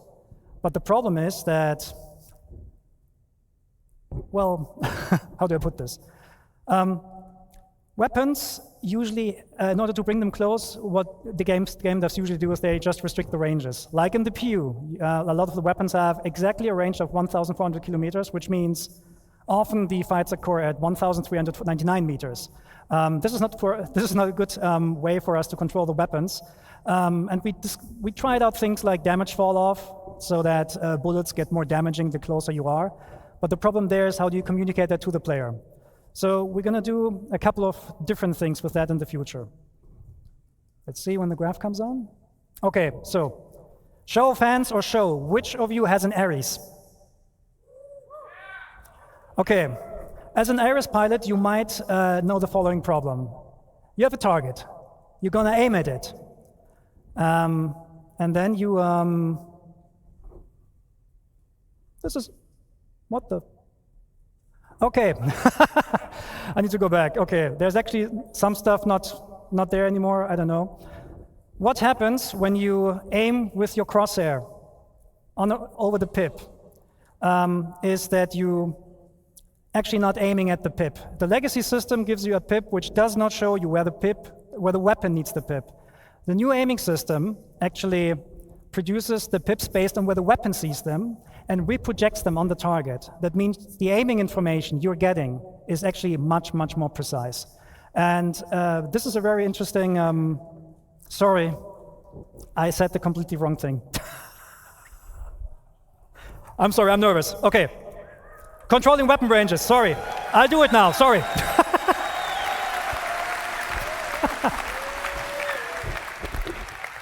Okay, sorry. Okay, controlling ranges. In the future, all the weapons will get much, much longer ranges. Size 1 weapons will fly to up to 5 or 6 kilometers before the despawn. The way how we do this, how we do this is we're adding spread. Because spread is for us is a very good indication on how to control the ranges. This is not a one-to-one relationship there, so don't worry, you won't get like spread with like 20 degrees offset or something like that. Don't worry, right? But if we compare the spread of the weapon with the target size, we know when the weapon is in range. We know when you actually are close enough so that the majority of your hits can hit. And we're telling you that via the aiming system now. So Brent, let's go back to the demo. If you get a green pip and a green crosshair, it means you have a high chance of your weapons hitting the target. If Brent takes a little bit of a step back and waits until the pips and the crosshair turn red, this does not mean that the ship is out of range. You can still hit it, but you might waste bullets. This also has the benefit that, I'm not sure if you saw that before, but if you look at how many bullets are in the air, you're actually getting a lot of bullets, a lot more bullets, and it just looks a lot better. Okay, Brent, just kill these guys now. Bam!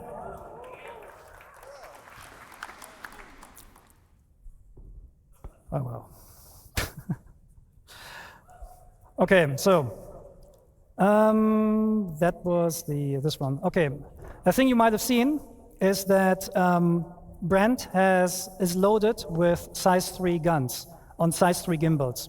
That means we're removing the M-1 system. The reason for that is the original intention of like controlling the performance between joystick and mouse players just didn't work out, and the new aiming system is flexible enough to deal with these differences. So we're just removing it and keep going. So next point, pip grouping. If you have different weapons with different projectile velocities, you will get different pips. Because merging the pips makes no sense for us anymore, because the weapons are going to have vastly different projectile speeds. So if Brent, for example, enables all the weapons now, you get separate pips. So let's talk a bit about pip optimizations here. And this is the thing I messed up before. Again, who is an Aries? If you aim at your target, you get a pip, right? Your Aries owners know that. You aim at the pip, you shoot, you miss. And this is because the pip is not being shown where you need it. In the future, we're actually offsetting the pip where the weapon sees it and then reproject this onto the crosshair. Like that. And when you then hit, you hit. No, when you then shoot, you hit. And this is, of course, also communicated by the aiming system. So when the pips turn green and when the crosshair turns green, just shoot. Okay, so now to the actual best part. We cannot take down this hammerhead. It's too big for us. But we can cripple it. The weak points on the hammerhead are the turrets. The way we're going to do this in the future is with precision targeting mode. Brent? Enable precision targeting mode. There we go.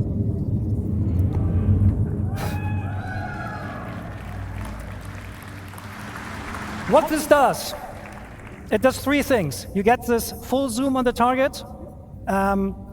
You get a lower RPM of your weapons, which increases or decreases the spreads for more precision. And you get the painting mechanic. anywhere where you put your crosshair on that ship, it will tell the gimbal system where to aim at. So if Brent now attacks the turrets, your aiming system will automatically lead the shots.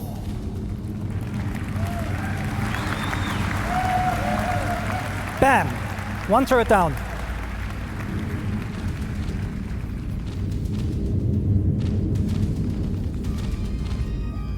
Okay, so this hammerhead now understood that it's not good, it doesn't stand a chance right now, but this will be the way how you in the future will fight against sub-targets and so on.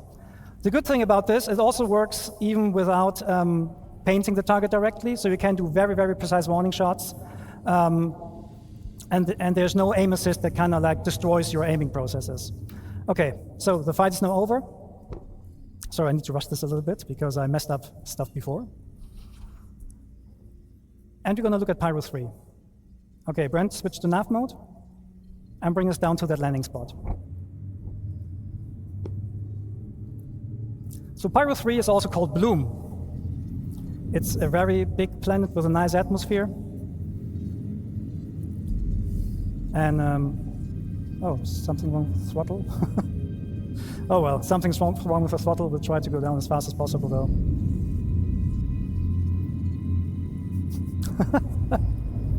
I said gameplay demo might have bugs. Okay, let me go there now. Okay, yeah, steeper angle, that works. Okay, so the thrusters on your ship, they do like the vacuum of space. Well, we're talking spaceships here, right? And we have thruster efficiency curves on these thrusters. So at some point, especially the MEF thrusters, they will cease working because they don't like atmosphere. They will overheat very, very quickly. So there's the question, what happens when you go down to a planet and you want to rotate your ship with your thrusters off? Well, we'll see. Can you go to external view? Can you waggle your tail?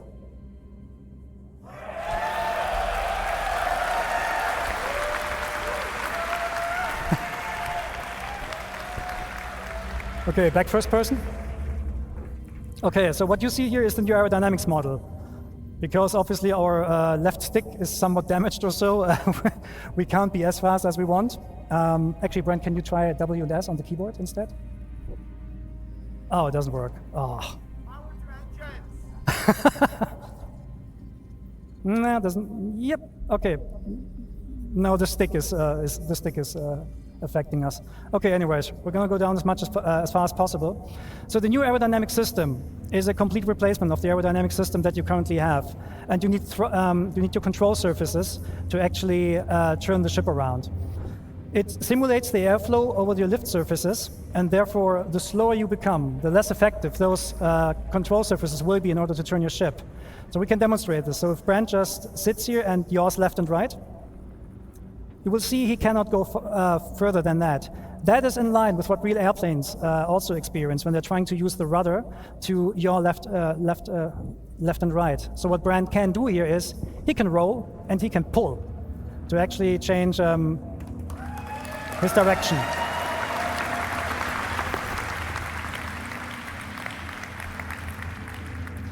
Okay, so just for this demo, we added a button. The button is called Thruster Disconnect. Because at the moment in the PU, when you go through a planet, you're using the thrusters to rotate. We're not doing that anymore. So Brent, disconnect the thrusters, please, and put the ship into a purposeful stall. A stall happens when the airflow over a wing ceases, or over a lift surface ceases. And then at some point, you will not have any authority anymore, and your ship will not turn and so on, and you will basically fall out of the sky. That is naturally a state that every plane wants to avoid naturally, right? And this is happening right here. Brent is not able to use the control surfaces right now because the ship is in a process of stalling. However, the airflow will pull the nose back into the wind, and once you have enough speed, he can actually, well, he gets authority back over these control surfaces.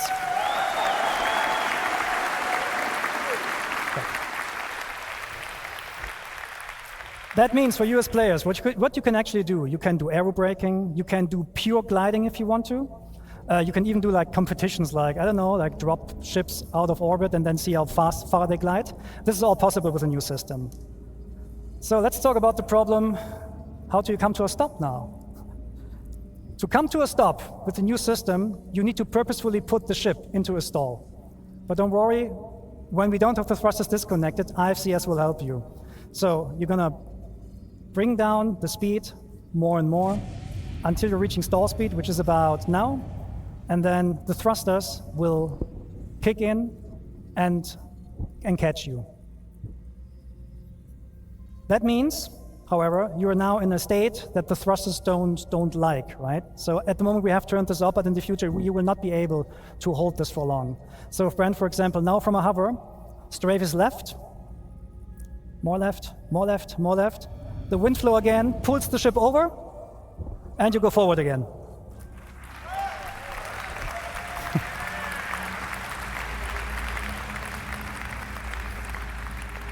Okay, so now Brent, now show us how to come to a hover, and do we have some water here? Oh yeah, there's our point, okay.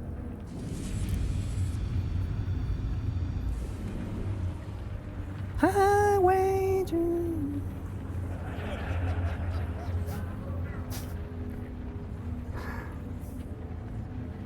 Okay, so there's our landing point.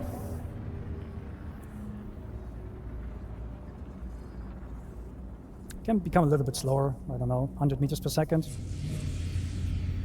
we're trying to land somewhere here.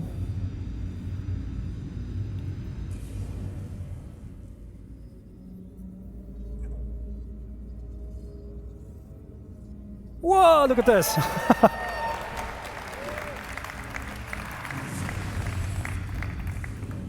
Yeah, that water is great, like, awesome.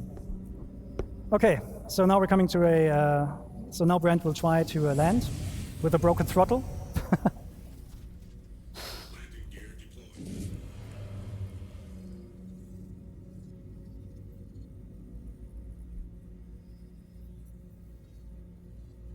And yeah, he's aided a little bit here by the landing gear. So he has landing gear out, I think, because that automatically enables precision mode at the moment, so that you're a little bit slower. But you can of course like turn this off as a player. And then you come smoothly down to a landing. The best way to land your ship is in decoupled, because you can just like very smoothly land it on the surface. And clunk. And now you're gonna power down the ship using the new interactions. Engines off first. Then we're in the relaxed pose again, as Ines showed before. Power off. And the canopy off. No, open, not off. Don't put the canopy off. And get out of the ship. And probably go for a swim or something. Okay, that was a bit of a buggy, bumpy ride, but thank you for taking the time with us.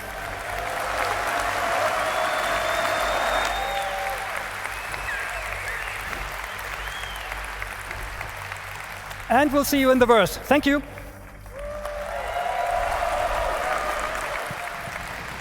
Thank you so much, Yogi. Everybody, it's time for lunch. We'll be back around 2:45, so get yourself some food, get yourself some drinks, give yourself some snacks, stretch your legs, and then be back in Hall A when we come back, because from this point forward, you're not going to want to be anywhere else. We'll see you at 2:45, everybody. Take care.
Welcome back from lunch, everyone. Hopefully you had a good meal. I missed you guys so much, except for you.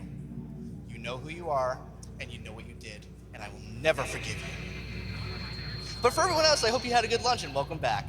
We're back on the CitizenCon show floor here to do our last little bit of the community booths. It has been a phenomenal 2 days, and we cannot thank enough everyone who has been here to give us the love and support as you guys have been watching the show. Whether you guys have been here on the community booth floor, whether you guys have been in the theater, it's been nothing but amazing smiles on faces, and that's what we love to see here at CIG.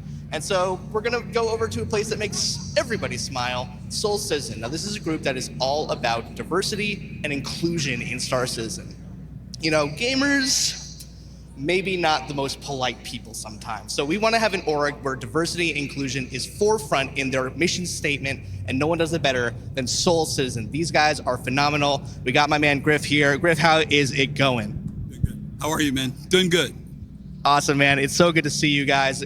You know, what's been your experience having Soul Citizen be this huge org that is a safe space for gamers of all colors, genders, sexualities, orientations? What's been your guys' experience being that safe space for them? Well, first off, we're not an org because people want us to be an org. What we are is a group of gamers who back and support the game, but particularly of diversity. When Fast Cart and I first got this going, we talked about being able to bring African American, because we would go to the conventions and see 5 of us out of 600, but we knew we were out there. But ultimately, we decided to expand diversity into not only just being African American, but LGBTQ, straight, age. I'm 60. We have 20-year-olds in our group, male, female, and everybody pretty much has a different feeling about the game and very supportive of the project. Fantastic. So even Jared Huckabee could play this game, is what I'm hearing. It's, you guys are going for like the elder statesman, so that's fantastic to hear. What giveaways are you guys doing? I hear you guys are doing a really cool giveaway at the top of every hour. Is that correct? At the top of every hour, if anyone comes to our table, if they're the first one to come here and they say what our table number is, one of our partners or our friends are the folks with Star Jump Station with Grim, Ender, and Starlet. They couldn't be here, but they donated these posters of their work of the Fleet Viewer. And so we have signed this for everyone, for all the members here have signed it. And if you come here at the top of the hour, if you're the first one, we will give you one of these signed posters, specifically from Star Jump Station, because we love them. They're a great group, and they've contributed so much to the community. That is awesome. Thank you guys so much. Soul Citizen, come check them out. Again, a safe space for gamers of any race, creed, nationality. You guys will find a home here. Thank you guys so much. We're going to move on now to Quantum. These guys are all about the medical gameplay loop. These guys are, oh my goodness. I almost needed them for a second. That was disastrous. How's it going, guys? You guys are the forefront org designed to help with medical gameplay wherever gamers may be in need. You guys actually have a really interesting Discord tool for anyone, even if they're not in your server, if they're not in your group, to get your services. Tell us about that. Yeah, so the Abe bot that we designed is to be in other people's Discords.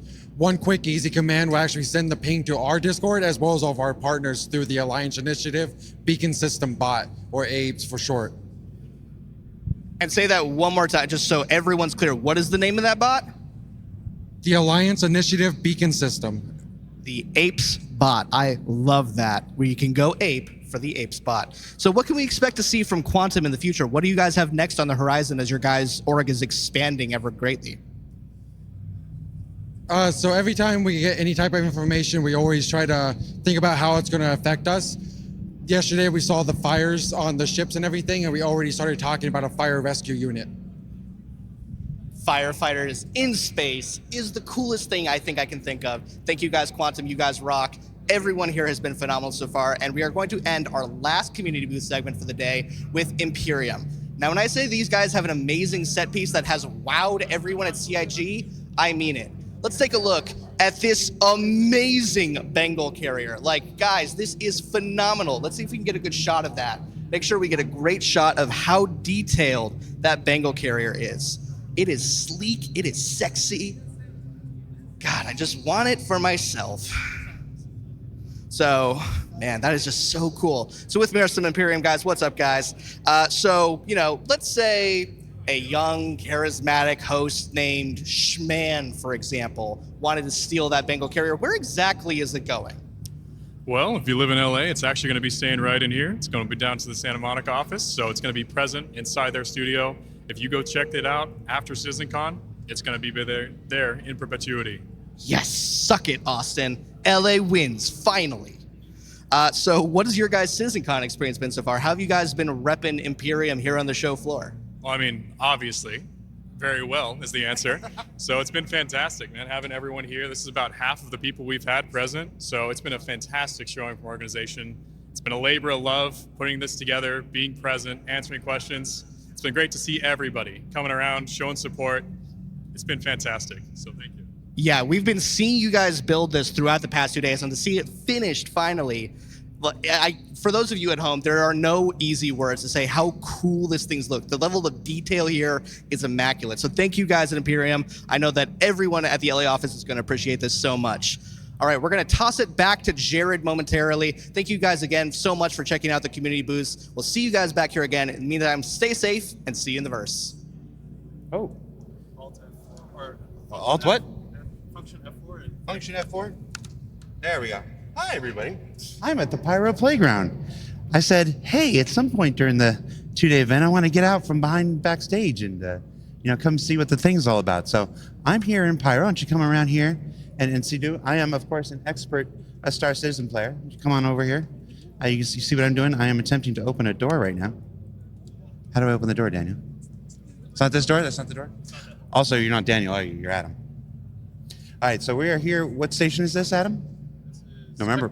No, put the mic in. Oh, this is Checkmate. This is Checkmate. This is Checkmate Station. So this is where the demo starts. And what do we do when we're here at the demo? This is where your habs are. So, yeah, you can't go back in. Okay. You want to go straight? You want to follow the exit signs. So left. And those are your elevators. Are these ones going to kill me? No, these should not be the death elevators. Not even in Pyro? No guarantees on that. I want you to go on record. Look at that camera and say the elevators in Pyro won't kill you. I'm going to say no guarantees that the elevators on Pyro won't kill you. All right, so we take the elevator, and where do we go next? You're going to go to the entrance. All right. Push the button. Look at this guy. So one of the other players will do it for you. There you go. So, no, show the screen. Show them Pyro. Let them see Pyro. People are tired of seeing my dumb face. There we are. So where am I going now, Adam? You want to make a left? This way? No, you went too far. You got to follow the exit signs. I don't see anything. There you go. All this environmental storytelling. Yeah, this is the experience that you just walked through. All right, up here? Yep. And another elevator. All right. So what does this say here? Do you know? I can't read. I know that's Rough and Ready for the top part. All right, yeah. So Rough and Ready are the gang that runs the Checkmate Station. All right. Well, everybody, I am not going to subject you to my first time here in Pyro for any longer. We're going to throw it to the first of our two-part environmental presentations, starting with Living on the Edge. So take it away, everybody, and I don't know, watch it. It's good.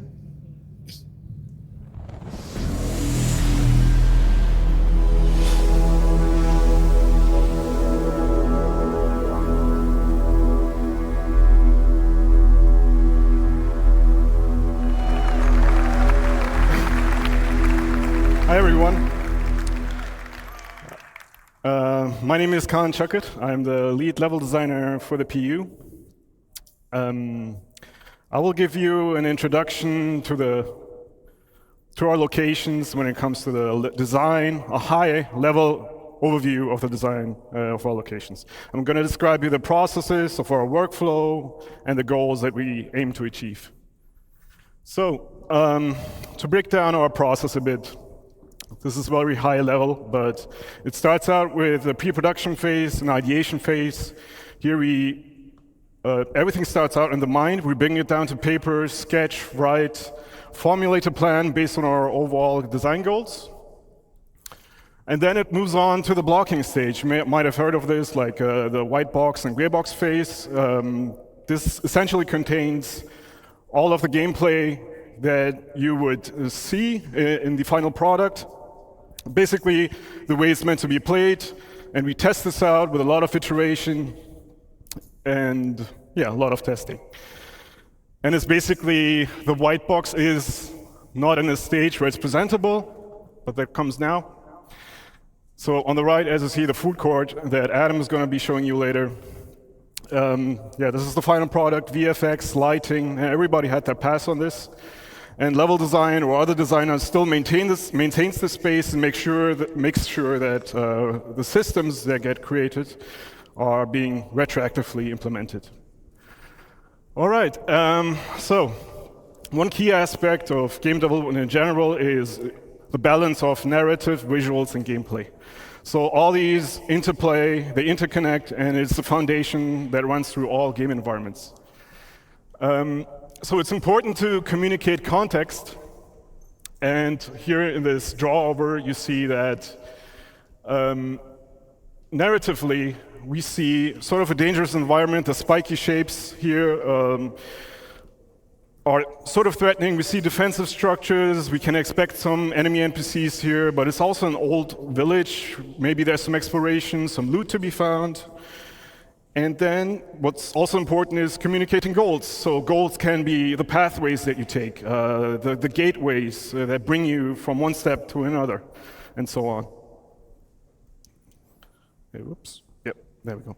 Okay, since we're a sandbox game, accommodating playstyles is pretty important. So playstyles meaning going guns in blazing, shooting at everything and everybody, going more of a stealthy, infiltration-y pathway if you wanted to, but also all the social aspects that you know from Stanton. And to do this, we established, so one of the core design philosophies is granting the player the freedom of choice to do what they want to do at any point throughout their experience. And we do this by establishing or defining multiple pathways or archetypes that we call primary, secondary, and tertiary pathing.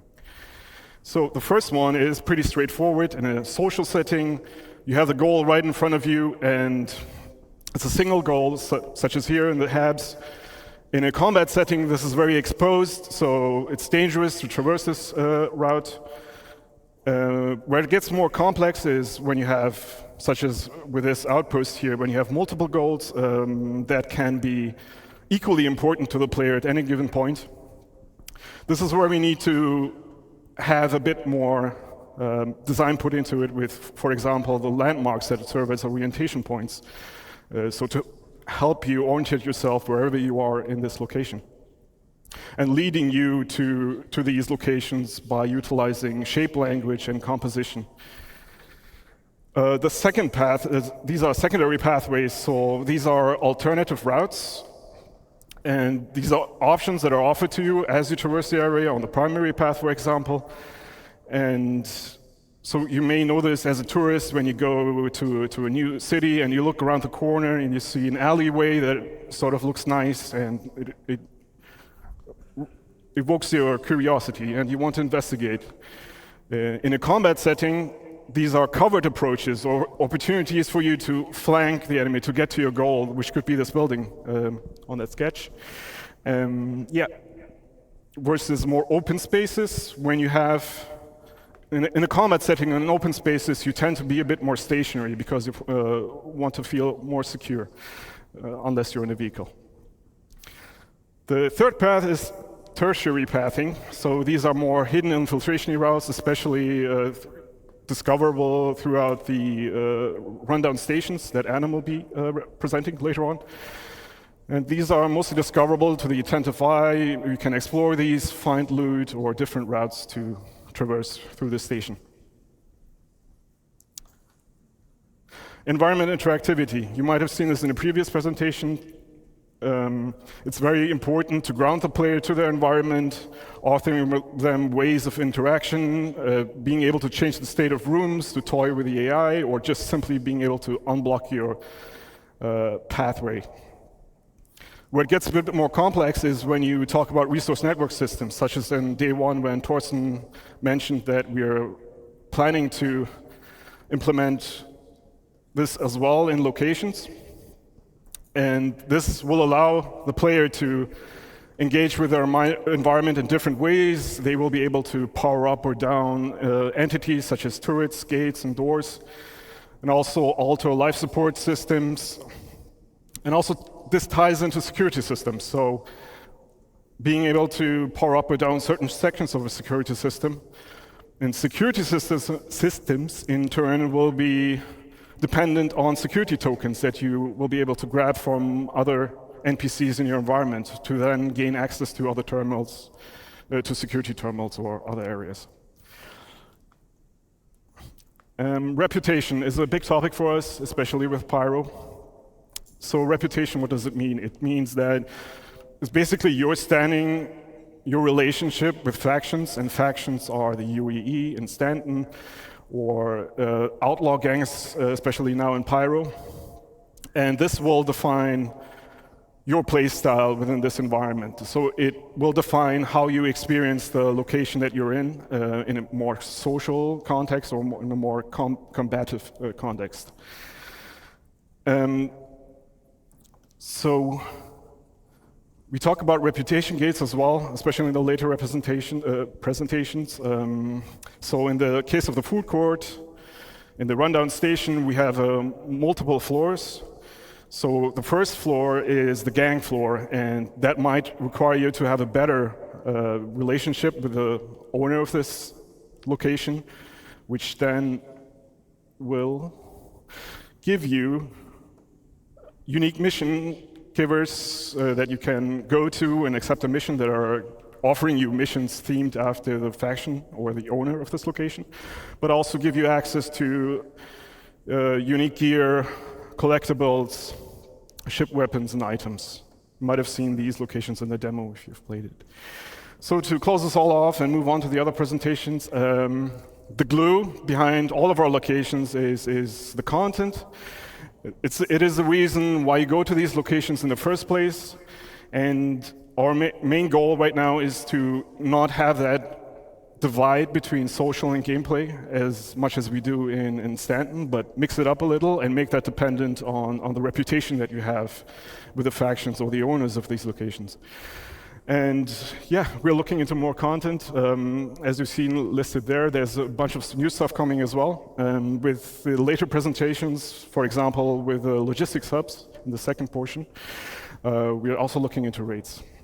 But yeah, that's it for me. I will pass it over to Eddie now. Hope you've enjoyed this. Take care. Bye.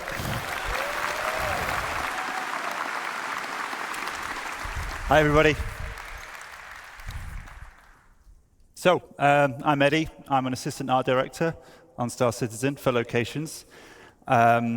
Before we start, I'd like to mention that all of the footage we're about to see comes from our current stable builds. So all of that beautiful tech, all of those features that we've seen in the last 2 days is coming from our tech development builds. Now, all those features are going to make their way to you, of course, eventually. But that is the reason you're not going to see some of them in the builds today. I just wanted to get ahead of the comments a little bit there. So with that said, what am I going to be talking about? Well, I'm really excited to show you that the hard work that the Sandbox One team have been doing to expand our new outpost locations. I'm going to start by going over how we've expanded the library and what that means we can now achieve with the new locations, and then how we achieve that variety from the library by categorizing our locations into both archetypes and themes, and what that means for you as a player. So, I don't know if you remember this, but at CitizenCon in 2021, we showed this new style of outpost for the first time. Now, at this point, we had our art style locked in. We'd worked on our library of content to the point where we could make smaller locations like this one, but with a limited amount of variety between each one. And this is what that library of modules looked like at that point. We'd established our main building modules, as well as some of our larger buildings and a number of smaller secondary and dressing and standalone modules. But each outpost couldn't be too large without there being some obvious repetition between the modules used. So let's have a look at that library today. So, in order to achieve that greater visual and design delta between each outpost and have them not feel like exact clones of one another, we've massively expanded our module library in terms of breadth and depth. And what I mean that, we go broad by making more modules with different purposes, and we go deep by creating multiple thematic overlays for each of those modules as well. And I'll go into what that means a little bit in a minute. But the challenge of a sandbox location like this, as you can see, it's not about building a single unique location. That can be quite straightforward, to be fair. It's about giving our artists and designers the building blocks, the affordance to build multiple locations that all feel somewhat different, even if they do share that same basic DNA. So it's about creating both the ingredients at the same time as the recipes, and making sure all of those flavors work in harmony with one another for both visuals and gameplay. So every individual part has to take into consideration all of those design philosophies. So every single module has to take into consideration those design philosophies that Khan mentioned. But we also have to make sure that they work with those same principles when an artist or a designer combines them into any one of a number of different layouts. So the more ingredients we have to work with, the more recipes we can create. But with that complexity comes the challenge of keeping everything harmonious. So we like to think we've done a pretty good job with that. But that's me. Using this expanded library, we've been able to increase the individual location size because there's less of that obvious repetition between buildings within any single location. And we can't really call some of these large locations outposts anymore. They become something more like settlements and imply a larger and more established community. Now, as a player, it will mean a lot more to explore and do at any single individual location with a localized and personal feeling mission types that might see you moving around a single settlement to complete objectives or doing short hop missions between clusters of settlements on a single planet. So you might head up to a ridge to repair some wind turbines. You could counter an outlaw attack from a neighboring outpost, or on the opposite side, you might be stealing or destroying vehicles for the criminal gang that you're working for. But in the art department, we always say, show, don't tell. So let's stop looking at slides and let's have a look at some of the locations in game.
Thank you.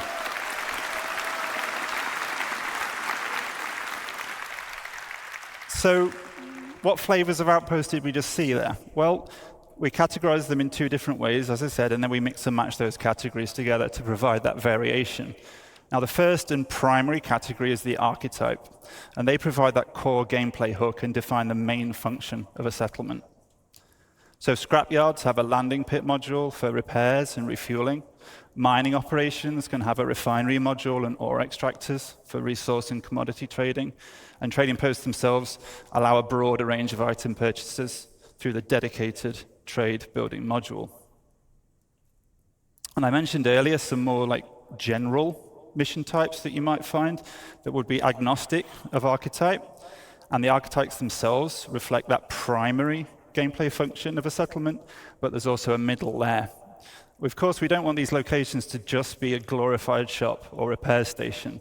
So there's to be more secondary activities to do locally to an outpost that are also defined by its archetype. So you may find scrapyards can offer salvage-related gameplay and missions.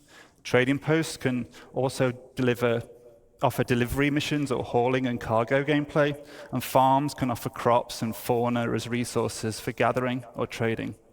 So with archetypes as our primary category, in addition, we mix in a secondary category, and these are the thematic overlays. Now, at the moment, we have two main themes. Internally, we call these independent and outlaw. So themes offer additional variation on top of the archetypes to inform the look and feel of a location, not just visually, but which people you'll interact with there, how they'll respond to you based on your rep, what types of missions you'll have available to take on. So themes don't change the fundamental architecture of a space or the archetype of a location, but they do drastically alter the mood and feel, as well as altering the gameplay experience significantly.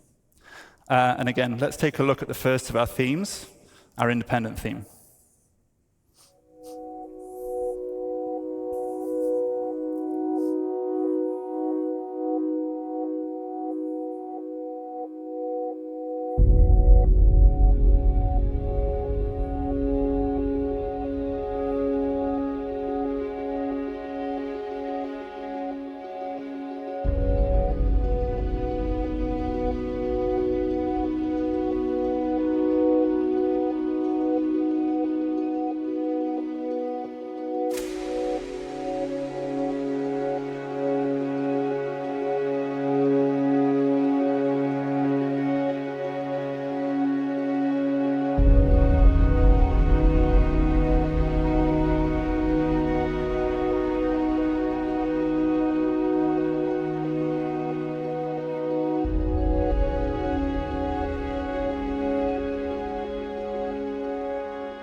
Cool. Thank you.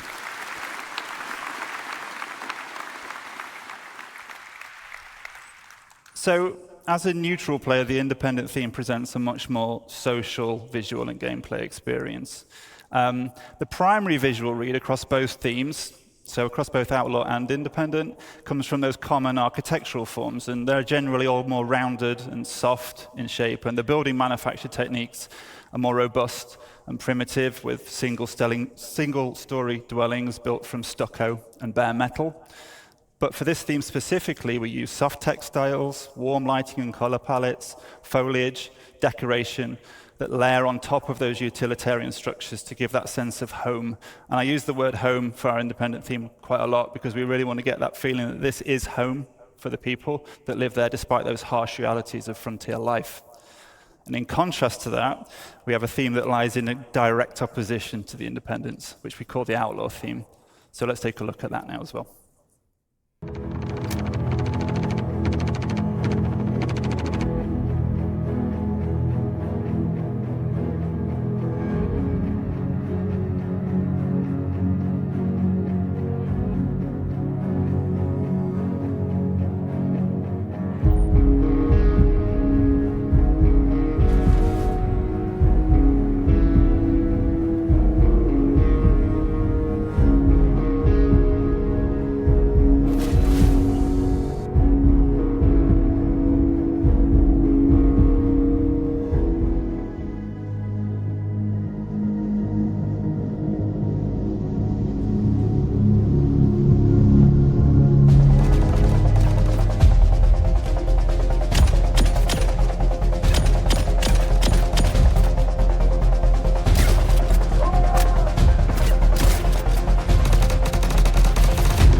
So the Outlaw theme tells that story of these once functional settlements being completely overrun by the various criminal elements that inhabit the system. And visually, we have themes of a regressed and subverted civilization. So we layer on top of the architecture these spiked and aggressive forms, and we have evidence of a squalid living arrangements, and lighting comes from fires or poorly maintained fixtures. Some spaces are going to be recognizable as deformed versions of the independent theme, but some have been completely changed to more nefarious purposes. And while both themes employ all of the various alternative pathing and traversal considerations that Khan detailed just earlier, the outlaw spaces are weighted more towards combat. But just because these spaces are more dangerous and the experience can be more combative, that doesn't mean that the archetype of the outpost is lost. So if you as a player choose to be a criminal working up your rep with a headhunter gang, you'd be welcome at the trading posts and you'd be able to buy and sell items or take on missions. But you probably won't then be very welcome at the independent themed locations, and that's where you'd get your combat experiences. So while the outlaw theme looks very different, the functionality of those archetypes still remain. So I've talked about the kinds of outposts we've been hard at work on, and I hope you've enjoyed checking them out over the last 2 days in the Pyro demo. It's really made me very pleased to see people playing our content at last, so thank you for that. But where are we heading from here? Well, I hope it should be obvious that we're going to get these out for the first Pyro release. We still have some final optimization and polish passes to do across the whole library. We're also going to be expanding the amount of these locations throughout Pyro and beyond, and our tools allow us to do that very quickly now. And we've got the library as well to do it. And the new outposts are not limited to the Pyro system. They're completely system agnostic, so you can expect to see these outposts in other systems as well. And of course, we're going to look to add more ingredients, more of those modules to the library as well, to further expand the variety and depth that you'll be able to see at these new locations. We want to encourage more on-foot gameplay within a small ecosystem of a planet to give that more localized and personal feeling experience. Our goal with these locations, as with many of the others we're going to hear about today, is to continue to work on the gameplay so that every location offers a rich playground to explore. And I guess I'd like to finish just by thanking everyone for listening today. It's really great to see you all. And I'm going to pass you over to Nick, who's going to talk about some locations that are coming in the nearer future. Thank you. Bonjour tout le monde. You. We are French Canadian on the here. Cool. All right, guys. My name is Nicolas Pinchot. I'm from Montreal. I'm assistant art director, and I'm here today to show you the next new derelict settlement we did. But just before that, I just want to say thank you to everyone who worked on that mandate. You guys made an awesome work. I'm super happy and proud to be here today to show you that, all of you guys and to the world. So let's cut to the chase and let me present you the new derelict settlement.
Pretty cool, guys, eh?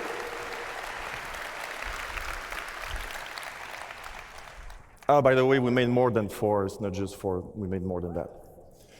So we split those settlements into categories, social and hostile. In the social one, we will have drop-off mission, shops, food, loots, and drinks. And hostile one, obviously, will be more focused combat. Let me show you what it looks like.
I like the end. The end's awesome. All right, in summary, guys, we're going to have a lot of new location on planets, links with nice mission and good gameplay.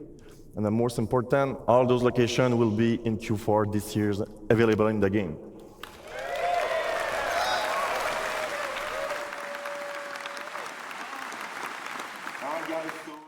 So thank you very much. I will let now Adam to show you more good stuff. Thank you. Well done, mate. Yeah.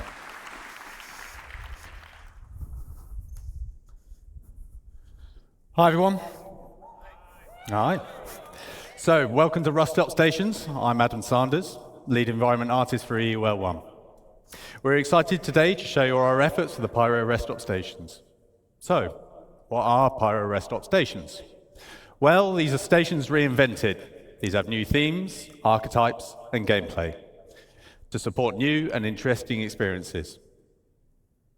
Aside from the social aspects, there is gameplay and exploration on the location. I've hoped you had a chance to play the demo over the past couple of days. I know I've spoken to a few of you. It's pretty good, right? Yeah? It was a sneak peek of our current progress. Let's kick off with an overview of the Pyro system. For the Pyro system release, we plan on 6 planets and 26 stations, including jump point stations that connect for Stanton and future systems such as Magnus. Rest stop stations are either in rundown or abandoned states. Citizens of Pyro, the rough and ready outlaws, and Xeno threat may control these. Our focus today will on the rough and ready owned Pyrotech Amalgamated Fuel and Resource Station, Planet 2, Lagrange Point 4, otherwise known as Checkmate Station.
So to create a richer experience from rundown stations, we have 3 key points. So increased reputation gives you access to new areas, unique gear, and mission givers. It also relates to basic functions such as the hubs, clinics, which need at least a neutral standing with their owners. Combat can take place anywhere, including social areas. Numerous options for environment traversal and enhanced environmental interactions. We aim to include new substation areas such as the workers area, lower deck, and maintenance areas. These areas will offer unique content, more environment interactivity, and interconnection between areas. Our journey begins when the player arrives in the entry deck view room. The entry deck serves as the first barrier between the outside world and the interior of the station. Some inhabitants are prevented from going inside and are stuck here with no means of getting out. Slums are formed beneath the bridge, smuggling routes established. Some shopkeepers will sell you water and food on your way into and out of the station. Let's have a look.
Khan touched on reputation earlier. Let's see how that is applied to the stations.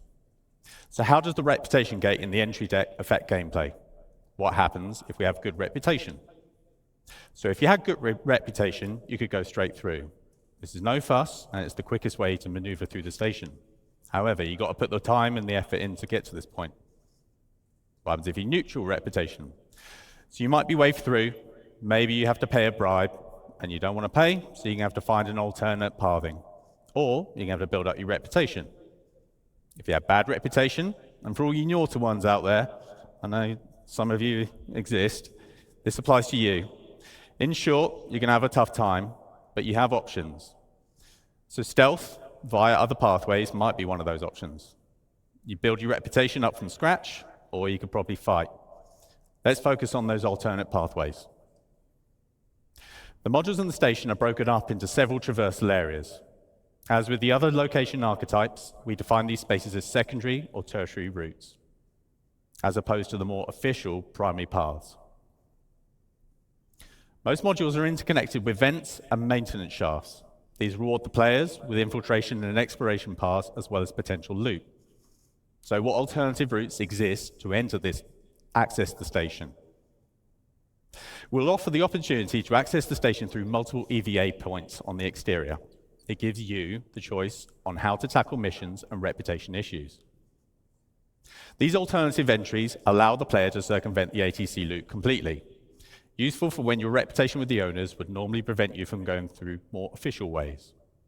These server spaces that provide content aligned or against the owners of the station. The maintenance hatch access points are a new common sublocation to the stations. The stations are planned to house maintenance areas that increase the interconnection between all the different sub-areas of the station. They act as alternative pathways the player can take to traverse from the entrance area to the Galleria, for example. Now let's have a look at our main social space. The market. A central location for the controlling faction, it houses all their nefarious activities. You can participate in their endeavors if you have the right rep. Let's have a look at some of those key features.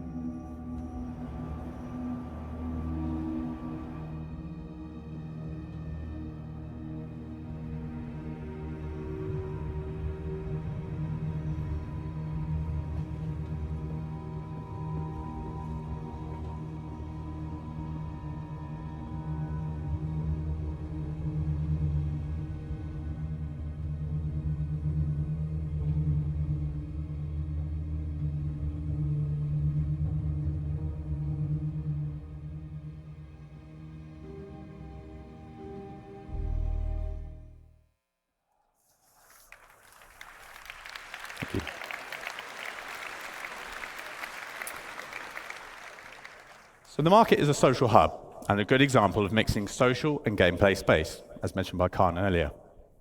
Another reputation gate can be found in the market. The ground floor is open to the common public. The upper floor is reserved to rough and ready outlaws and their associates. If you have increased reputation, you can access this area which gives you access to premium items, top-tier mission givers, and access to new areas. We plan to house mission givers in both tiers that will give you unique jobs to further your reputation and fame across Pyro. Now let's have a look at another theme. Abandoned is a new, non-social location theme. Let's have a quick look at the current abandoned area on Checkmate.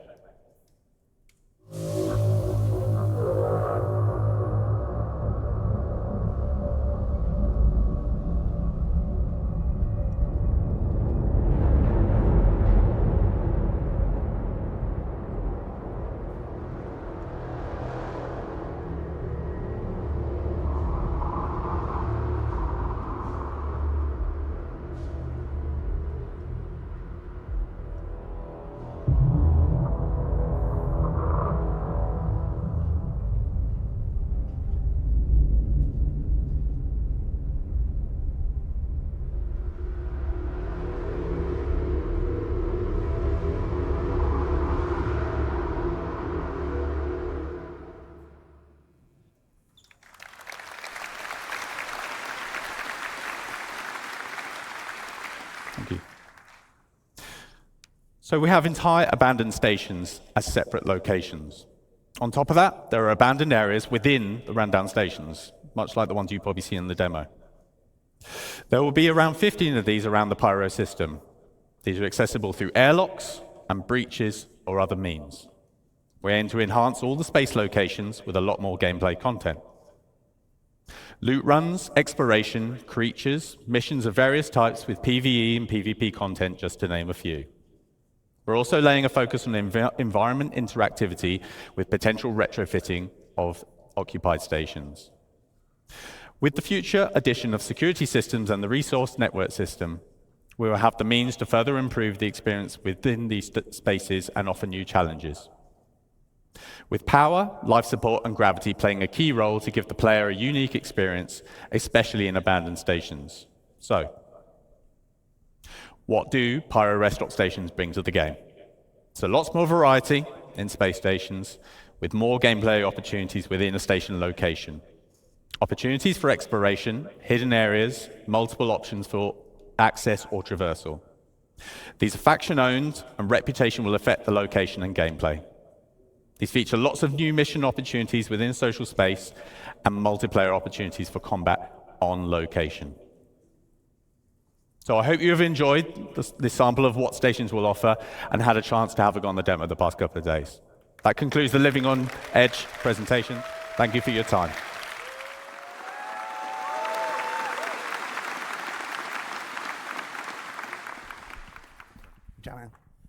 Hey, everybody. We are almost to the end of CitizenCon 2953. Can you believe it?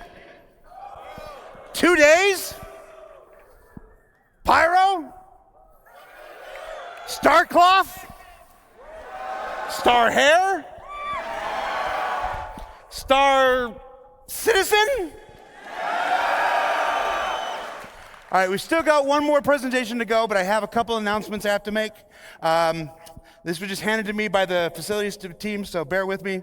Astropub, you're gonna need to redo your lore video on the history of the Zeus. Geo, you need to get some money. Authy, I need to be invited to the next ladies' night. Burks, this just says get good. Is he even here? Fastcart, slow down. Gabby, just thanks for my bracelet. And Salty Mike, don't forget to pick up your check on the way out.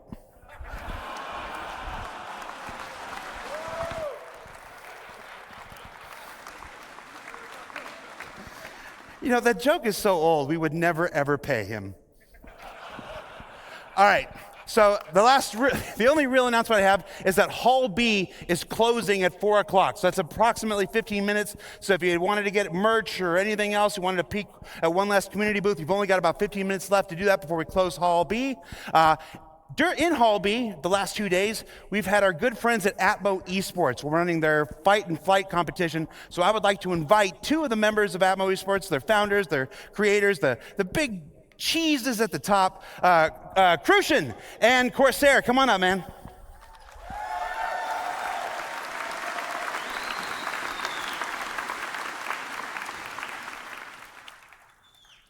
You got 90 seconds to tell people about who you are, what you're about, and how the event went. I'm Corsair, and this is Crucian, and we're from Atmo Esports. And we've just run Fight or Flight, the first live tournament experience here at CitizenCon 2953. We'd love to thank the staff and competitors. Who are the competitors? What are you doing? You want? Yeah. Is that what that big group is? Yeah, these guys. Competitors. Yeah, just get them up. Yeah, come on up, guys. Come on up. Well, I just want to give a big thank you to the competitors who made this tournament happen. We have Lizzie B, Avenger 1, Verity, Cobra, Herbadiza. We got Sin, Astropub, G.I. Jew. We have Comet 15, Bognagus, Ms. Gabs, Schwang, Zero State, New Cabbage, Detox, and the Floor Mat. These guys have gone through adversity throughout this tournament, and they've done a fantastic job. So I just want to say thank you to the community who keeps supporting what we're doing. We'll love to be back in the future. And this community is the best community in the world. Thank you. Take a bow, players.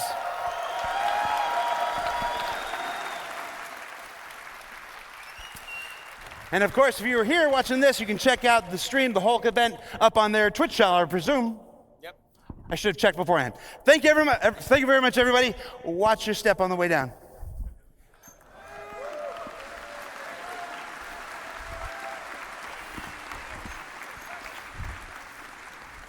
All right, I got one more housekeeping thing. There's a person not many of you know. He's an associate producer in our LA studio. And when the workload for this event became as heavy and as detailed as it was, we turned to him to help with our broadcast this weekend, and he rose up and he excelled like a champion. So I would like to formally introduce you to Dan Howbrick, who's been co-hosting the event. Dan, get on up here, man.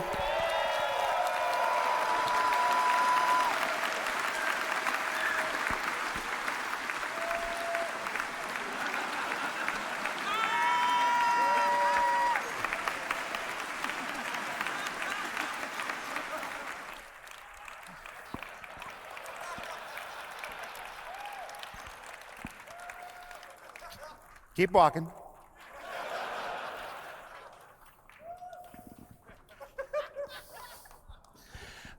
Now, we've got one more presentation. That's Destination Adventure. You're gonna see more about things underground, things up in space, and things I'm gonna let Todd Pappy tell you about. And then, of course, we'll let Chris Roberts come to stage, return to stage, and close out the event proper. So this is a sign-off for me. Thank you so much for being here at CitizenCon. And on behalf of Tyler and Leah, if I may, thank you for making this event possible. And you're going to love what you're about to see, everybody.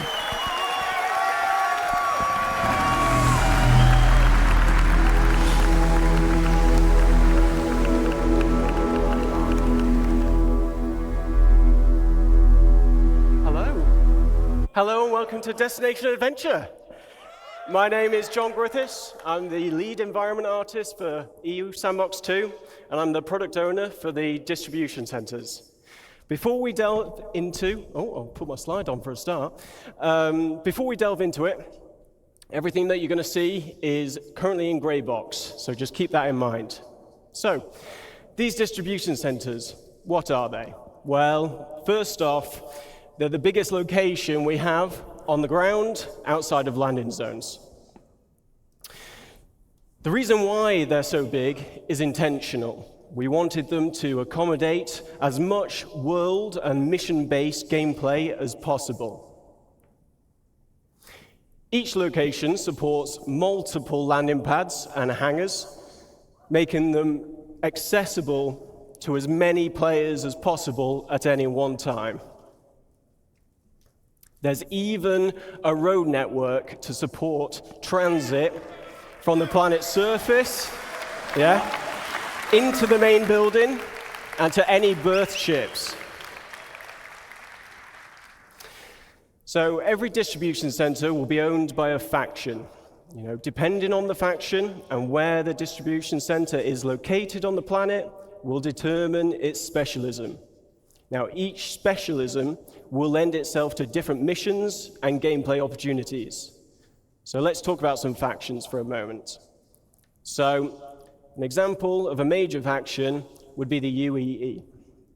Now, at their distribution centers, they're likely to be more specialized towards military supply, research and development, or communications, depending on which branch of the UEE it is. They will have a much stronger military presence in the area, and missions here may be more hostile with combat-orientated, team-based raid opportunities. Other examples of hostile gameplay that we're thinking of is hacking and stealing, searching for and destroying a specific item, tracking and eliminating any VIPs, and everyone's favorite, eliminate all. Grey Cat Industrial would be an example of a minor faction. So their distribution centers will be more specialized towards gathering resources, manufacturing, assembly, shipping. There would be a security presence here, but it won't be that as strong as a major faction. Our missions here would be more suited to friendly gameplay loops, though we won't be ruling out hostile missions like corporate espionage. Some other friendly gameplay types. Cargo hauling, like I said, resource gathering and mining, maintenance of the location. But you know, that's enough of me talking about it. How about we show you where we're up to with these distribution centers?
Thank you. So to talk you through the corporate spaces at these locations, please welcome Rainer Rick to the stage.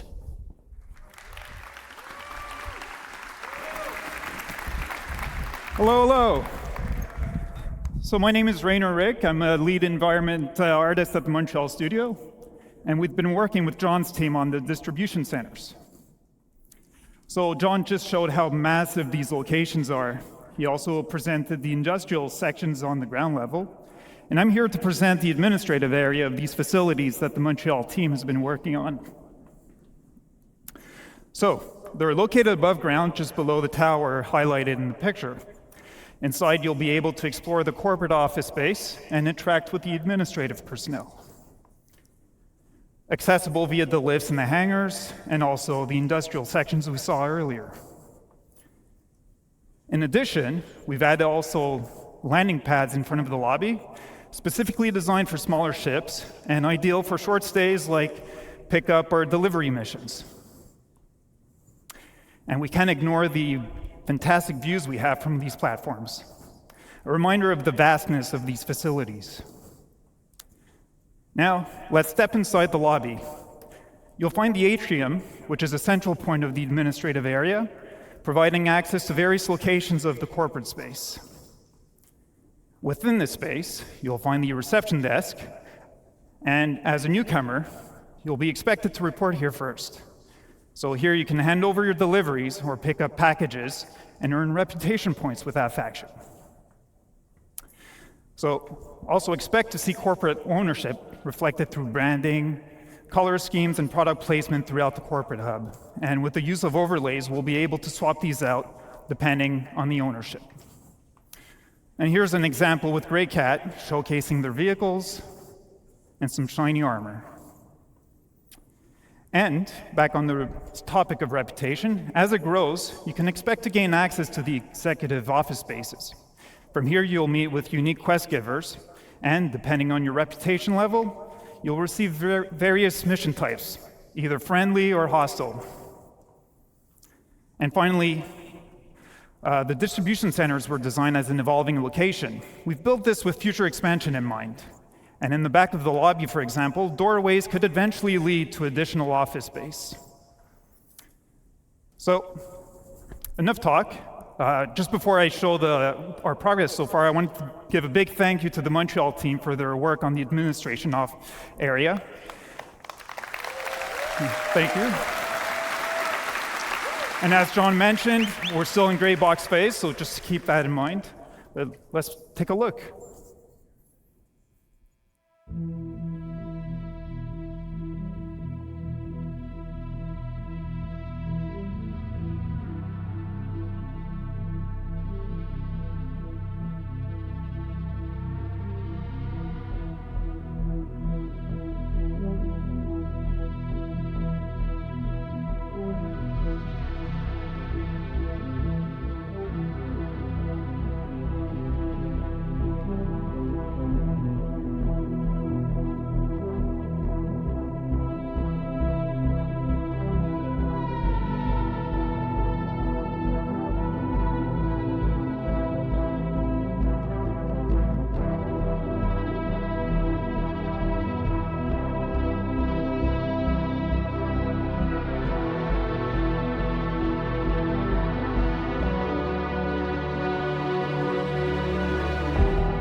Thank you very much. And now let me welcome back John on stage. He's going to continue the presentation.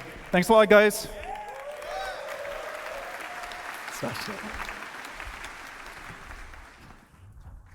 Team did a great job with that video. Okay, so something we've been working on that's unique to this location is raids. Click on. So raids are team-based missions with a focus on high-risk, high-reward operations. As Carl mentioned previously, you'll be able to choose how you gain entry to these locations. Coming prepared and geared up will make the difference between success and failure. Ultimately, you'll need to work together in order to succeed. So these raids will have you breaching the interior of the main structure, highlighted here. Now, each interior will comprise of rooms that reflect the location's specialism. For example, a shipping-focused distribution center will have rooms dedicated to the storage of cargo. Looking to the future, we're planning on having distribution centers with subterranean levels that will be accessed from this interior space. These will expand upon and increase the difficulty of these raids. Now let's take a look at one of these raid missions in action, but please note that this is early gameplay prototype of a raid.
Thank you.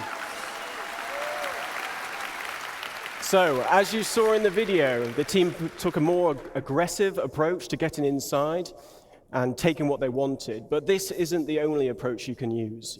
Multiple points of egress allow you to be stealthier, and it may make it easier for you to avoid obstacles in your path. Now, reputation will also tie into these raids.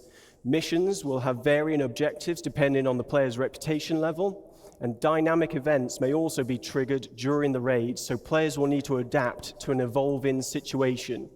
This could range from dealing with additional security personnel to other players arriving to defend the location against you.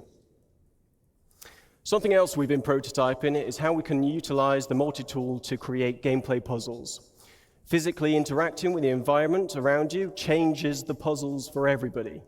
With multiple add-ons for the tool available, you may have to get creative when finding a solution to the problem in front of you.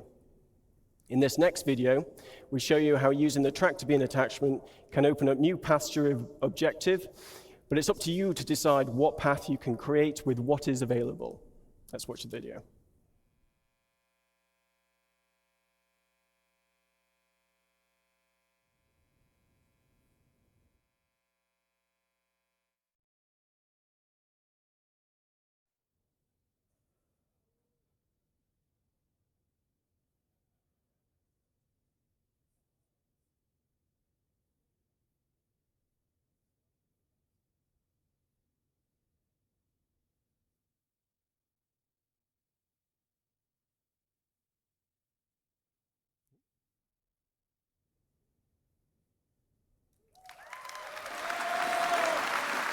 So, yes, thank you. Now, obviously, it was, this location would be possible with several people at CIG, so thanks go to Manuel, John, Jack, Martin, Farouk, Luke, Chris, Mustafa, Sam, Tom, and Rob. You've been excellent. Thank you to Rainer and his team in Montreal. None of this would be possible without their efforts. And yeah, thanks to everybody here and online watching. Really appreciate your support. On to the next one.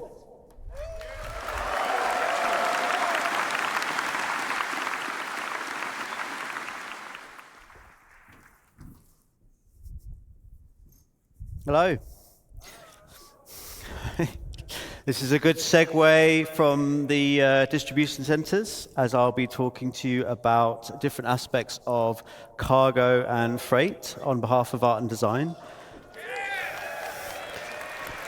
My name is Nick Etheridge, and I'm an Assistant Environment Art Director.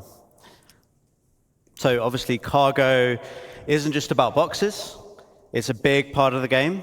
Almost every aspect of the game has some kind of involvement with cargo. And I'm going to briefly go through some of them now. So let's start with missions. How will hauling contracts work in-game? We'll be introducing the Interstellar Transport Guild, as well as formalizing some of the main hauling and cargo companies that you'll be working with. As you do more hauling contracts, you will build up your reputation and relationship with the guild.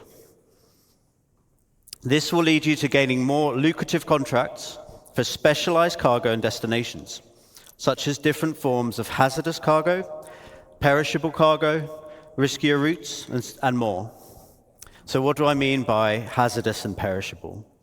Well, as you know, there's lots of commodities in the game, and different commodities have different properties. As you know, with events like Xenothreat, we have some special cargo types with different attributes, such as time-sensitive cargo or quantum-sensitive cargo. But those were a small selection for the event, and they were the two-handed carryable types anyway. We'll be expanding those types, plus lots more types, to the wider game and to these hauling contracts. So how does this affect gameplay? It will affect the choices you make when you are handling, storing, and traveling with the cargo. For example, with size and weight. Is it carryable? Do you need a tractor beam? What type of tractor beam do you need? Is it a handheld one or a ship tractor beam? Some containers can only be moved with ship tractor beams, for example. With health, has the container got good integrity? Is it holding fragile goods? Do you need to handle it with care? You can't just throw all containers about. For temperature control, do you need to ensure the container is powered so it can keep the contents cool? Or do you need to get to your destination quickly, otherwise the contents may perish? For security, can the container be locked or hacked? Can the contents be scanned, or is the container tracked? Will there be pirates or law after you when you're holding this container? Hazard containment. Is it radioactive? You might need the right protection against it, as you may have seen in Jens's presentation earlier.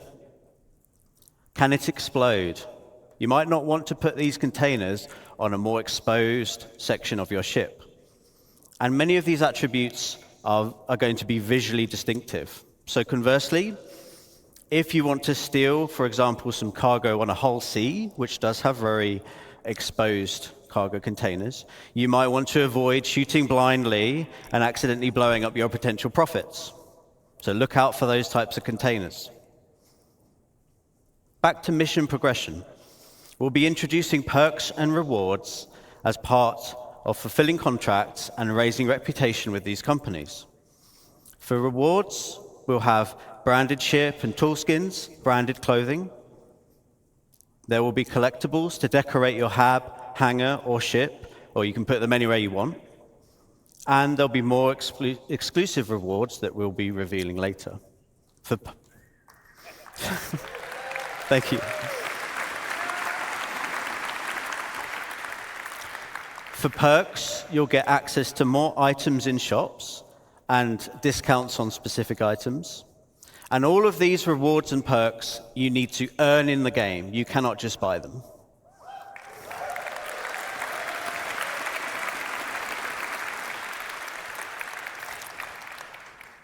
Next, let's have a look at freight elevators and hangars. I knew you'd be excited for this.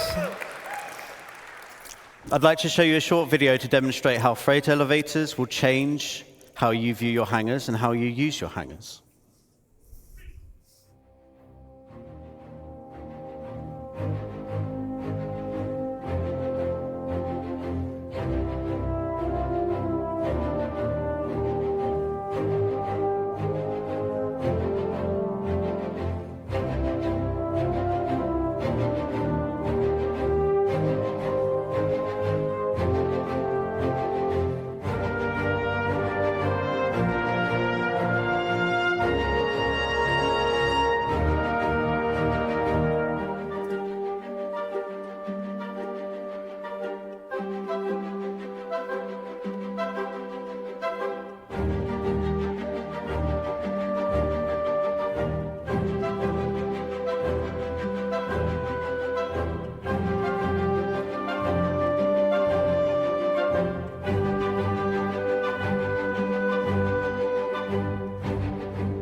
No.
Thank you.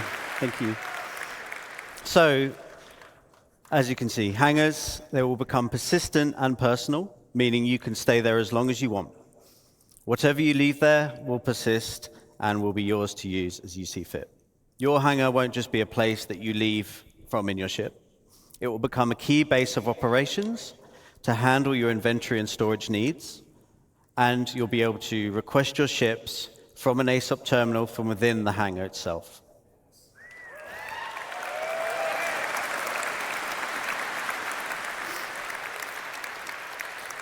Location inventories won't be magic and instant anymore. This means that the freight elevators will be one of the main ways you interact with your local inventory.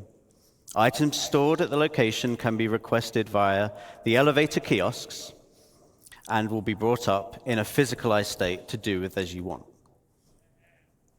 This would be done through a dedicated interface screen to manage large volumes of items. It won't be using the personal inventory system. The change is obviously a really big quality of life improvement to retrieving ground vehicles. No longer do you have to travel thousands or millions of kilometers to specific places in the verse to get your vehicle. You will get them straight from your hangar.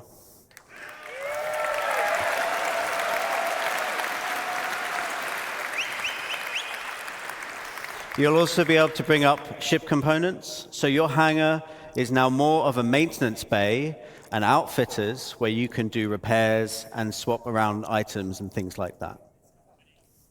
So in short, persistent player hangars in combination with freight elevators will dramatically change what you can do in your hangar. It will be a home to do as you want, which has always been the dream. That concludes my presentation. Thank you very much for listening.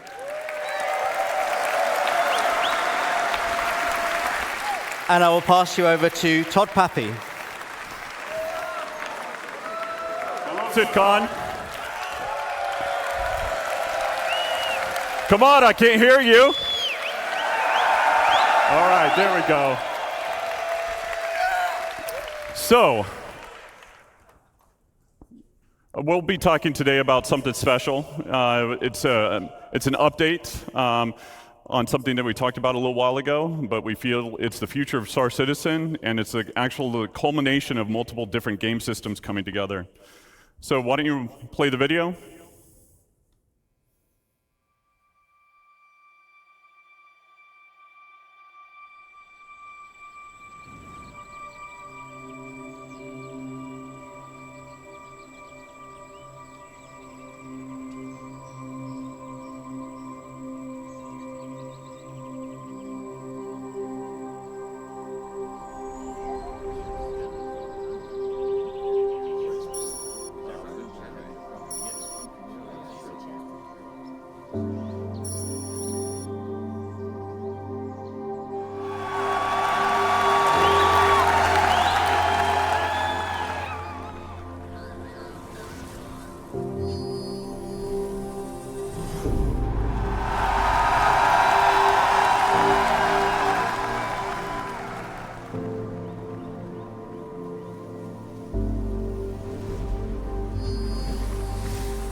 So base building.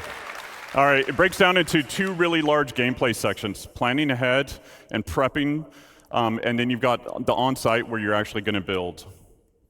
So with that, you need to figure out what your goal is. Is it to have a home with a nice view and relax? Is it to have a trading post where you want to create and sell items? Is it to gather resources available and move on to the next area? Or is it to be off-grid and be completely self-sufficient? So with that, with your prep and everything like that, we've got blueprints. So the recipes. Everything in the game is fabricated from a blueprint. Players acquire blueprints via reputation rewards, missions, or rare NPCs. With any blueprint, you can actually do research on it and then create different variations. With materials, ranging from the common to ultra rare, you might find them at the local shop or have to travel around the universe to collect them. Unrefined, refined, simple materials, or even complex components will all go into the fabrication. With this, then you've got location, location, location. First area is high security, so you must purchase the land. The base is actually invulnerable because of the planetary shield tech. A security will show up to protect it as well. You pay for the privilege, you're taxed.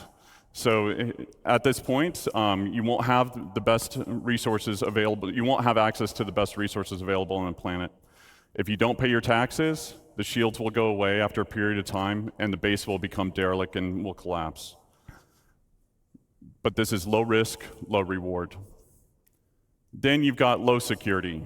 So again, you must purchase the land. It's owned by an independent corp, gang, or faction. Again, you don't have access to all the best resources on the planet. The base is vulnerable. AI NPCs will show up and protect the base if it's attacked. The protection will escalate over time. Player can also build defenses to help mitigate this as well. And then it's medium reward, medium risk. Then you've got lawless. So this is no protection other than what you build. There's shields, anti-air. Players can disable the shields by getting close to them and destroying them. High risk, high reward. Since there's no taxes, no protection fees, you get a high return on the resources that you collect. Now, there's some cross-shard and server meshing considerations that will kind of adjust this design in the future, but we'll get into that later once we're really building it. So from here, you've got the tools. So this is what we would consider a surveyor. With this, we want to actually cater to everybody's playstyle, whether you're solo or in an org. With this, you've got different buildings that you can produce, from small, medium to large to XL or XL. So with the surveyor tool, you can only build the small buildings.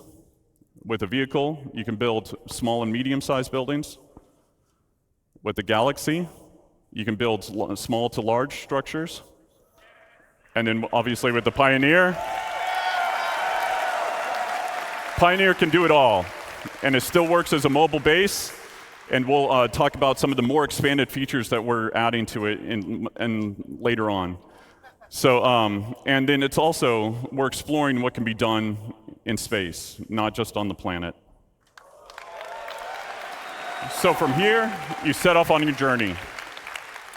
So with the land claim, you put your tool down where you want, you launch the drone that is built into the machine, and then from there, this allows the player to access the base building and also land claim mode. With the land claim modes, the player can actually change the size and position of what area they want to claim, and it also shows you the cost and taxes associated with it. If it's in a taxable zone and you don't own the land, this interface will default to it. So if you own land or it's in a lawless area, it'll automatically go to base building mode. So with the overhead view of the land, you can actually place down buildings exactly where you want. You can see the resources beneath the surface. And then you can also place multiple buildings before you actually build. So you can see how it will all come together. You'll see the resources that are needed for it. And then you can also switch back and forth between different modes, which are showing off the resource network and how you link basically power generators to consumers.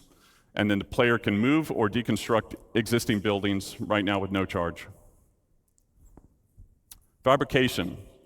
So when you basically build these buildings. They don't come with any furnishings. And if you didn't bring any with you, then you want to build a fabricator. So depending on what you want to build, there's different sizes of them that support buildings from decorations, armor, weapons, components, and even ships.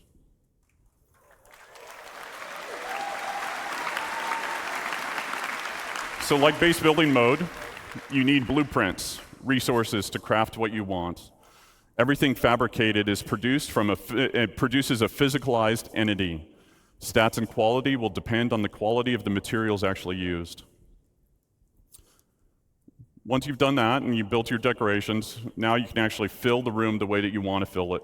So furnishings can be purchased at different locations, or they can actually be fabricated. You can do that via first person or in a dedicated mode in the Surveyor's tool.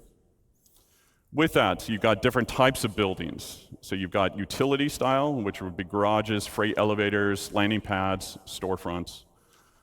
And then you've got extractors.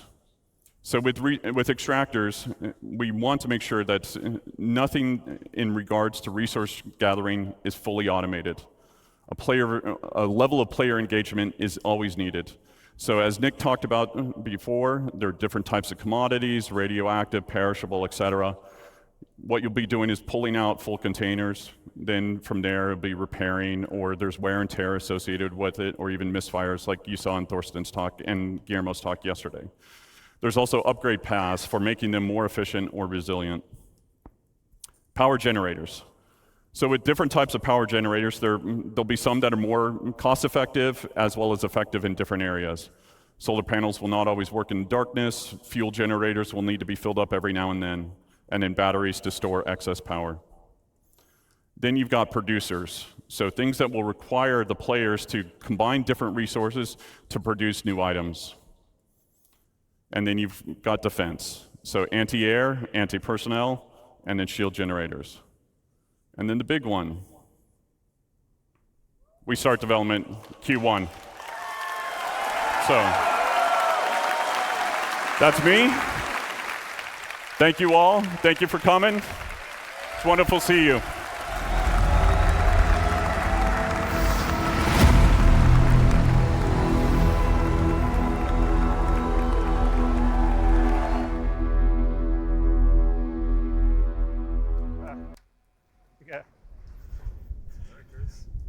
Hello. Hey, everybody.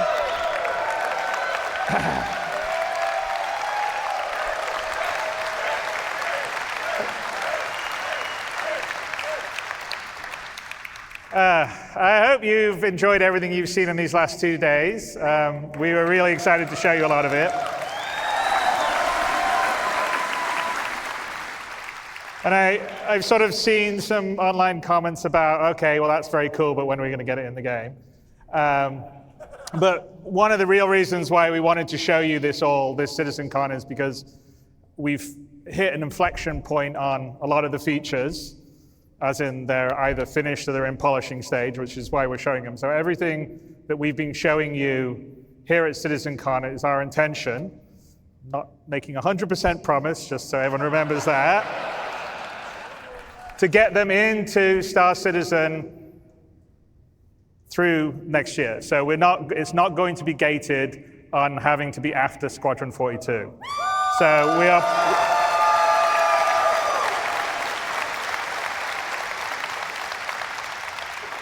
So we're planning over the Q1, Q2, Q3, Q4 of next year.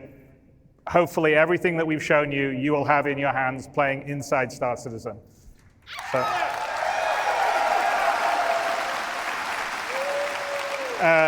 and it's very gratifying for the team and myself to finally be able to show you a lot of this. One of the advantages of being able to go and iterate on these features in Squadron was that we were able to do it without having to release every 3 months and make sure the old system worked while the new system was working, so we could actually really polish the features, which I hope you could see when we showed you the updated UI stuff, the updated FPS stuff, the updated flight stuff, the character stuff, which is something we're very proud of, because this is, after all, an MMO. You want to have as much freedom to create the character you want to create.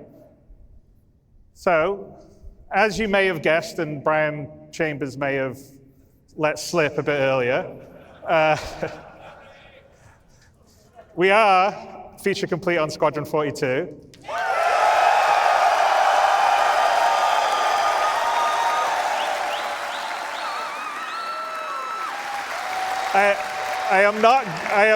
You will not get a release date from me today because, first of all, you always get very angry at me when I give dates.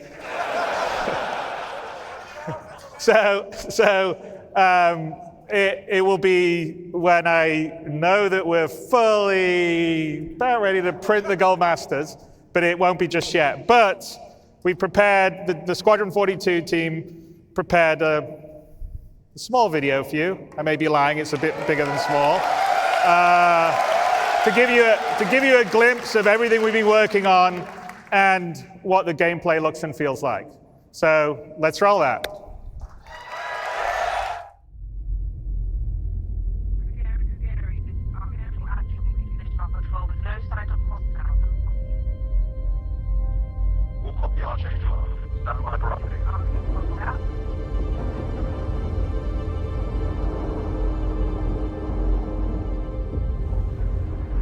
Archangel 6, come in.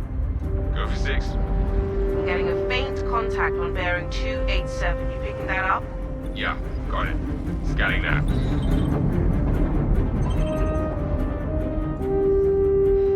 We're clear. Commercial vessel out of Vega 3. Provided that civilian traffic is restricted under lockdown. Copy that.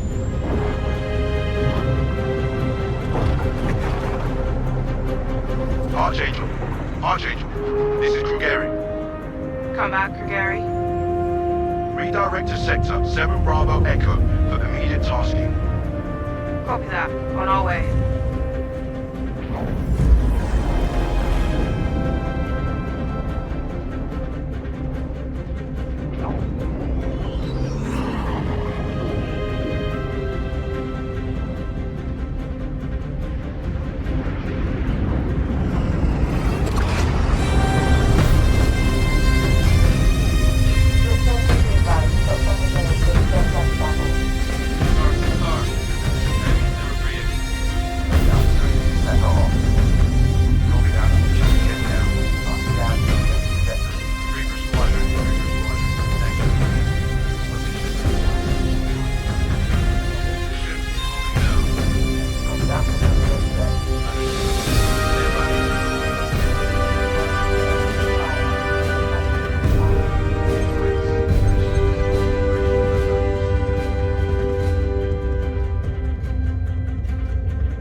I know I just wrote you, but a couple of hours ago, proximity sensors on the other side of the jump got twigged.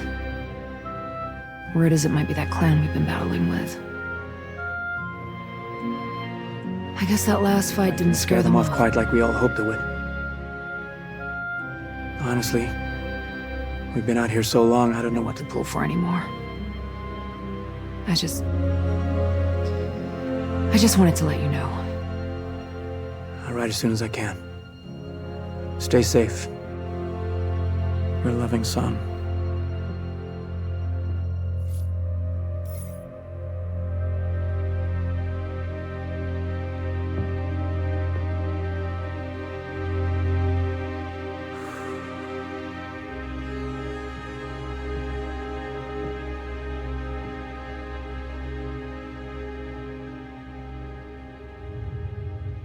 Never gets old, does it? Sir. Eddies. I used to do the same thing when I was first coming up. Post up to the flight deck whenever I could to watch the launches.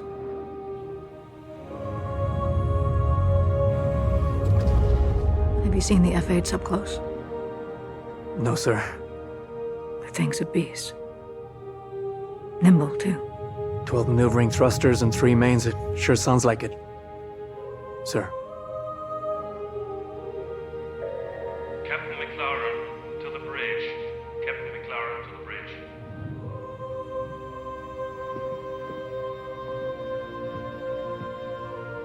I saw you apply to the Flight Academy again. Yes, sir. Keep your head up. Took me a couple times before I got in. Thank you, sir.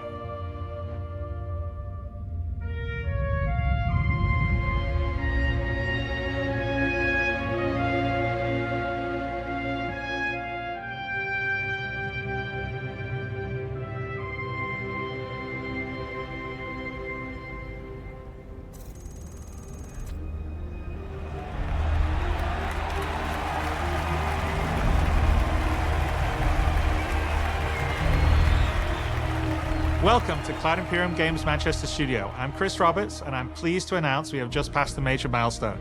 Squadron 42 is now feature complete and has entered its polish phase. To celebrate this milestone, we've gathered some of our core leadership together to share what this means.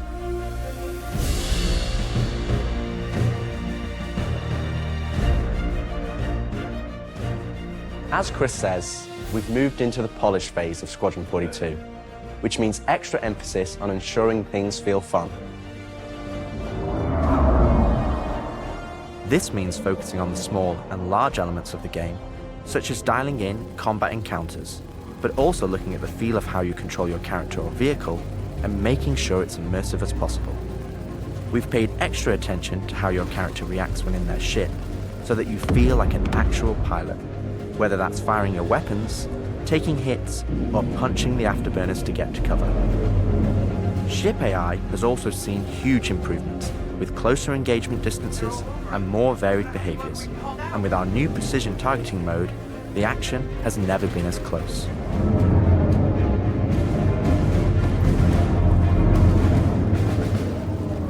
With the aim now on polish, we've organized the project into self-sufficient strike teams, so we can focus on individual areas to deliver the best experience.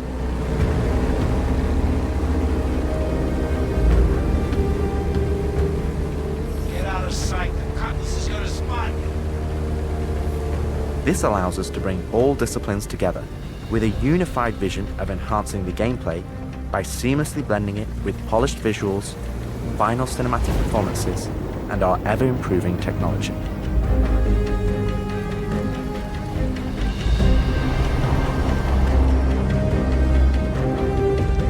See the boat, kid. You're good to keep going.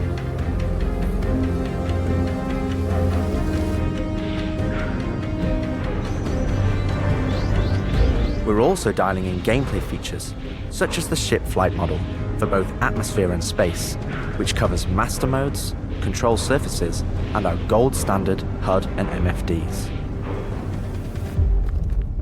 Our interaction system for both the world and your character have also seen additional improvements, allowing us to hone and craft environmental puzzles unique to each location, while allowing us to tell the story of the world around you.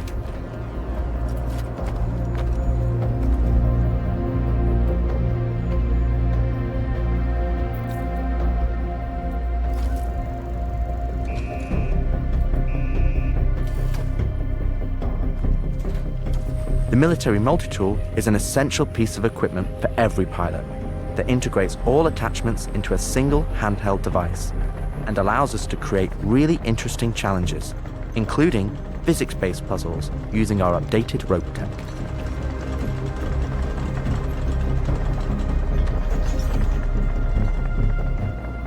Unidentified vessels, this is the UEE Navy. Power down your ships and stand by for processing. Off the coil's ass. Our scanning, targeting, and marker system has also seen an overhaul, allowing us to highlight only the essential information that you need, such as key objectives, mission targets, and high-level scan information, while keeping your overall view as clean as possible. Damn skank!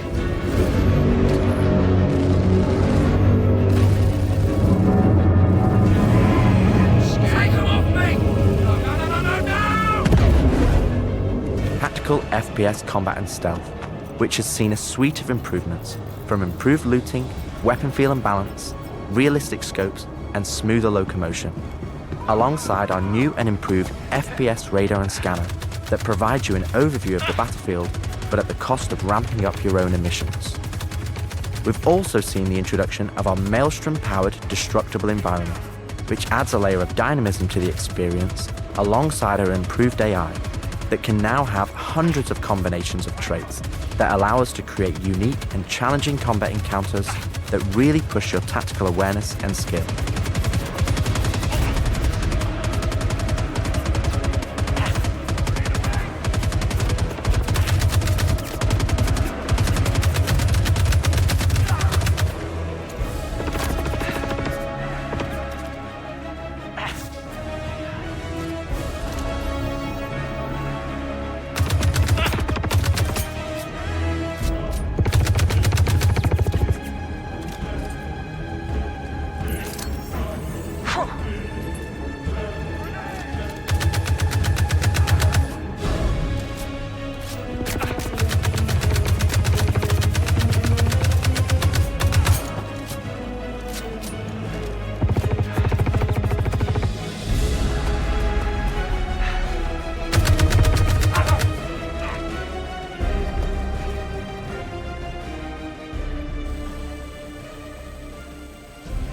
We play and review the builds regularly and call out action points in each level from start to finish on where we need to improve the gameplay.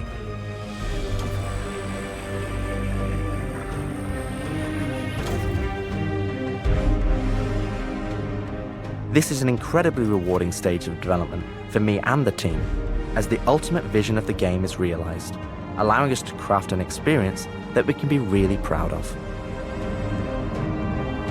One specific area that I'm excited to dial in is the feeling of the player interacting with the world around them. Patching you in. As it's a core component of Squadron and really grounds the world that you inhabit. We've made sure that any interaction in the environment is physically represented by a character animation to keep you in the moment and fully immerse you in the experience that we've created.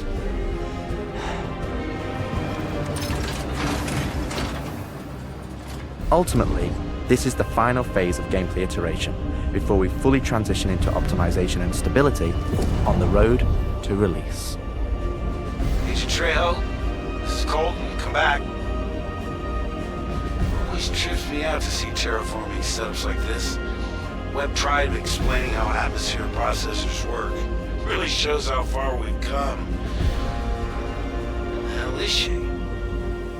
With the transition of Squadron to polish phase, we've had the opportunity to find additional moments within the existing narrative to add subtle interactions where appropriate.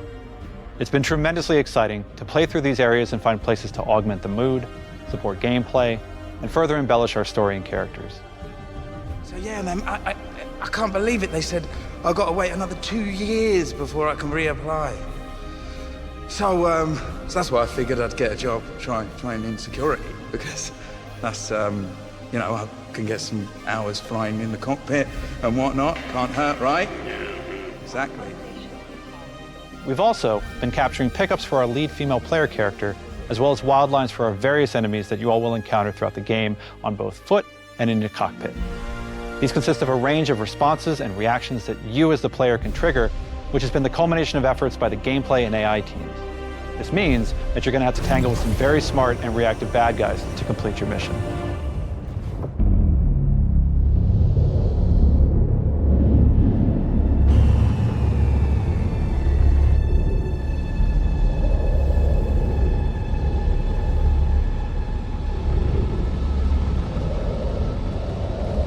At the heart of this immersive adventure, you'll find cutting-edge cinematic storytelling, thoughtfully crafted to fully immerse you into your story. We fight today. So in 40 years from now, when you're surrounded by everything and everyone you hold dear, and they ask, what did you do in the Battle of Vega? You can look them in the eye and say, I held the line. Men and women of the Second Fleet, I am proud to stand with you today. Good luck. Push about. Nice speech. Any word from the recon team? Not yet. Let's get into position.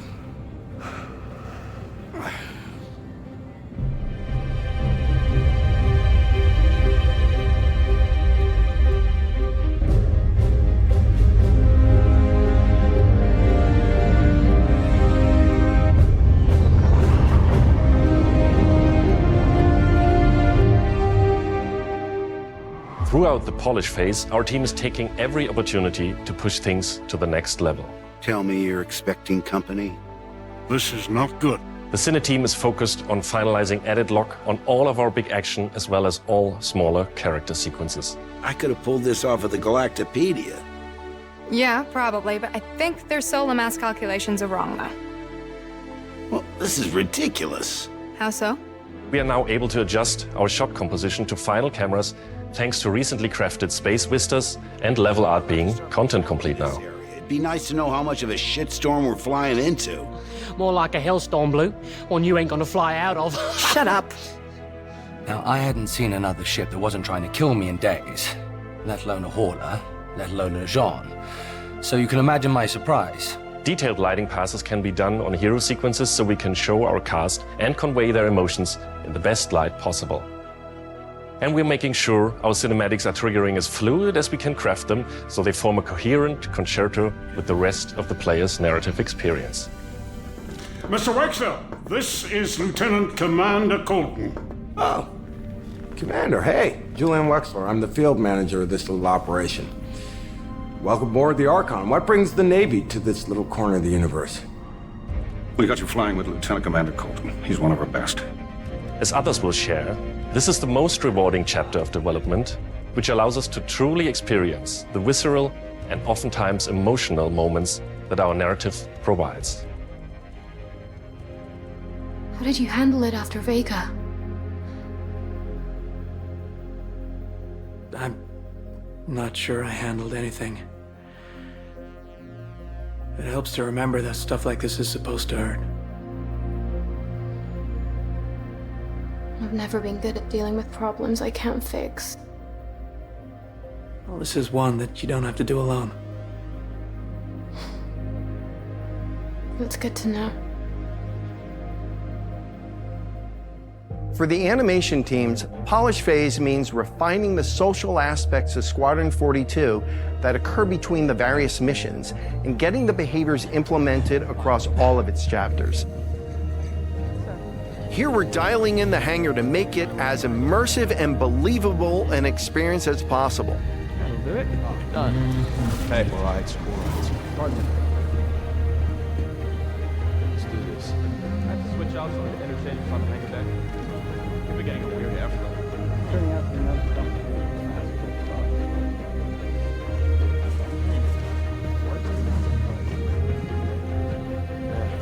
I feel that. Anyway. For example, we're launching off a space carrier, but we still ground the feel in real-world actions, refueling, repairing, and inspecting, and making sure that your next flight mission is a success. This means we're looking out for pops, hiccups, or awkward transitions, and ensuring that everything flows and looks like all the great mocap performances we've captured.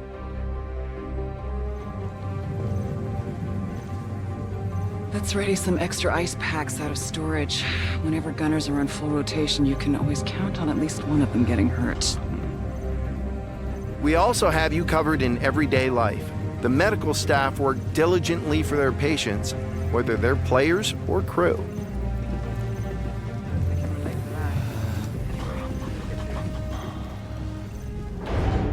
We really want you to feel part of an authentic crew, an important part of the UEE Navy in an enormous universe of people going about their everyday lives.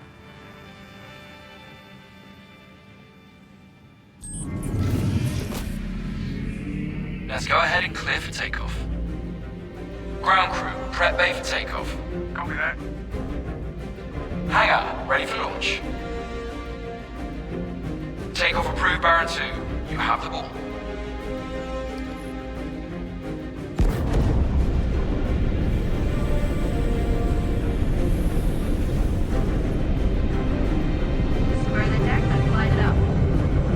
ready and hold on as you're launched off the deck of the carrier.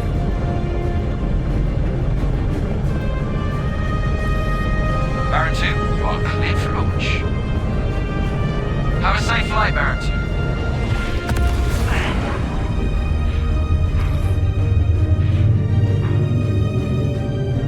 2. We want you to not only decide how you play the game, but to feel as if the people you interact with are in that world with you.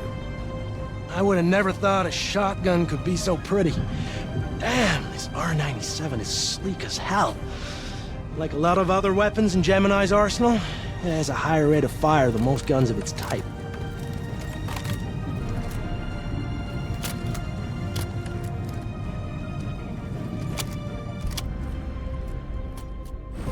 We're working to support a feel of authenticity through world traversals, running, jumping, and climbing, interactions with objects and the environment,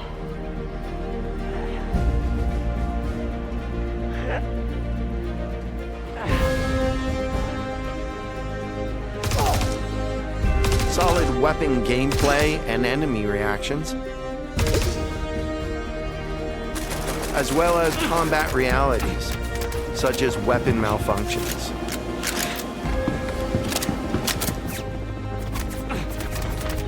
Or in close encounters of the more lethal kind. Ooh, that's gonna hurt in the morning. As we continue to focus on the quality experience, we've been working closely with our art teams, and it's been exciting to see their environments come to life alongside us. While animation and design have been populating the locations, polish phase for my teams means making huge advancements in the quality of our characters and environments. We've established our standard with recognizable characters like Mark Hamill, Gillian Anderson, and Gary Oldman, and we're now applying this to the rest of the cast and identifying any remaining tech requirements that need to be closed out. The story of Squadron 42 takes you through a variety of diverse locations of varying scales and styles. We've shared glimpses of several environments before, and there's still plenty out there for you to discover. One of the main challenges the art teams had to face during the development of Squadron 42 is ensuring the visuals are complementary to the narrative of the script. The mood and feeling of a space is just as important to us as it is making sure we hit the visual quality that CIG has become known for. Oh good, we can't hack it from this side. Graves, we got a locked door. Can you give us access?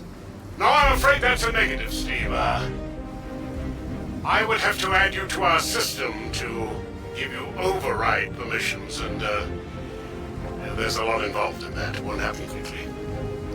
Okay, we'll figure something out.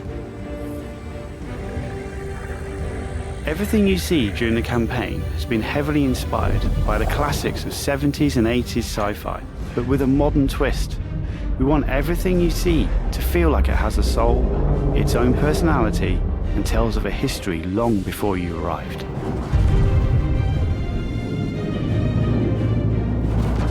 Crafting interesting flight spaces and their connecting tissue has been one of the more unique challenges we've needed to overcome for Squadron.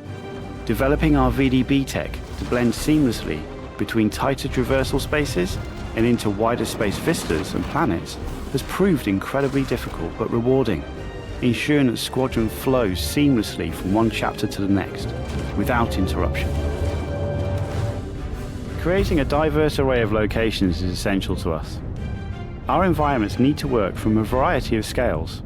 We need to pay close attention to detail, whether we're working in a dirty engineering vent or navigating the debris of a dying star, wondering what may be around that next corner, or even who may live there, how would they have survived, and what state of mind may they be in.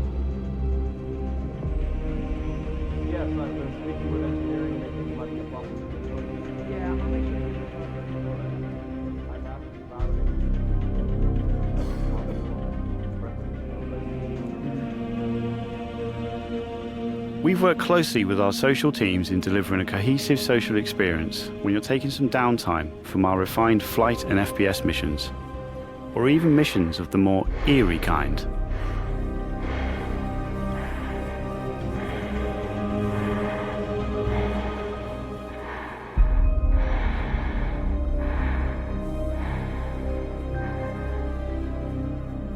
We'll be introducing new space stations on a massive scale, all brought together and designed to be as tangible as possible. We've thought about their function, their age, and tried to ensure there's a progression in artistic style with each station as you progress through the game.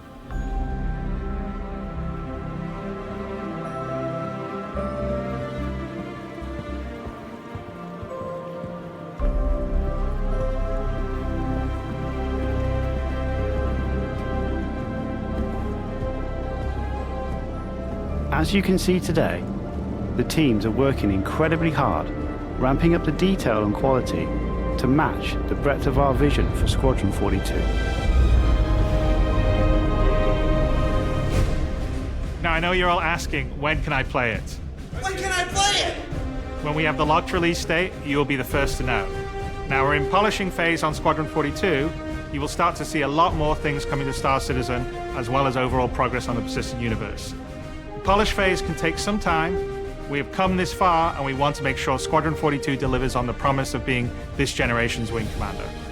Now, even though there's only a few of us in this video, I'd like to extend a big thank you to all our staff around the globe who have been putting their heart and soul into bringing Squadron 42 to life. And I would like to thank everyone in the community for your patience and your support. To paraphrase Admiral Bishop, when people ask, what did you do in the development of Squadron 42? You can look them in the eye and say, I held the line. I'm proud to stand with you. Thank you for making this game with us.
You're making me very emotional now. Thank you so much. It's been definitely a long time coming. We're, as you can see on that video, that's Squadron 42 gameplay. So we are really dialing it in and polishing it, and we're really proud of what it is. I mean, anyway, I think it's going to be something I'm very, very proud of. So I can't wait for you guys to play it in the, I'm not going to say when, but anyway.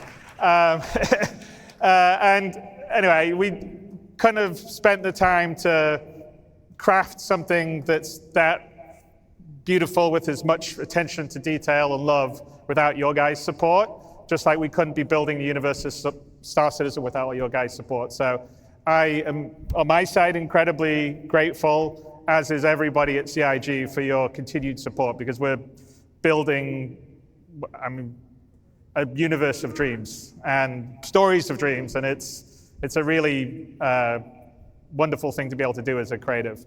So thank you, everyone here, and everyone watching, and everyone that supports Star Citizen and Squadron 42. So thank you guys very, very much.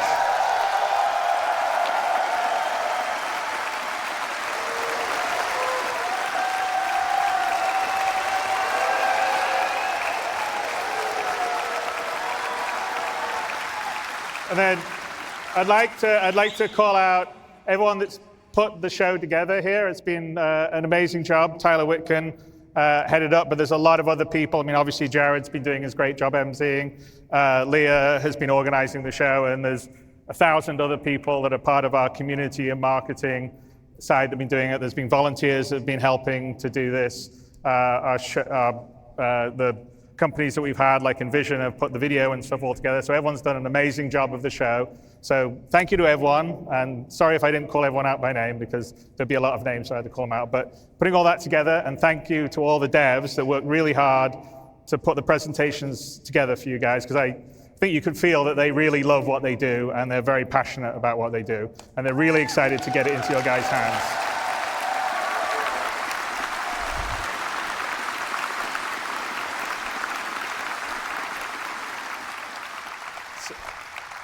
So anyway, with that, I think I would say thank you, everyone. I'm really excited about what we've got upcoming in the future, because a lot of the foundational tech, the persistent entity streaming, and you saw server meshing earlier on yesterday, enables a lot of the stuff that's going to come to the PU, like the base building and the persistent hangars.